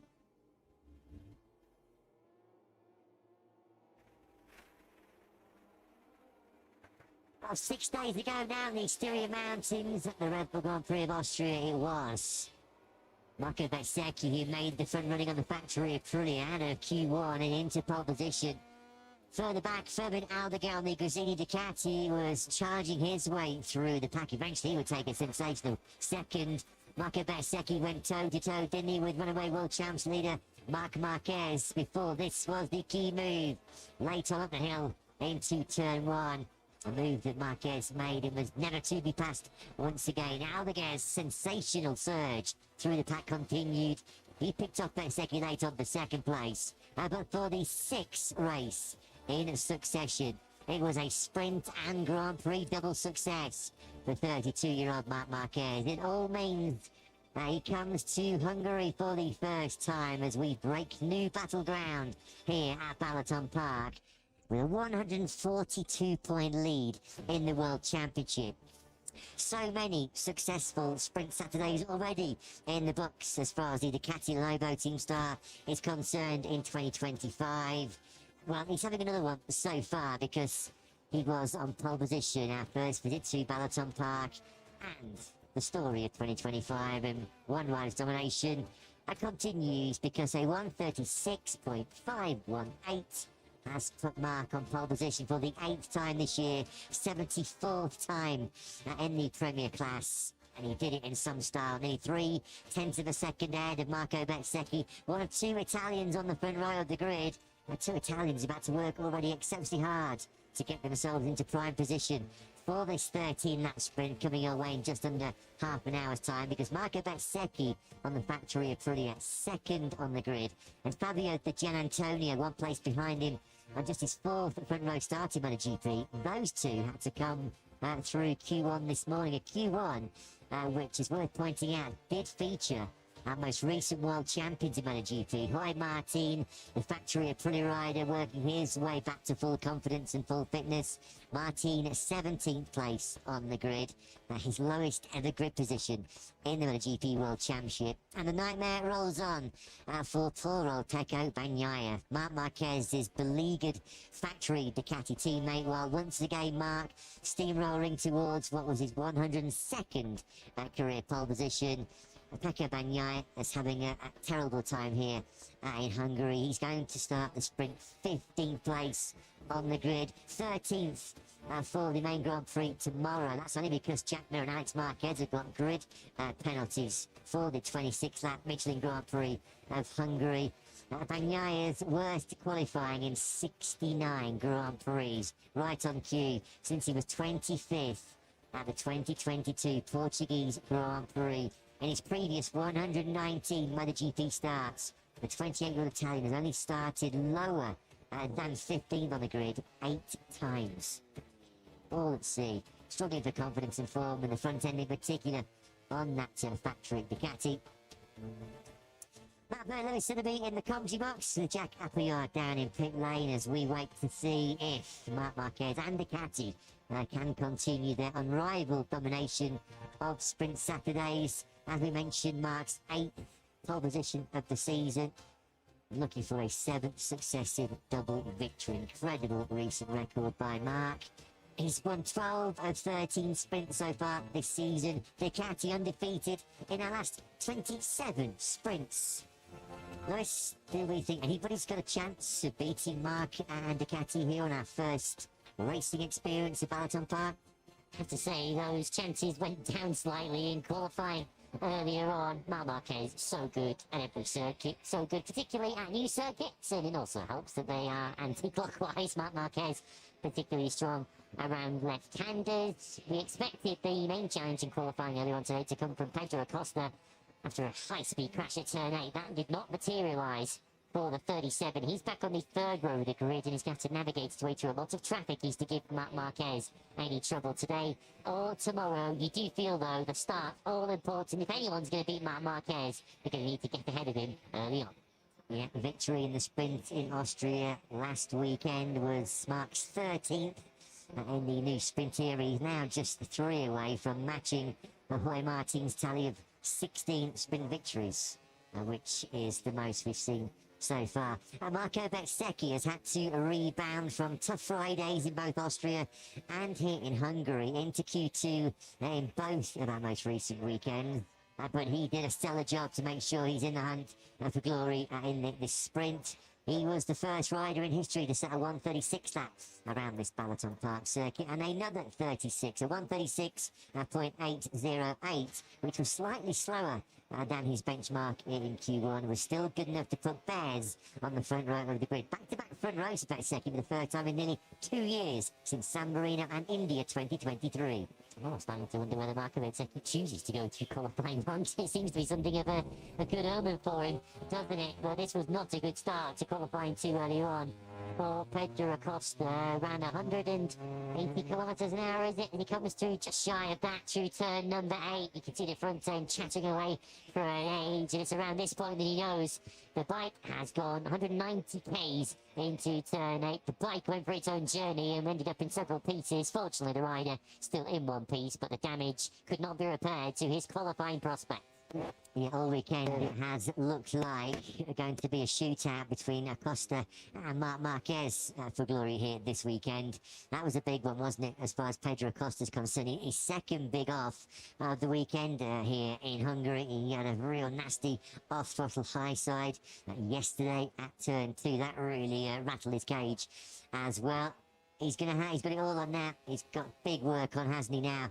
Acosta on such a narrow racing line, one line through so much of this Balaton Park circuit to get through from that 3rd row of the grid. It'll be interesting to see how he tackles this one over 13 laps. And now in Fermin Aldeguer, we know he's got great race pace once again. He's 8th on the grid. Alex Marquez starting this sprint in 11th, his worst qualifying of the season. It will get worse tomorrow, of course, when he gets pushed back down to 14th place. Let's get the thoughts of the boss, Michele Massini, who's the Jack. Oh, pit lane opens. Obviously, it surprised Michele to see Alex 11th in qualifying. Obviously, it's going to be a row further back tomorrow. Could you just explain what happened in qualifying? Yeah, not the position that we want to start it, but happened that we don't find the right feeling, especially with the new soft rear that moving a lot, the bike coming nervous, but was like this anyway. We try to make the reset and try to come back as much as possible. Tamin, just very quickly before he heads out, looked very strong yesterday, but again, I'm sure was hoping for at least those front couple of rows of the grid to give himself a great chance. Can he still come through from there? Yeah, unfortunately for 110 we have off from the 2nd row, but anyway, we show a good pace for the races, so I hope that later, the turn 1, turn 2, we try to recover some position to make a good result. Have a good one. Thank you. Yeah, thanks to Michele Massini, and thanks as always to Jack. Only twice in our opening 13 sprints has Alex Marquez finished off the podium. That was in the Sachsenring and in Brunei in this part of the world for the first time in over 3 decades. Possibly a bit of a dark horse, maybe. Not so much of an outsider, should we tag Enea Bastianini. We just saw him lead pit lane on the Red Bull KTM Tech 3 machine.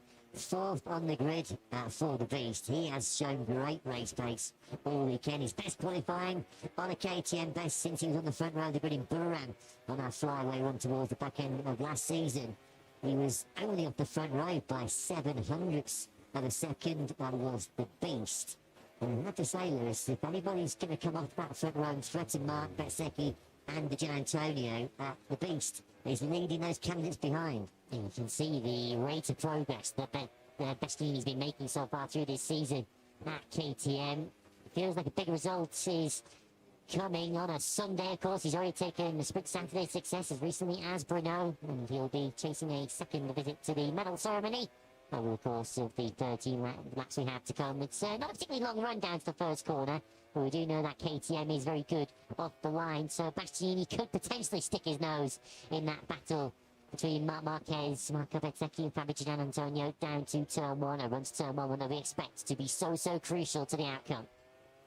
Yes, a high caliber second row of the grid, isn't it? Bastianini leading Frankie Morbidelli and Fabio Quartararo once again head and shoulders the standout Yamaha rider here in Hungary. Quartararo 6th fastest with a 1:37.642. He showed 0.6 of a second off his best time compared to yesterday. There was a massive leap forward, wasn't it, in performance as far as Bez is concerned. He was 0.8 quicker than his Friday best to snatch that second place on the grid. Sighting lap then completed.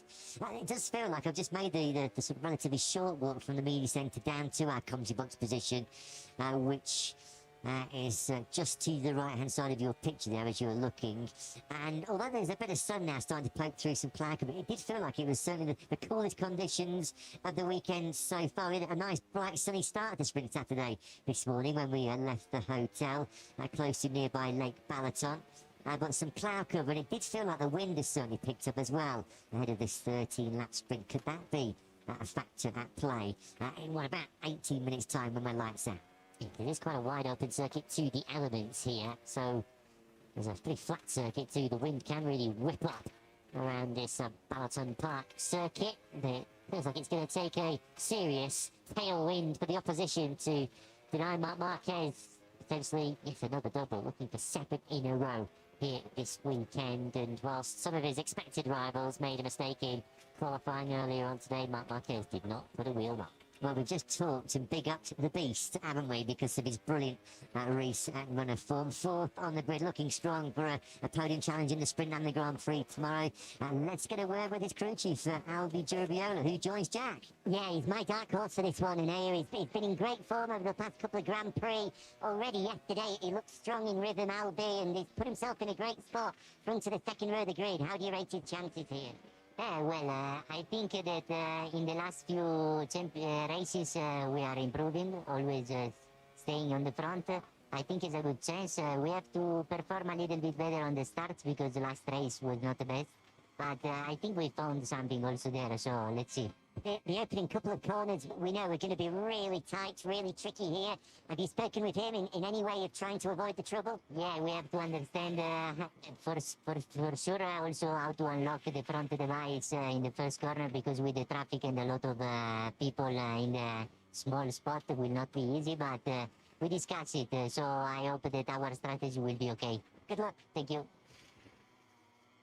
Yeah, thanks, Jack. Thanks to Alberto Giurabiola, of course, reunited with Enea Bastianini this season. For so long he was crew chief, wasn't he, to Andrea Dovizioso when Ducati really started to find their winning touch. Once again in the MotoGP World Championship, 2 VR46 Racing Team bikes in the top 5. It's been an excellent Saturday so far. As far as Pablo Nieto's squad is concerned, the Gian Antonio on the front row for just the 2nd time this season, just the 4th time in his 71 race MotoGP career.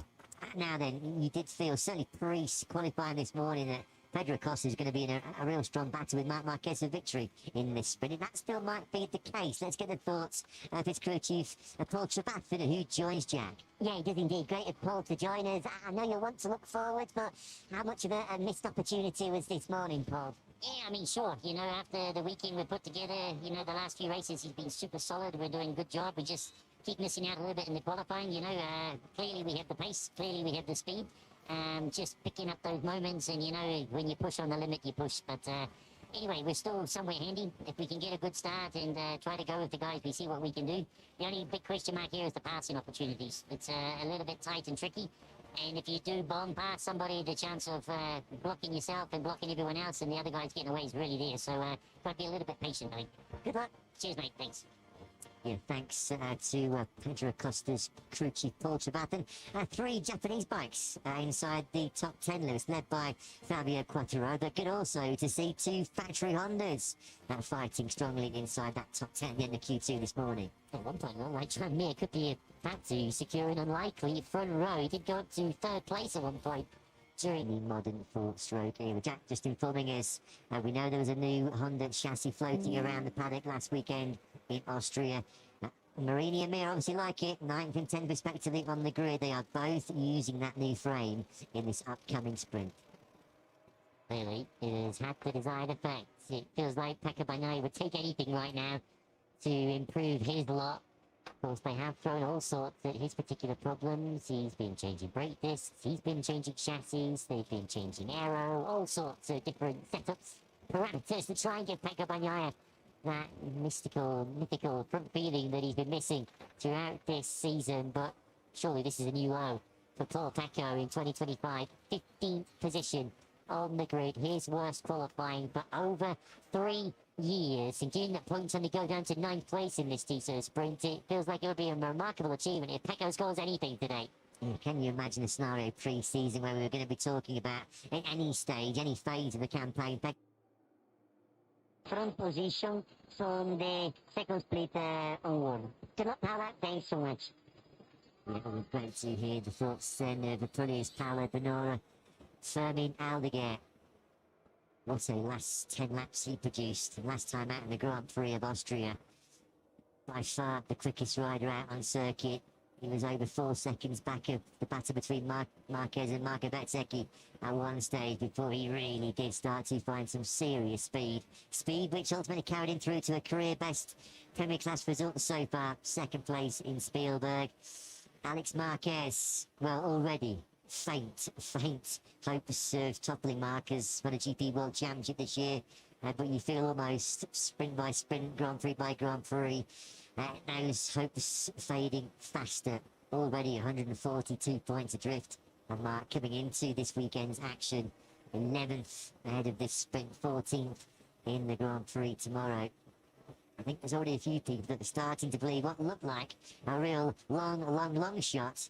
Marc Marquez having the chance to maybe have his first match point to win the MotoGP World Championship in Misano in just a couple of rounds' time. Well, I think there's a few more people who are actually starting to believe that could be a genuine crack for Marc. Unbelievable, really. Particularly with Alex Marquez starting so down the order at a circuit that looks like it's going to be so tough for overtaking. But we shall see. There's a reason they don't go racing on paper, they go racing on the racetrack, so we shall see just what kind of action we will see. It's certainly going to be fast and frenetic. What can Fabio Di Giannantonio do from the front row? What can Frankie Morbidelli do from row 2? Pablo Nieto from VR46 joins Jack. Yeah, it does indeed. Another of the great performances this morning was Fabio Di Giannantonio. A remarkable turnaround from yesterday, and his pace this morning looked pretty strong as well, Pablo. I imagine you'd be quite confident here. Yeah, it was very important this morning, not because we tried to make our bets. It's true that here is going to be very difficult. But anyway, we have to be happy because it's a long time ago that we are not in front row. The last time was in Austin. So we have to try to make our best race, and then we will see. Good luck. Thank you. Yeah, thanks, Jack. Thanks to the R46 boss, Pablo Nieto. Yeah, round 3 was the last time we saw Di Giannantonio on the front row of the grid. We haven't seen Morbidelli on the front row so far as yet in 2025. Fair play to Frankie, actually, because he put himself on the back foot, to say the least, yesterday when on in FP1, the opening 45-minute session where you were just trying to gain knowledge and experience and some data around this Balaton Park circuit. Didn't really do his cause much good when he was on the floor at turn 1 and turn 15. So to be 5th on the grid 24 hours later, less than 24 hours later, was an excellent ride by Morbidelli. An excellent ride by Fabio Quartararo, as you saw there on screens. As mentioned, certainly feel he rode above the Yamaha earlier on today. Next Yamaha is 14th on the grid, which just underlines the job that Quattararo did. Can he convert that into some more solid points today? It's two of the paddock stalwarts there. Share a moment. Alberto Pucci and Davide Tardozzi. There's two who have seen firsthand the utter brilliance of the pole starter, number 93, Marc Marquez. So awesome for so many years. The talisman at Repsol Honda, wasn't he? 6 world titles he won in the Premier Class for HRC. And at the moment, he looks absolutely unstoppable as he charges towards what will be a 7th championship in the top class. This time, Marquez then will lead the field away from pole position, 74th pole position in MotoGP. We're going to be keeping a very close eye on what's a really short 300-metre run down to that first corner. Very, very tight. Turn 1 and then turn 2. There was drama when the World Superbike Championship came here last month. Toprak Razgatlioglu completing the treble victory. Can Marc Marquez complete yet another a double win here this weekend?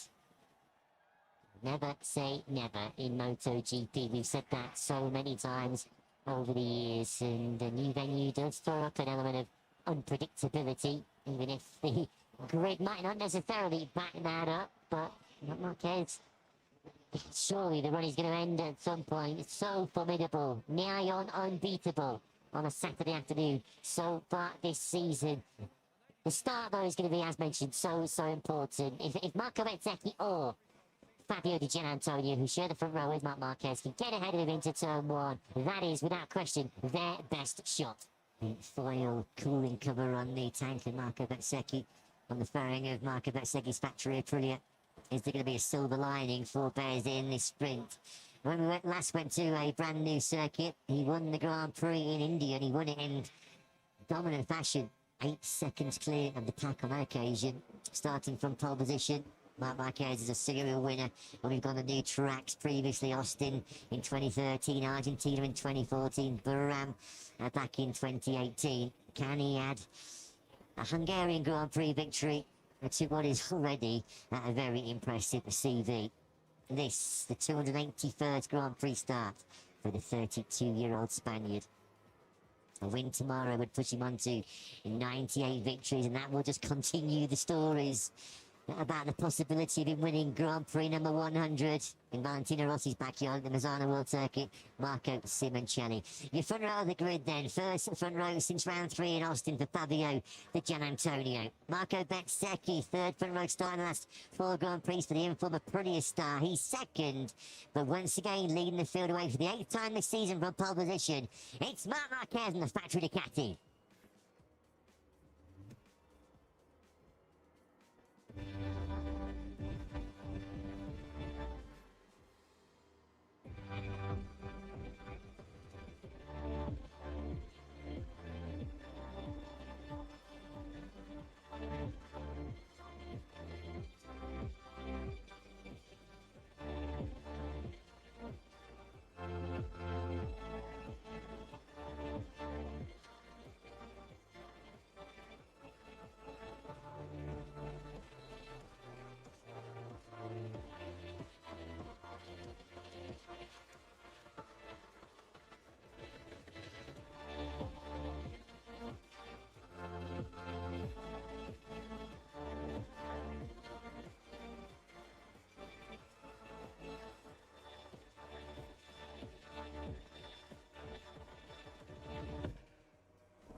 Sprint Saturdays in MotoGP have been the domain of Ducati for well over a year now. They're on course for what would be their 28th successive success in the Tissot Sprint.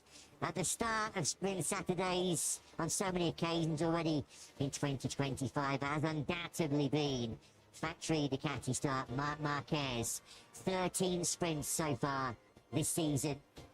Marc's worst finish, second to brother Alex in the sprint at the British Grand Prix at Silverstone.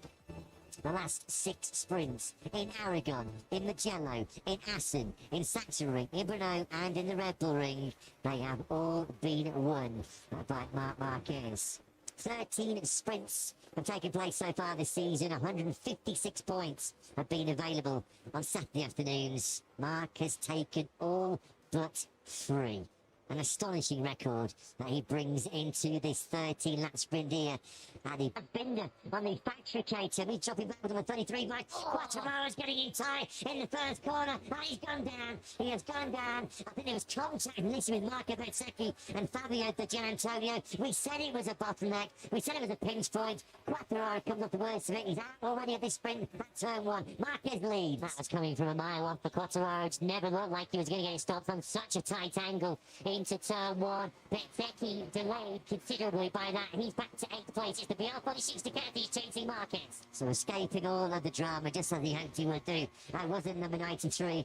Marquez, Biggio, Morbidelli leaning on each other, going through this sector 2. It's Di Giannantonio that has the advantage. The FIA MotoGP stewards are going to take a close look at that incident with Quartararo. It pushed Bezzecchi back down to 8th place. He really did come out the wrong side of it. And Paul Renee Bastianini, who was also involved on the outside, as Quartararo got pushed himself wide. Zarco has gone down. Yeah, with Svenz is involved as well. It's a KTM that's taking him down. That's the other Tech 3 back. So that's Bastianini trying to recover from his instant further on, and he's running to the back of Johan Zarco. So Rins also delayed. So we've had at least 4 riders taken down on this first lap. Well, there's been some early drama with Bastianini, now French duo, in this sprint, involved in that first corner melee with Quartararo. And now 2 of the most experienced riders out there in MotoGP have gone down early on. Let's just try and regroup then. Marc Marquez already stretching his legs at the front of this sprint. 6/10 clear of the Giannantonio. Face of thunder from poor old Johan Zarco. And that one then completed. Marquez 8/10 now clear of the Giannantonio. And Luca Marini's taken full advantage of some carnage unfolding ahead of him. He's up from 9th on the grid into 4th place. And he dragged his teammate Joan Mir around with him as well, up from 10th to 5th. The factory Hondas, the big winners on lap 1. Yeah, they came out smelling of roses at that first lap. A couple of riders who didn't. Pedro Acosta, he still dropped 4 places, even with all the mayhem up ahead of him. So watch Fabio Quartararo right on the extreme left of the picture, as you can see on the right of the picture, Binder going backwards from his pole start. So Quartararo has actually lost the place, and look, he's braking so much later, and he's desperately trying to pick his way through the gap without taking someone down. He runs 2 KTMs well wide. That was where Acosta lost a lot of his time on the first lap. Bastianini take it down altogether, and watch Acosta. He has to check up too, because Bezzecchi had to check up to avoid the incident. He's not a rider that normally makes those kind of rash mistakes. Is he, Fabio Quartararo? You have to say that in his defence, but surely that has to be a penalty. That has to be a penalty. He was out of control, wasn't he, on the run down to the first corner. Just look how much damage to the rear tail unit that suffered for Bastianini, and then his sprint went from bad to worse. Ahead of the beast is Rins and Zarco. Now, who cleans out who? Tenere to the back of Zarco. He's trying to make up progress, having lost all that time into turn 1, just going for too much too soon, Tenere. Well, Quartararo is going to be busted surely with a penalty after the move he made on the beast in turn 1, and there's a penalty coming away from Renee, because likewise he was out of control there. He had no hope of making that chicane. Back at the front then, as we picked off the replays of that dramatic lap 1, Marc Marquez already second clear pretty much of the Giannantonio in second spot. Morbidelli with an advantage of about 3/4 of a second in third, back to Luca Marini. Mir still 5th, Aldeguer 6th, Paul Espargaro at the moment. Mario Vinales injury replacement on course, 4 points. He's down in 7th place ahead of Marco Bezzecchi. Nobody will need to tell Fabio Quartararo that he's blundered big time at the start of this, but he'll know exactly this was his key mistake. Let's just keep an eye on the number 20, Darty now to the inside line. Just looking there already that he got it wrong. Do you know what? The Giannantonio and Bezzecchi really did dodge a bullet there, didn't they? Because they could have easily been cleaned out. Looks like a bit of a whack on the inner arm or the left elbow for Fabio Quartararo. A lot of damage to the left-hand side of those leathers. Potentially more damage is coming his way in the main Grand Prix here tomorrow, because FIA MotoGP stewards will be busy looking at the Quartararo and Bastianini first lap incidents. The pair of them you do fear are in hot water. Mira's having a look at the inside of Marini there into turn in leather. It'll be one thing that Alberto Puig will be shouting at his screens. Now, go boys, whatever you do. 4th and 5th, don't take each other off when we're on for a big payday and a big result here. With both our riders up in the higher ends of the point. Alex Marquez, who we're looking at there, is still back in 9th place. He's got a pretty illustrious group behind him. Martin 10th, then Acosta, Miller, Fernandez, and Pecco Bagnaia. Despite 3 dropouts, Bagnaia only up 1 place. Disastrous. Absolutely disastrous. This is humiliating right now for Bagnaia. He's going to face as red as his factory Ducati at the end of this sprint because Bastianini, Zarco and Quattararo out, which would put him 17th theoretically. Without all that early drama, he's just making no progress forward whatsoever. Marc Marquez, to be fair to Gian Antonio, he's wrapping in the 137.5 himself to keep the gap to just under 1 second, but you just can't give Marquez this kind of early breathing space, can you? So good at leading from the front. Further back, Alex is in the point scoring places in 9th. Brad Binder's come into the pits. I don't know whether it's connected to what happened to him off the start or whether there's some other problem with his KTM, but we've lost Bastianini, one of the KTMs who qualified well. Binder out of play. At the moment, the only KTM scoring is Paul Espargaro, who's in 8th place. Yeah, Binder, I think he's going to head back out on circuit if he can, just to try and get some data and information on that factory KTM ahead of the 26th Grand Prix here tomorrow. Joan Mir has been picked off by Fermin Aldeguer. I don't know if something's happened here to me because straight away he's lost 7 tenths to Aldeguer, his fellow Spaniard ahead of him, so there might have been a mistake somewhere from the factory Honda rider. Sector 2 somewhere. I wonder whether he might have overshot turn 5. We've seen a lot of that this weekend. Hopefully we'll catch a replay of that. What is the reason for Brad Binder pitting at the end of lap 3? Check down to you. Yeah, you might be able to hear him. He's had a contact on that first lap because the front fairing was damaged beyond repair, so he's come in to quickly managed to swap a brand new front fairing on with a new pair of wings, and he's now headed back out. Thanks ever so much, Jaguar Binder heading back out on circuit. Well, we know to make overtakes around the Balaton Park circuit, sometimes they're lunges, sometimes they're dive bombs. Mir out to the car park there, wasn't he, as he surrendered that 5th place. That Mir's down in the 139s now. The 139 flat at the end of lap 4 of 13 for the Spanish rider. So he's losing ground with those ahead of him. He's under big pressure at the moment from Marco Bezzecchi. What about Pedro Acosta, who's been so good? Holy, he's just been picked up at 10th by Jorge Martin, the Martinator once again. We've talked about this all weekend, about his race pace. It is up there. His race pace is good enough for the podium, certainly for the top 6. He can find that explosive one, that pace he used to have on the Ducati for fun, on that Aprilia.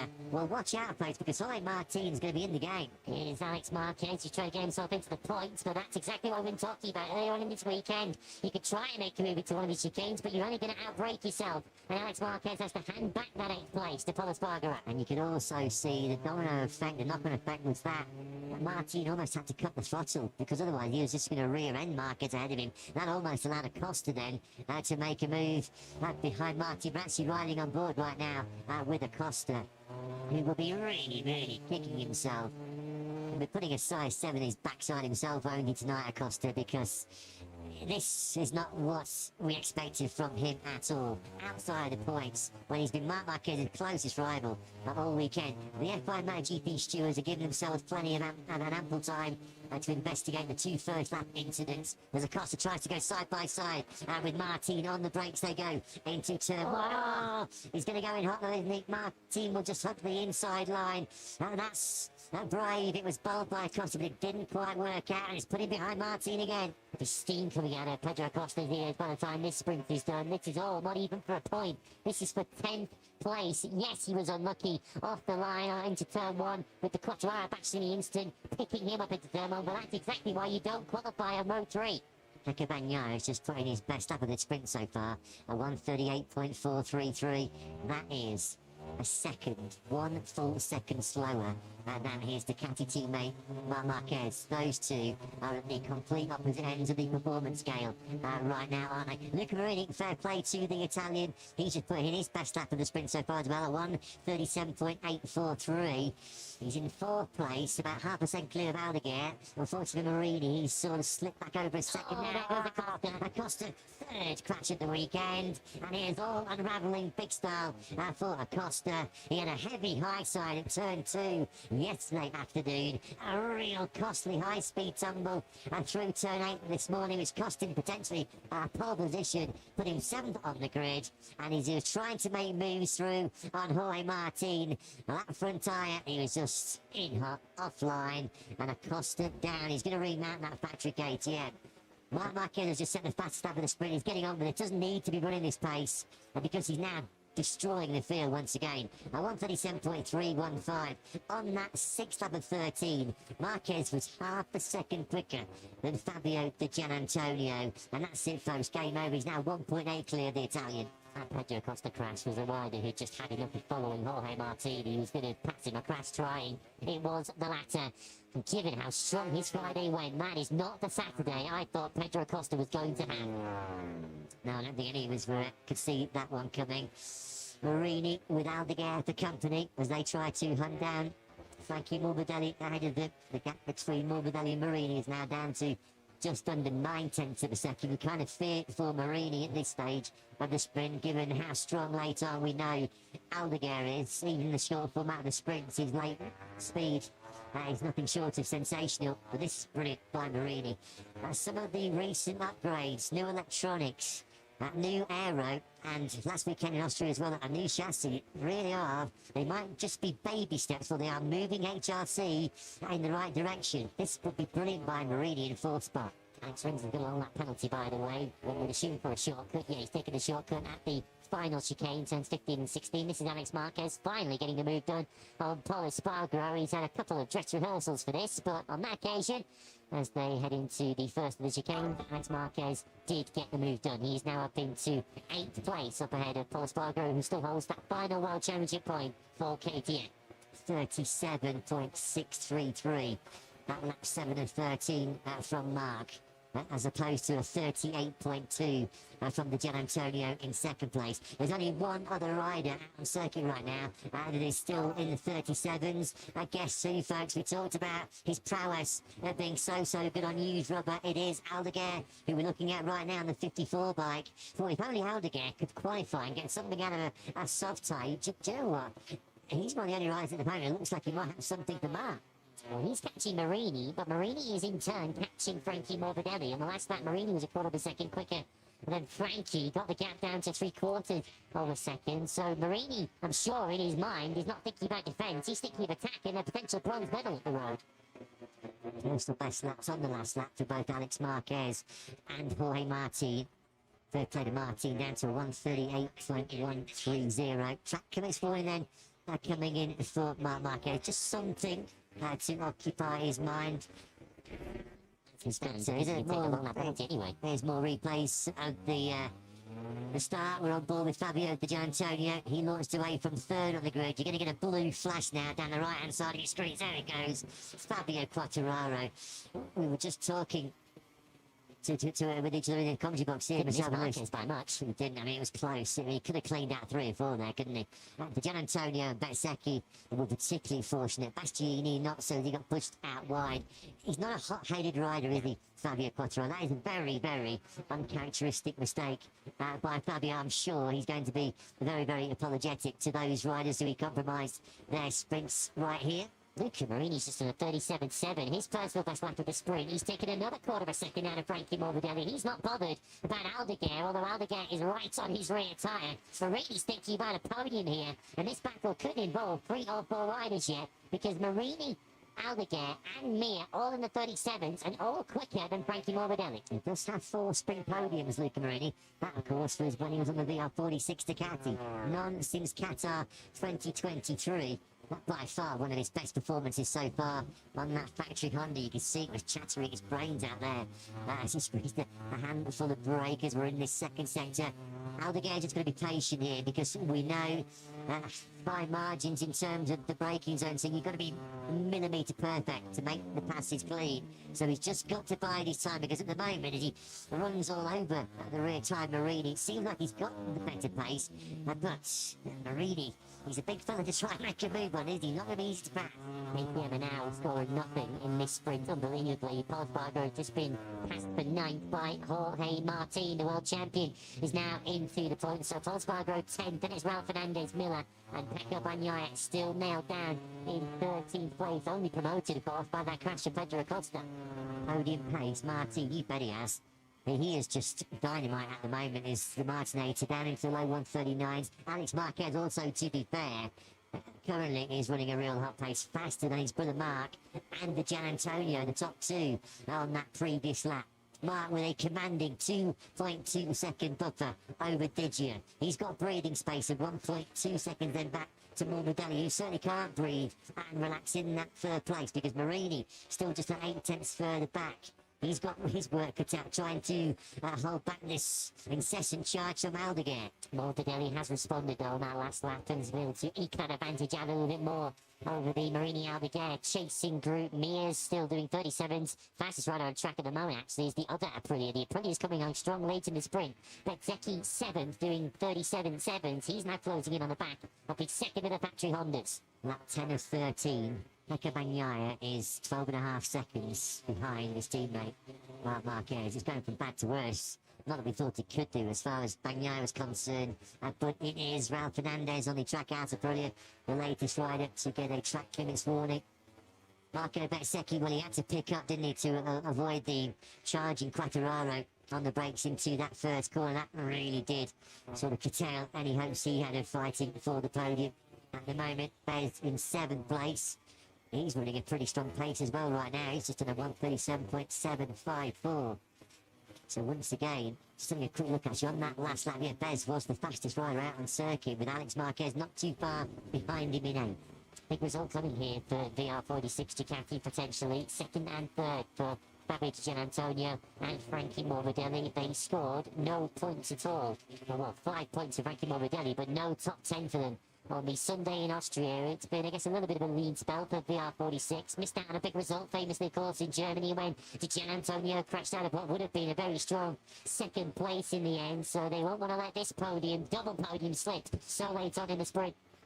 Stritchy, nervous, unsettled. The front end of that factory Ducati in the hands of Bagnaia, breaking down into that first corner.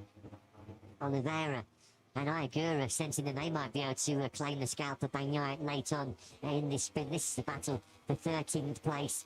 Alex Marquez's late sprint speed has been sensational. We're keeping a close eye on Alex. I think it's 3 or 4 laps in a row now. He's set personal best laps. He's done another one. A 137.713. Another rider like Acosta, who's going to be cursing a poor qualifying. Because if he'd qualify a lot better, potentially top 6, sprint row, Alex is going to be picking up a medal today. I think we can deduce from what we've seen in the sprint today that the experimental, risky setting down at factory Ducati or Pecco Bagnaia's Ducati has not transformed his fortunes. He's down still in that 13th place. He won't be scoring any points unless something extraordinary happens in the final 3 laps of this sprint. But we've got a human being doing superhuman things out front. Marc Marquez still 2.5 seconds clear of Fabio Di Gianantonio in a 10-lap sprint, which Marc Marquez appeared to have won from the moment he got out of turn number 1. Once Fabio Quattararo missed him into turn 1, Marc Marquez's last realistic threat was gone. It's round 14. We are about to witness a 13th successive victory for Marc Marquez. And this golden money is going to end with yet another gold medal thrown around his neck. It's going to be surely a 7th successive sprint victory, on course for a 7th successive double, and powering towards a 7th MotoGP World Championship. And just right now, an immovable force at the top of the MotoGP World Championship. Gian Antonio, I think he's going to look to be safe in that 2nd place. Excellent job by Digia when you consider he only just scraped through into Q2 this morning. having set the second best lap against Brad Binder. They tied on lap times at the end of Q1, but it was Digit that went through.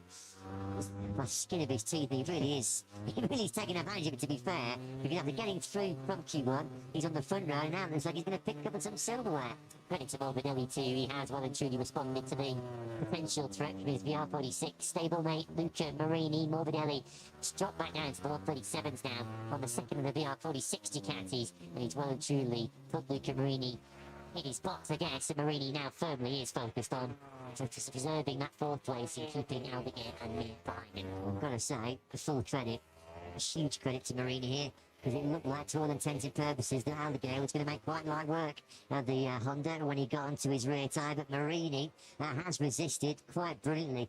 Aldeguer just has not really been able to show Marini his front wheel, and that just shows what an outstanding job this is by Marini. Just wonder maybe whether there was some front tyre temperature pressure issues for Aldeguer as he had to come through from mid-pack. But at the moment, as the last lap starts, he's nothing for Marini. Our last lap then is underway with Mark in cruise control. 2.5 seconds clear after Gian Antonio and Morbidelli. Those two back into the 137 as they look to secure a double podium for VR46. Marini, of course, for a stunning fourth place ahead of Aldeguer. They pretty much lapping in the same time, 138.1s. And Mia is just about standing firm against Bez for a double top six for HRC. Yeah, Bez is right up there as one of the fastest riders on track in the latter stages of this sprint. He's probably going to run out of time there. Aldeguer up ahead. Looks like he's got a little bit hot. He's now fallen back towards Tranmere, and that looks like it's given Luca Marini a final lap worth of breathing space. Yeah, Aldeguer was almost on the floor there. Cassini Ducati was all out of shape. He did well there to stay upright. Bezzecchi trying to come from a long, long way back. On Mir, there's no way through. These three now have all sort of bunched up together after the big error by Aldeguer. Clear at the front, 2.2 seconds clear at the front now. He could not even get out of third gear, and Mark would still win this sprint here on this last lap in Hungary. It's been yet another brilliant success. Pole position and another flag-to-flag victory incoming for 93. Yeah, the big battle here is that battle for 5th, 6th and 7th. The VR46 Ducatis have certainly kept Marc Marquez reasonably honest. They're still doing 137s, but Marc Marquez in a class of his own up front. He's in a class of his own, a league of his own. He takes another stride towards the 2025 MotoGP World Championship. And make that now 13 sprint wins in 14 so far this season. It's 13 wins now in a row for number 93. Fabio Gianantonio and Frankie Morbidelli come home second and third to make it a double podium for VR46 Racing. Jubilant scenes for the Italian garage. Luca Marini, what a ride by him. Fourth place on the updated factory Honda. Superb by the Italian. Aldeguer and Mir take the top six out of Bezzecchi. Points for Alex Marquez and a point for Jorge Martin. What a ride by the world champion. Coming through from 17th on the grid to 9th place. Of course, he was given a little bit of a helping hand early on, well, very early on, as Fabio Quartararo went careering into turn one, almost collected both Bez and the Gian Antonio. Did make contact with Bastianini. That first corner exit will be looked at by the F1 MotoGP stewards, and a little bit further round on that intense and dramatic opening lap, it was Bastianini himself who was the perpetrator of a big mistake when he clattered into the back of poor old Johann Zarco on the LCR Honda. Both opening lap incidents reviewed post-sprint by the F1 MotoGP stewards. Great job by Luca Marini starting 9th, taking the checkered flag in 4th place. A great job by the two Italians, the Gian Antonio and Morbidelli. But once again on Sprint Saturday, he has proven to be simply the best. Simply sensational. Marc Marquez now wins in the sprints in Buram Termas, Austin, Qatar, Jerez, Le Mans, Aragon, Mugello, Assen, Sachsenring, Brno, Red Bull Ring, Hungary. 13 successive wins, 13 sprints so far this season. And I think now we're all starting to genuinely believe what looked like Mission Impossible to maybe have his first match point to win the championship this year as early as Misano. Well, that's not looking like fantasy at all right now, is it?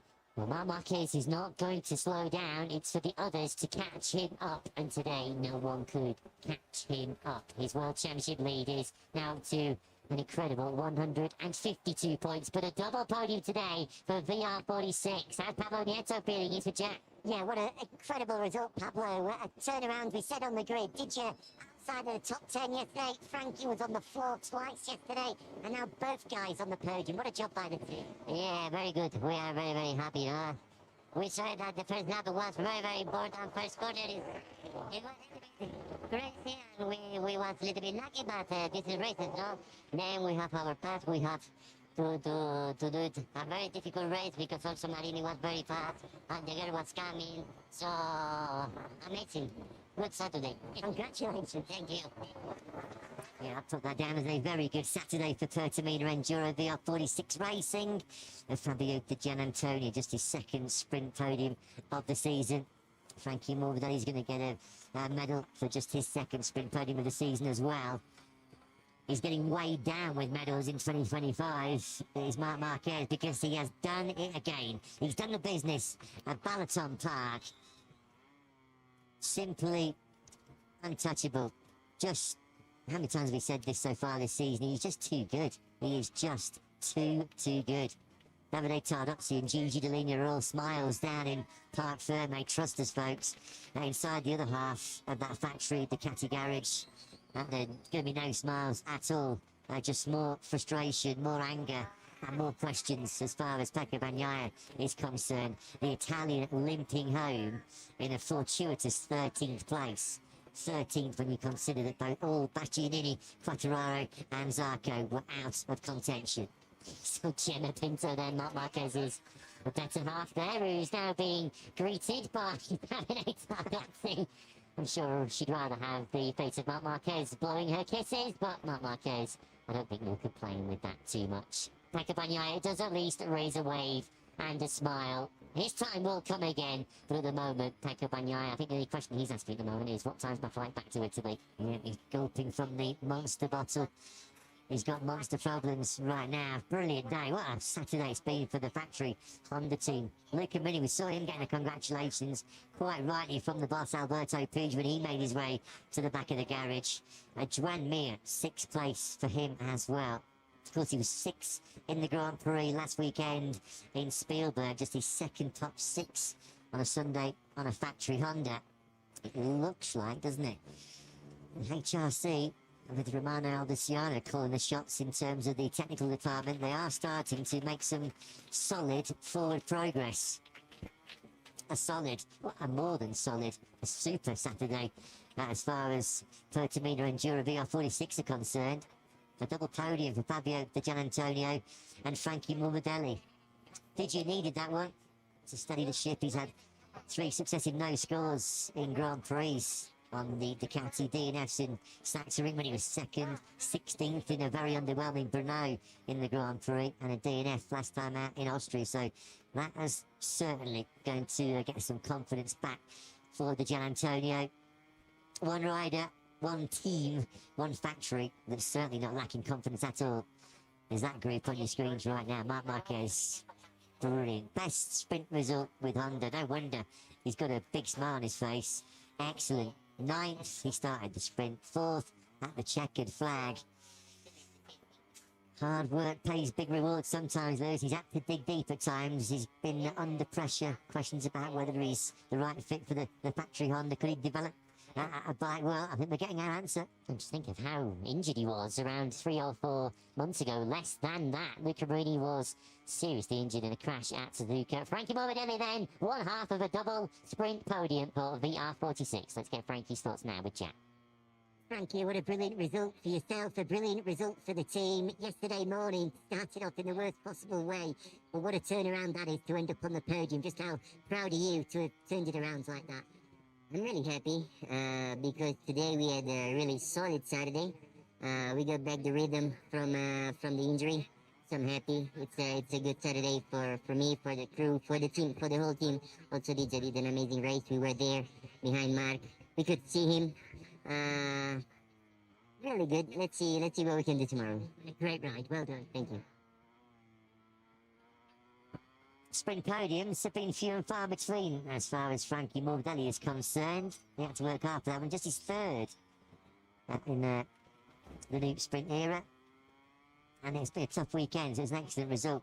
Excellent outcome for Frankie after 2 Friday crashes.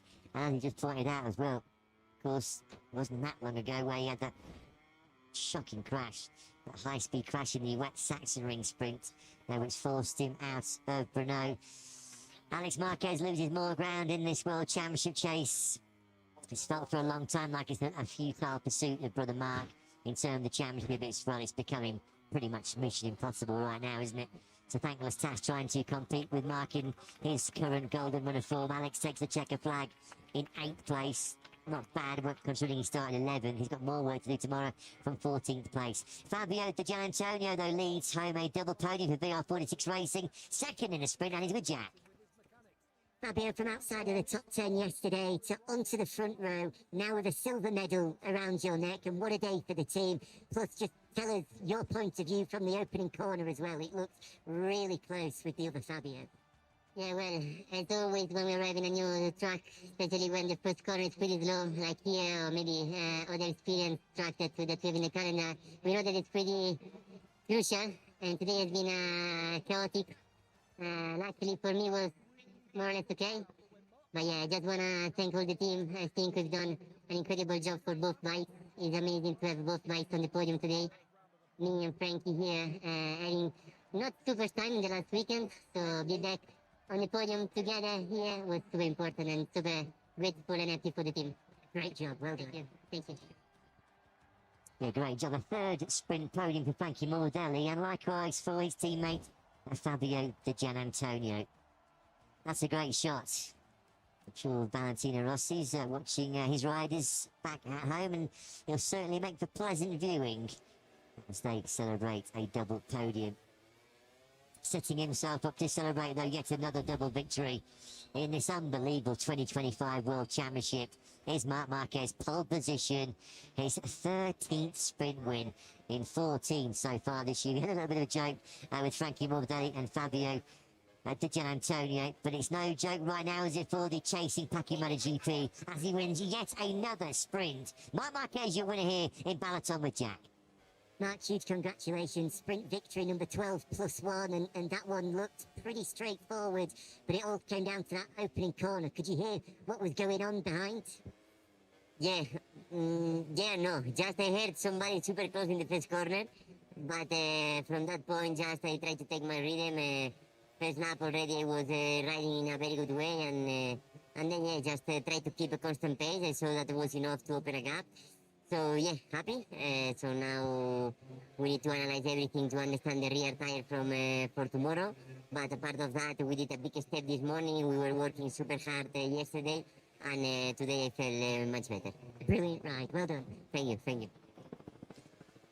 Yeah, and he's only going to feel better, you feel, once again in the 26-lap Grand Prix of Hungary here tomorrow. It's the master. He's the maestro. And could he beat Mazzano, where he wins the MotoGP World Championship? It already feels like it's just, well, it is, it feels like a matter of time, isn't it, before he does win that elusive 7th World Championship, one that has eluded him since 2019, through all the injury hell, through all the pain. Well, at the moment, Marc Marquez, I don't think anybody can have any sort of quibbles with the fact that this is the best version of Marc Marquez right now. Yes, he's on the best bike. He's on a strong Ducati. Or is it the best bike? I mean, some will say the GP24 Ducati stronger than the GP25. It's just the magic of Marc, which continues to make things happen out on circuit. Another old Ducati top 3, and it is their 28th successive sprint victory. Well, it was an old Ducati sprint podium, and it was a Ducati GP25 1-2 at least, even if Pecco Bagnaia, of course, had all manner of issues. Frankie Morbidelli is a second sprint podium of the season. Of course, last time he was on sprint podium in Qatar, he went on to finish on the podium on the Sunday night, even if that was a post-race penalty that handed it to him. Second place in silver for Fabio Di Gianantonio. Frankie, it's a second sprint podium of the season. His previous one came at Silverstone.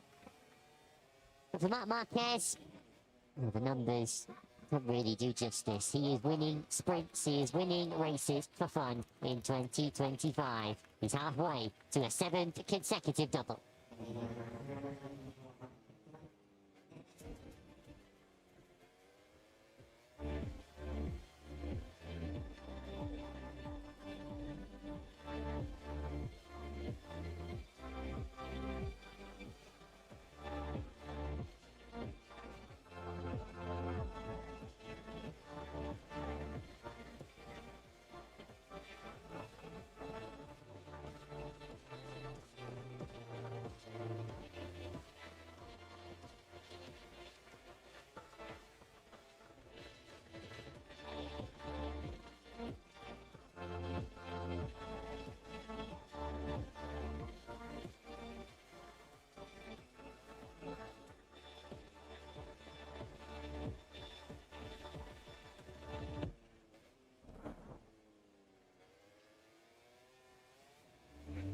Halfway through the Grand Prix of Hungary, our first since 1992, we have had 27 sprints and Grand Prix. Marc Marquez now extends his winning streak to 22. Incredible. That was sprint win number 14 in total, his 13th of 2025. A great day for Honda. First time they've had two bikes finish inside the top 6 in a sprint. The good times might feel still a long, long way away as far as HRC are concerned, but they are making steps in the right direction. Taking giant steps towards a 7th MotoGP World Championship is Marc Marquez, who has just been once again on another level. Maybe caught a little bit of a break, avoiding all the Quartararo caused chaos at the first corner. But let's be honest, once he was clear of the pack, it never ever for 1 second looked like there was going to be any other outcome other than another sprint in 2025, going the way of the factory Ducati star, who moves on to 430 points. 430 points, only halfway through at round 14. How many points will Marc Marquez have amassed by the time we get to our season finale at Ricardo Tormo Circuit in Valencia in mid-November? There's going to be records galore smashed in the final 9.5 Grand Prix of 2025, make no mistake. He took the checker flag eventually, just over 2 seconds clear of the Gian Antonio, but of course he throttled off at the end of that sprint. No sense in taking any big risks. As the 93 prevails, once again, from an 8th pole position, he converts it into a 13th sprint victory. No wonder there's a big smile on the face of VR46 boss Pablo Nieto. A round of applause from Davide Tardozzi. The clenched fist from Marc Marquez. More Prosecco pops as far as the 93 is concerned. As Pecco Bagnaglia's bubble popped once again as he finished in a lonely 13. Oh, Ducati sprint podium, Marc Marquez from Fabio Di Giannantonio and Frankie Morbidelli. Luca Marini, his best sprint result at 104. Fermin Aldeguer just about getting through in the end to 5th after a last lap mistake almost put him under pressure. Joan Mir 6th ahead of Marco Bezzecchi. Alex Marquez, who did salvage a couple of points, and Jorge Martin, the final sprint point. Early drama saw an air